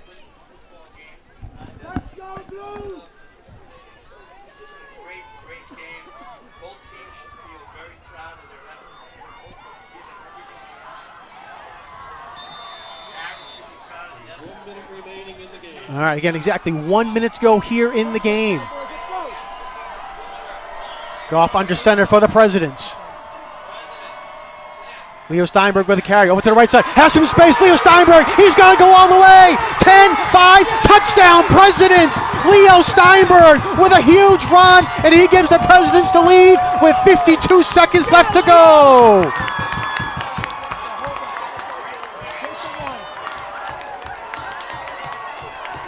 Take a look at the replay here as Steinberg hits the hole, gets a couple of nice blocks, and then the rest is all up to him as he goes to the races. Leo Steinberg.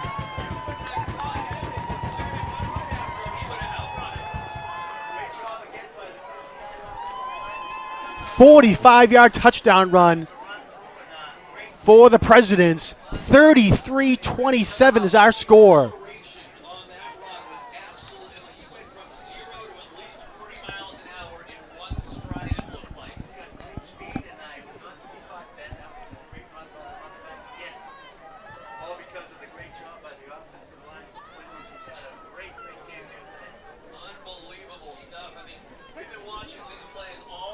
All right, Presidents look like they're going to go for two.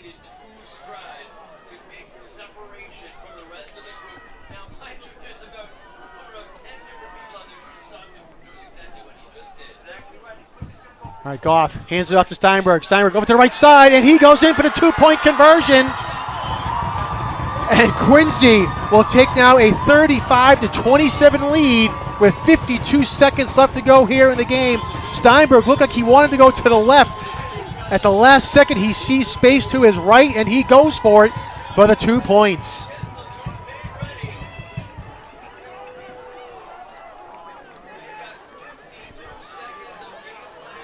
So the Presidents come down, and a great drive there for the Presidents. They go 64 yards in a minute and 22 seconds on 7 plays to take the lead.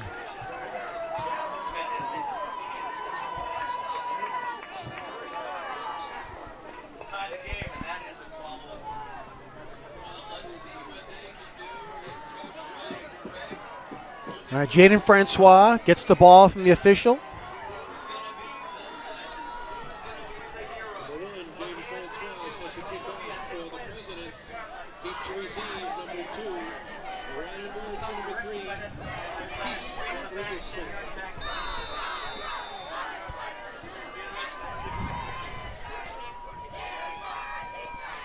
All right, Francois kicks it.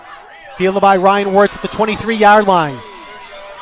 Wirtz has some space down the right sideline, and he'll get tackled at the 40-yard line.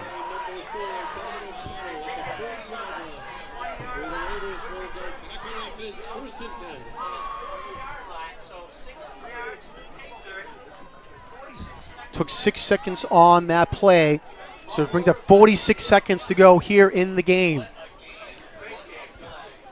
And again, they spot the ball at the North Quincy 40-yard line. Raiders need to go 60 yards to try to tie the game with a 2-point conversion.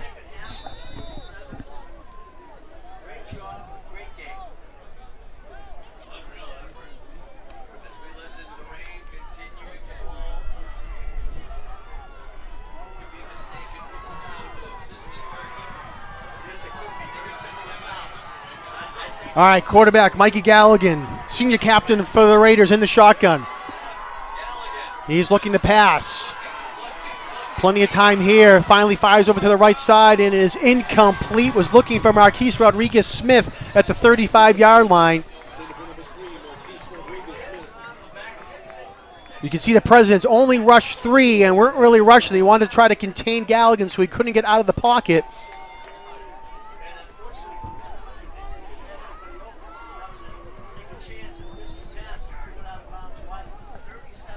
37 seconds to go.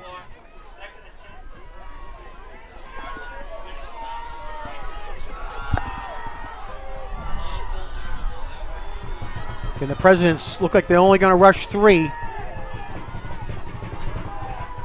And again, they're just trying to contain Galligan. Nothing. Looking downfield, finally has a man open, and it goes incomplete. Ryan Wirth was able to get free, but they cannot connect. 29 seconds left to go here now. As you'll see here on the replay, President's content to let some time tick off the clock as well. And Wirtz gave a big effort there, but just could not bring it in.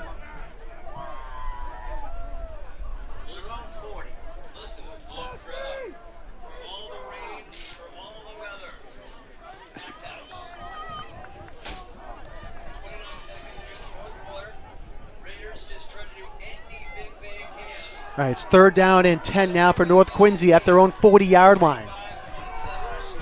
29 seconds to go.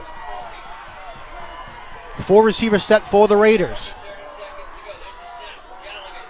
Presidents again come with a little bit more pressure here. Galligan all the way back now to his 25-yard line. And Galligan's going to decide to run it. He has a lot of space up in front of him, picks up the 1st down. He stumbles, but he stays on his feet and will finally get brought down at the 36-yard line.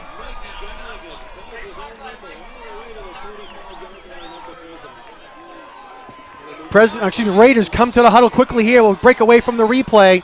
And just as I say that, North Quincy calls a timeout. So the Raiders call a timeout with 10 seconds to go.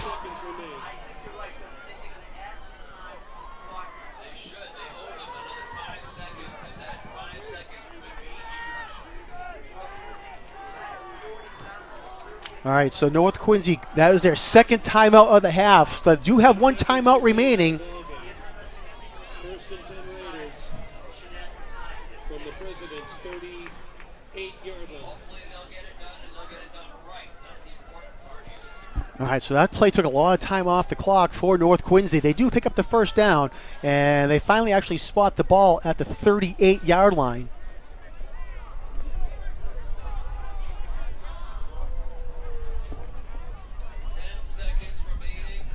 In the game, once these two teams break their huddle, both teams at the sideline will be coached to instructions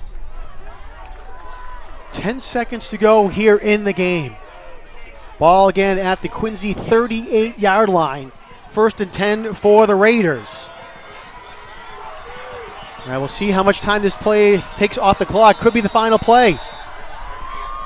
Presidents have 3 men back at their own 10-yard line. Galligan looking, fires down the sideline. It is incomplete. Gets knocked away there by number 5 for the Presidents, Nate Allen. So pass goes incomplete. 4 seconds to go here in the game.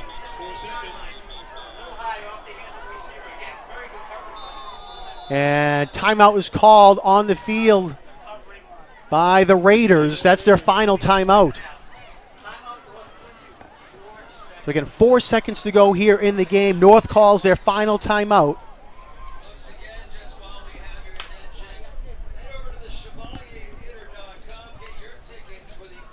So North Quincy now down to their final play pending a defensive penalty.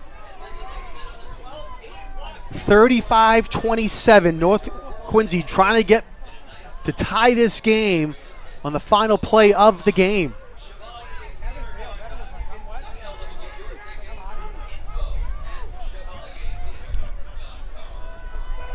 All right, Raiders break their huddle from the sideline. Again, you can see the rain pouring down here at Veterans Memorial Stadium.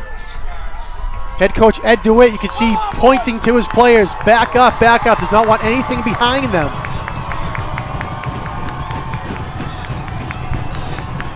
Four seconds to go. 35-27, Quincy on top, seeing if they can hold for one final play here. 92nd annual Thanksgiving football game coming right down to the end. Galligan, low snap, he's able to pick it back up. Looking downfield. No time on the clock. Galligan almost goes down. He stays up though.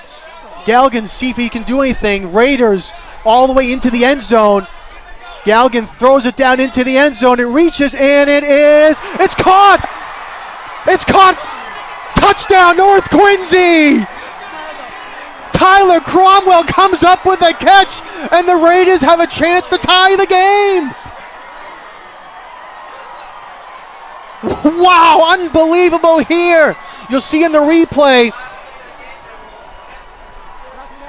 as Gallagher was just trying to find something to happen. Finally throws it into the end zone on the Hail Mary attempt. And it gets all the way behind everyone, and right there, Cromwell comes up with a catch. Wow, unbelievable.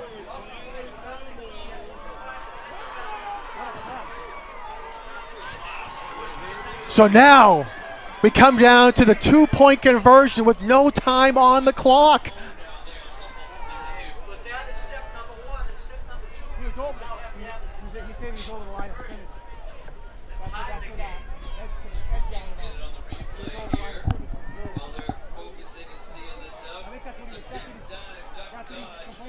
All right, both teams over on their sidelines.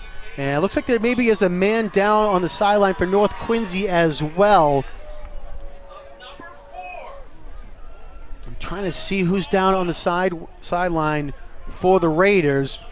But unbelievable job there as Galligan stays alive, almost slipped down a couple of times, finally throws it into the end zone.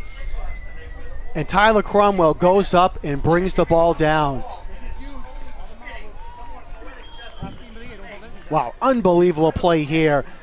Credit to Galligan to keeping everything alive. Credit to Cromwell to catch that in traffic. There were 3 defenders in front of him, all with their hands up, and somehow he was able to grab it and bring it down.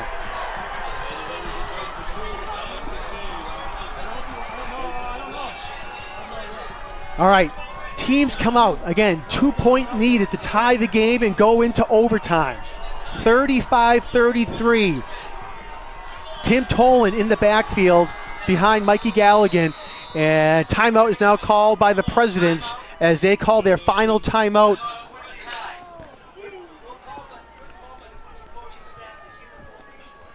Again, Presidents call their final timeout.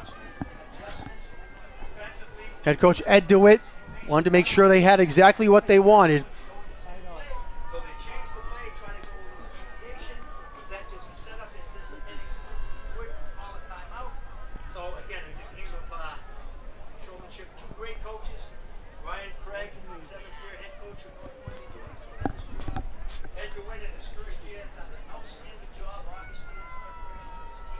We've seen a lot of great games here at Veterans Memorial Stadium between the Presidents and the Raiders, and this is going to be right up there with the best of them. Unbelievable. It was back and forth. Had an outstanding first quarter of play as teams went back and forth scoring touchdowns. It looked like North Quincy was going to go up 21-0 after a fumble recovery, and it got called back due to a penalty, and then the Presidents were able to answer down. And right from that point, it has been back and forth action between both teams, and it will come down now here. 2-point conversion attempt for the Raiders. No time on the clock. We'll see if the Raiders can force overtime here at Veterans Memorial Stadium. All right, again, same formation for the Raiders. Tolan in the backfield. Tolan, no, Galligan has it, and he's going to go in untouched for the 2-point conversion. We are tied at 35, and we are going to overtime. Galligan here, a great fake. Everyone bit going to the middle, and then before they know it, Galligan's in for the 2-point conversion.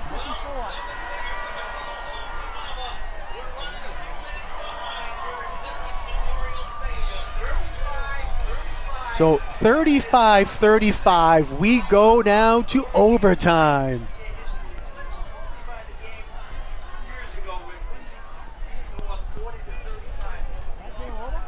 Unbelievable action here at Veterans Memorial Stadium. 70 points scored here is now the second most points scored between the two teams in this series. Only eclipsed by the 2022 game with 75 points. And we're going to have more points scored here as teams will come out here. Overtime rules, ball will be spotted at the 10-yard line. And each team will get a possession to try to score.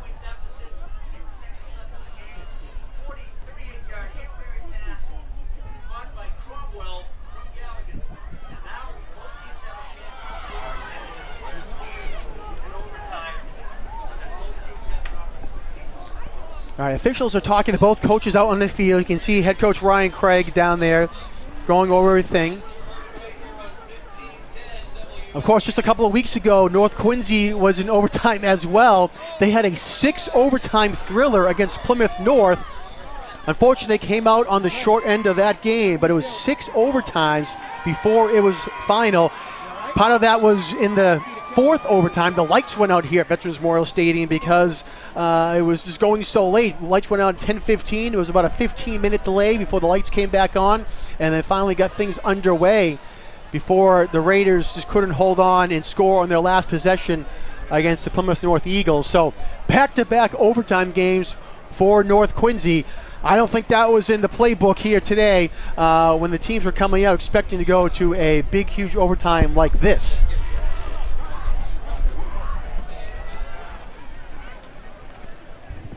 And it is really pouring now here as it has come down all of a sudden as the teams are getting ready to get ready for overtime. Overtime. Looking like overtime.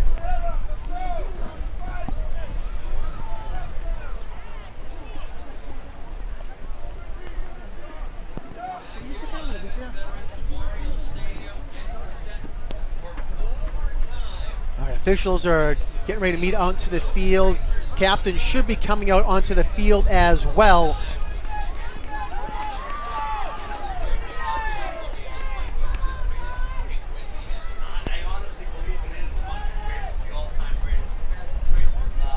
Okay, ball will be spotted at the 10-yard line, and teams will have the opportunity to try to score and or hold their opponent.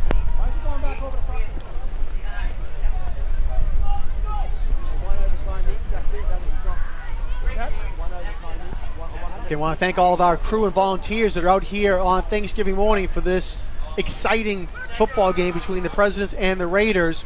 Peter Doherty is our director, Chris Potter, our engineer, Anna El Torre on graphics, Michael Jarvie on audio, Brian Cox on replay, Scott Daniels helping out in the truck as well, and Ryan McWade on camera here for us this morning.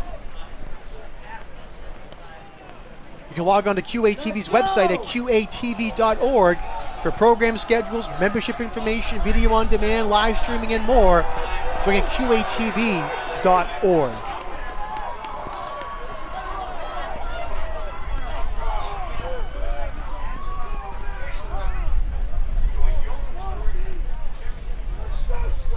QATV will also have live coverage of the 71st annual Christmas parade here in the city of Quincy. That's going to take place this Sunday. Coverage will begin at 12:30 p.m. We hope you tune in to that if you can't make it. The parade will be on QATV Channel 8, QATV HD 1072, and streaming online at QATV.org.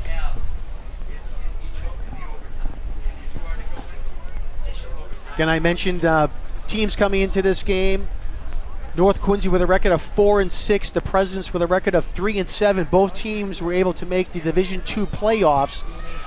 North Quincy went down to Barnstable and put up a great fight, great game, losing that game 51-35, meeting Barnstable for the second year in a row in the first round of the Division II playoffs. The Presidents, hey, they had a tough draw going up against number 1 Catholic Memorial, losing that game 32-0. You heard from Coach Ed DeWitt in our pregame show that the score did indicate how hard the team was playing, and they really gave a big effort there against Catholic Memorial. Still losing the game, but it was a great effort and a great learning experience, Coach DeWitt said, for their team going back to the playoffs. It had been a number of years, so it's good to come back. 92 games. All right, teams coming out onto the field. We'll go down to the official for our coin toss. 92 times, right? First time we're going overtime here. Right? It's been a good game so far. Try to control your emotions in overtime. We do have a penalty that's going to be enforced in overtime, all right? It's goal to go, right? It's going to be first half, it's going to be goal to go. You guys are going to get to call it again. What's your call going to be? Heads is the call. Heads is the call. It's heads. You want to play defense. Which end of the field do you want to play at? Down here? Okay. Yep, they know. Yep. Yep. All right, so North Quincy won the toss. Oh, and we'll wait for the official. I thought I was going to make a call there. So North Quincy won the toss, and they elected to defend.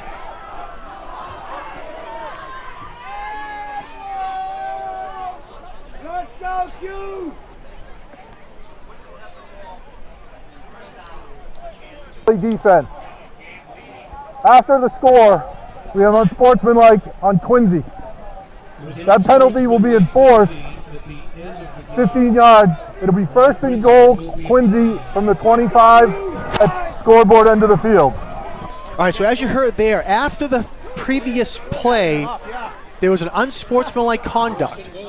So it will force Quincy back now to the 25-yard line. So instead of starting from the 10, it will be a 15-yard penalty. So it will be first and goal from the 25 because of the penalty called after the last play.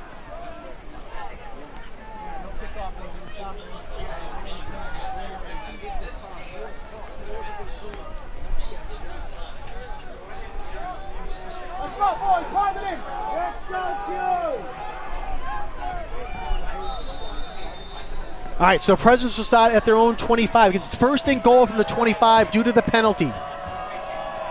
Goff under center now for the Presidents. Steinberg over to the right side, has some space, gets up to the 15-yard line, to the 10, the 5, reaching, touchdown! Leo Steinberg on the first play punches it in for the 6 points.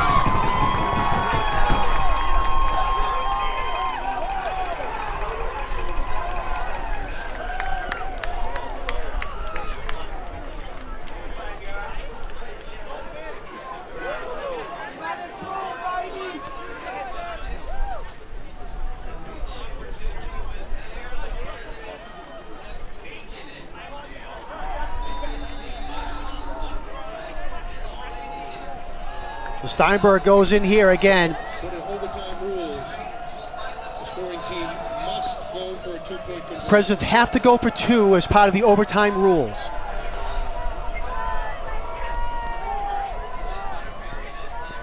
Steinberg gets it again, and he's in the backfield, and he's brought down. Big tackle by Andy Lowe, the sophomore. We've called his name a few times here today, and a big tackle by Lowe. As we'll see here on the replay, as Steinberg, again, trying to go in, and Lowe comes up and makes the play. Joe Nista came flying in there as well.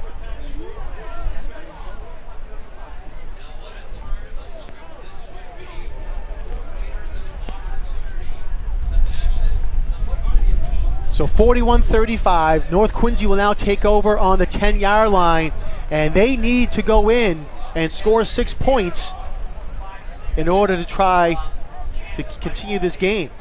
And again, as we just said, overtime rules, you have to go for 2 points in overtime. We've just been corrected that this is the second time there's been an overtime game. The last game was in 1975 when North Quincy won in overtime and went on to the Super Bowl. Thank you, Chu Chalpin, for clarifying that.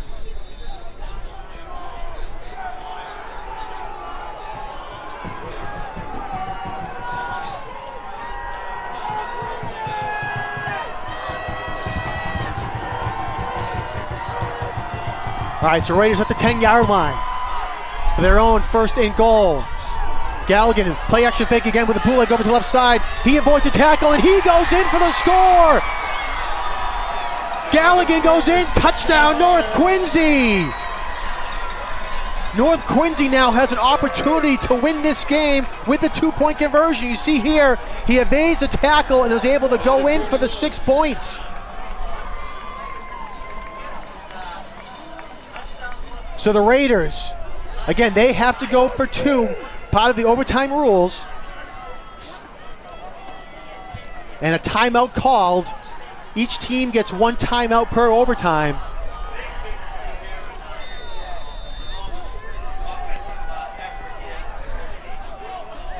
So 41-41, North coming up now for a chance to win the game. North had a drive down at the end of the fourth quarter. They got a Hail Mary with no time on the clock. They get the 2-point conversion from Mikey Galligan. Galligan now scores on the first play from overtime, and now they're lining up for the win. And now Quincy's going to call their timeout. Timeout, Presidents. So the Presidents call timeout. They're one of the overtime period. And I should say that each overtime, there is a timeout for each team.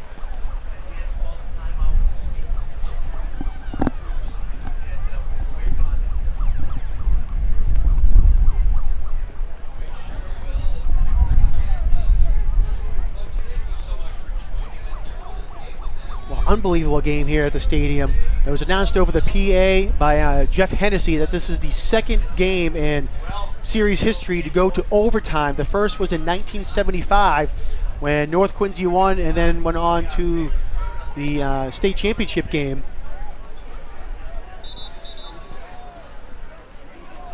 So second overtime. And teams come back out onto the field. Presidents again need to hold to continue in to what they call the second inning of overtime. We'll see what they can do. Galligan in the shotgun, Tim Tolan to his right. 4 receivers set. Galligan rolling out, looking. He's going to try to run, and he goes in. Touchdown, North Quincy wins the game. 43-41. The Raiders win in overtime. Galligan rolled out. Had some space, as you'll see here on the replay, and he decided to run it in and goes in untouched. North Quincy wins the 92nd annual Thanksgiving football game, 43-41.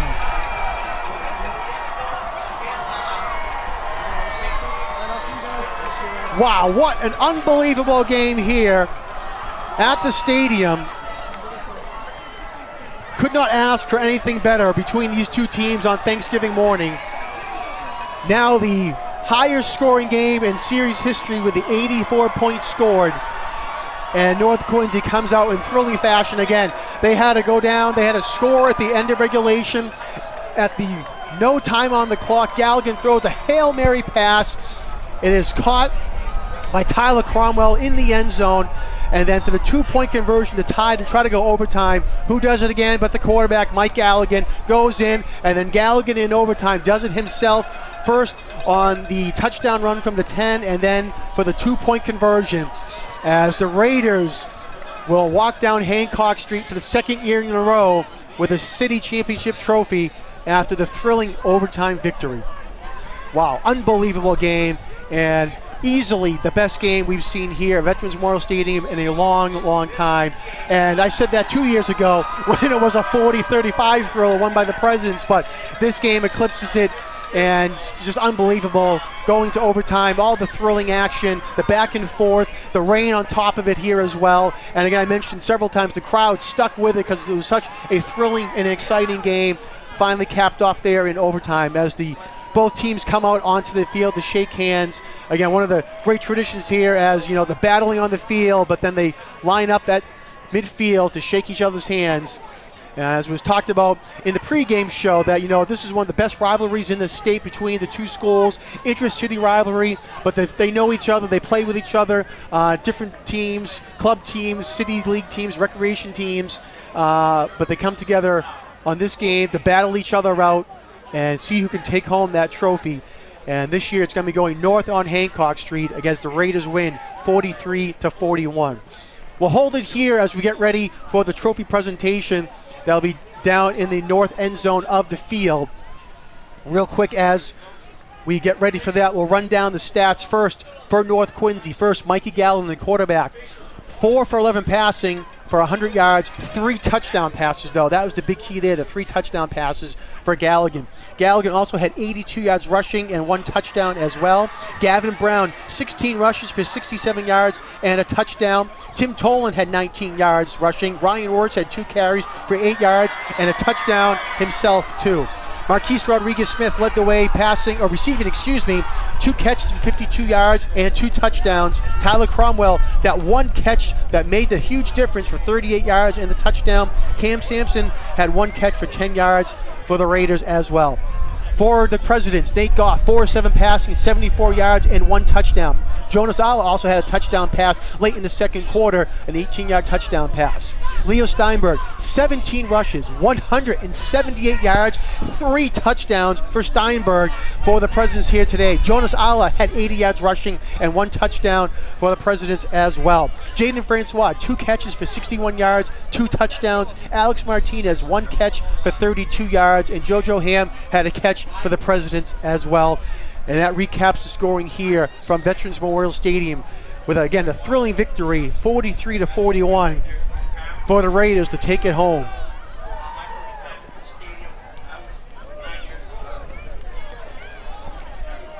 As the teams exited the handshake line, you could hear, as I was talking, the cheer that went up as they head down to the north part of the end zone. North Quincy going there to celebrate the victory. Quincy, unfortunately, going to the locker room. They should not have any heads hanging low. A huge effort, fantastic effort, great game by the Presidents. Obviously didn't come out the way they were looking for, but they should be proud of the way they played here today at the stadium. And again, one of the best games you could ask for between these two teams.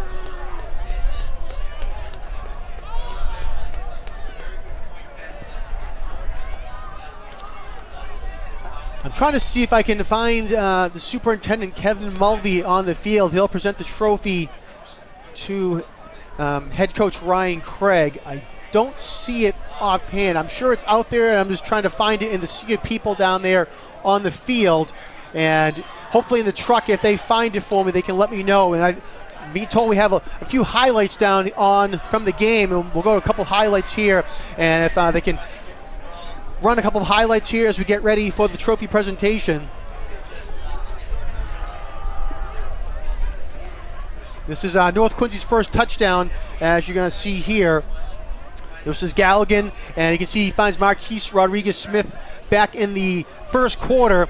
It was a 31-yard touchdown, and that got North Quincy on the board and things rolling for an early 7-0 lead. Second touchdown here also in the first quarter, as Galligan hands it off to Ryan Wirtz, and he goes in. 5-yard gain. North Quincy now on top 14-0.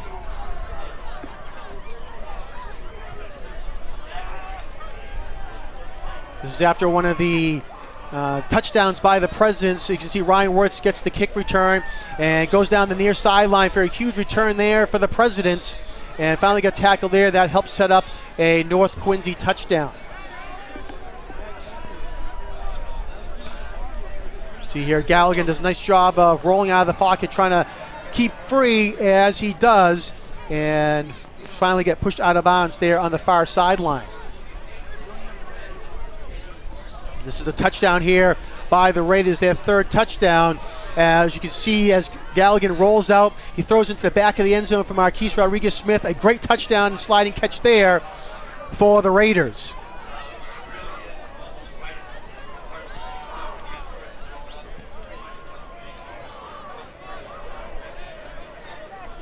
All right, I think we're getting ready for the trophy presentation as we're trying to cycle through some plays here. There's one play here. You can see Alex Martinez was trying to bring down Mikey Galligan. Somehow he stays up and was able to get a big positive yardage gain on that play for North Quincy.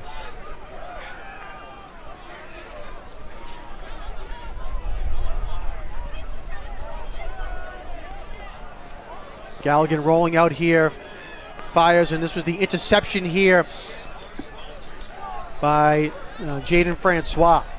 As we come back to the field here, again, we're trying to spot where the superintendent is down on the field as we get ready for the trophy presentation. I can see head coach Ryan Craig. Oh, and there he is right there on the screen there. Superintendent Kevin Mulvey and head coach Ryan Craig. Also, athletic director Kevin Mahoney over there as well. We don't have a microphone this year down on the field as you can, with all the wet wetness and rain, but you can see Kevin Mulvey getting ready to present the trophy to head coach Ryan Craig.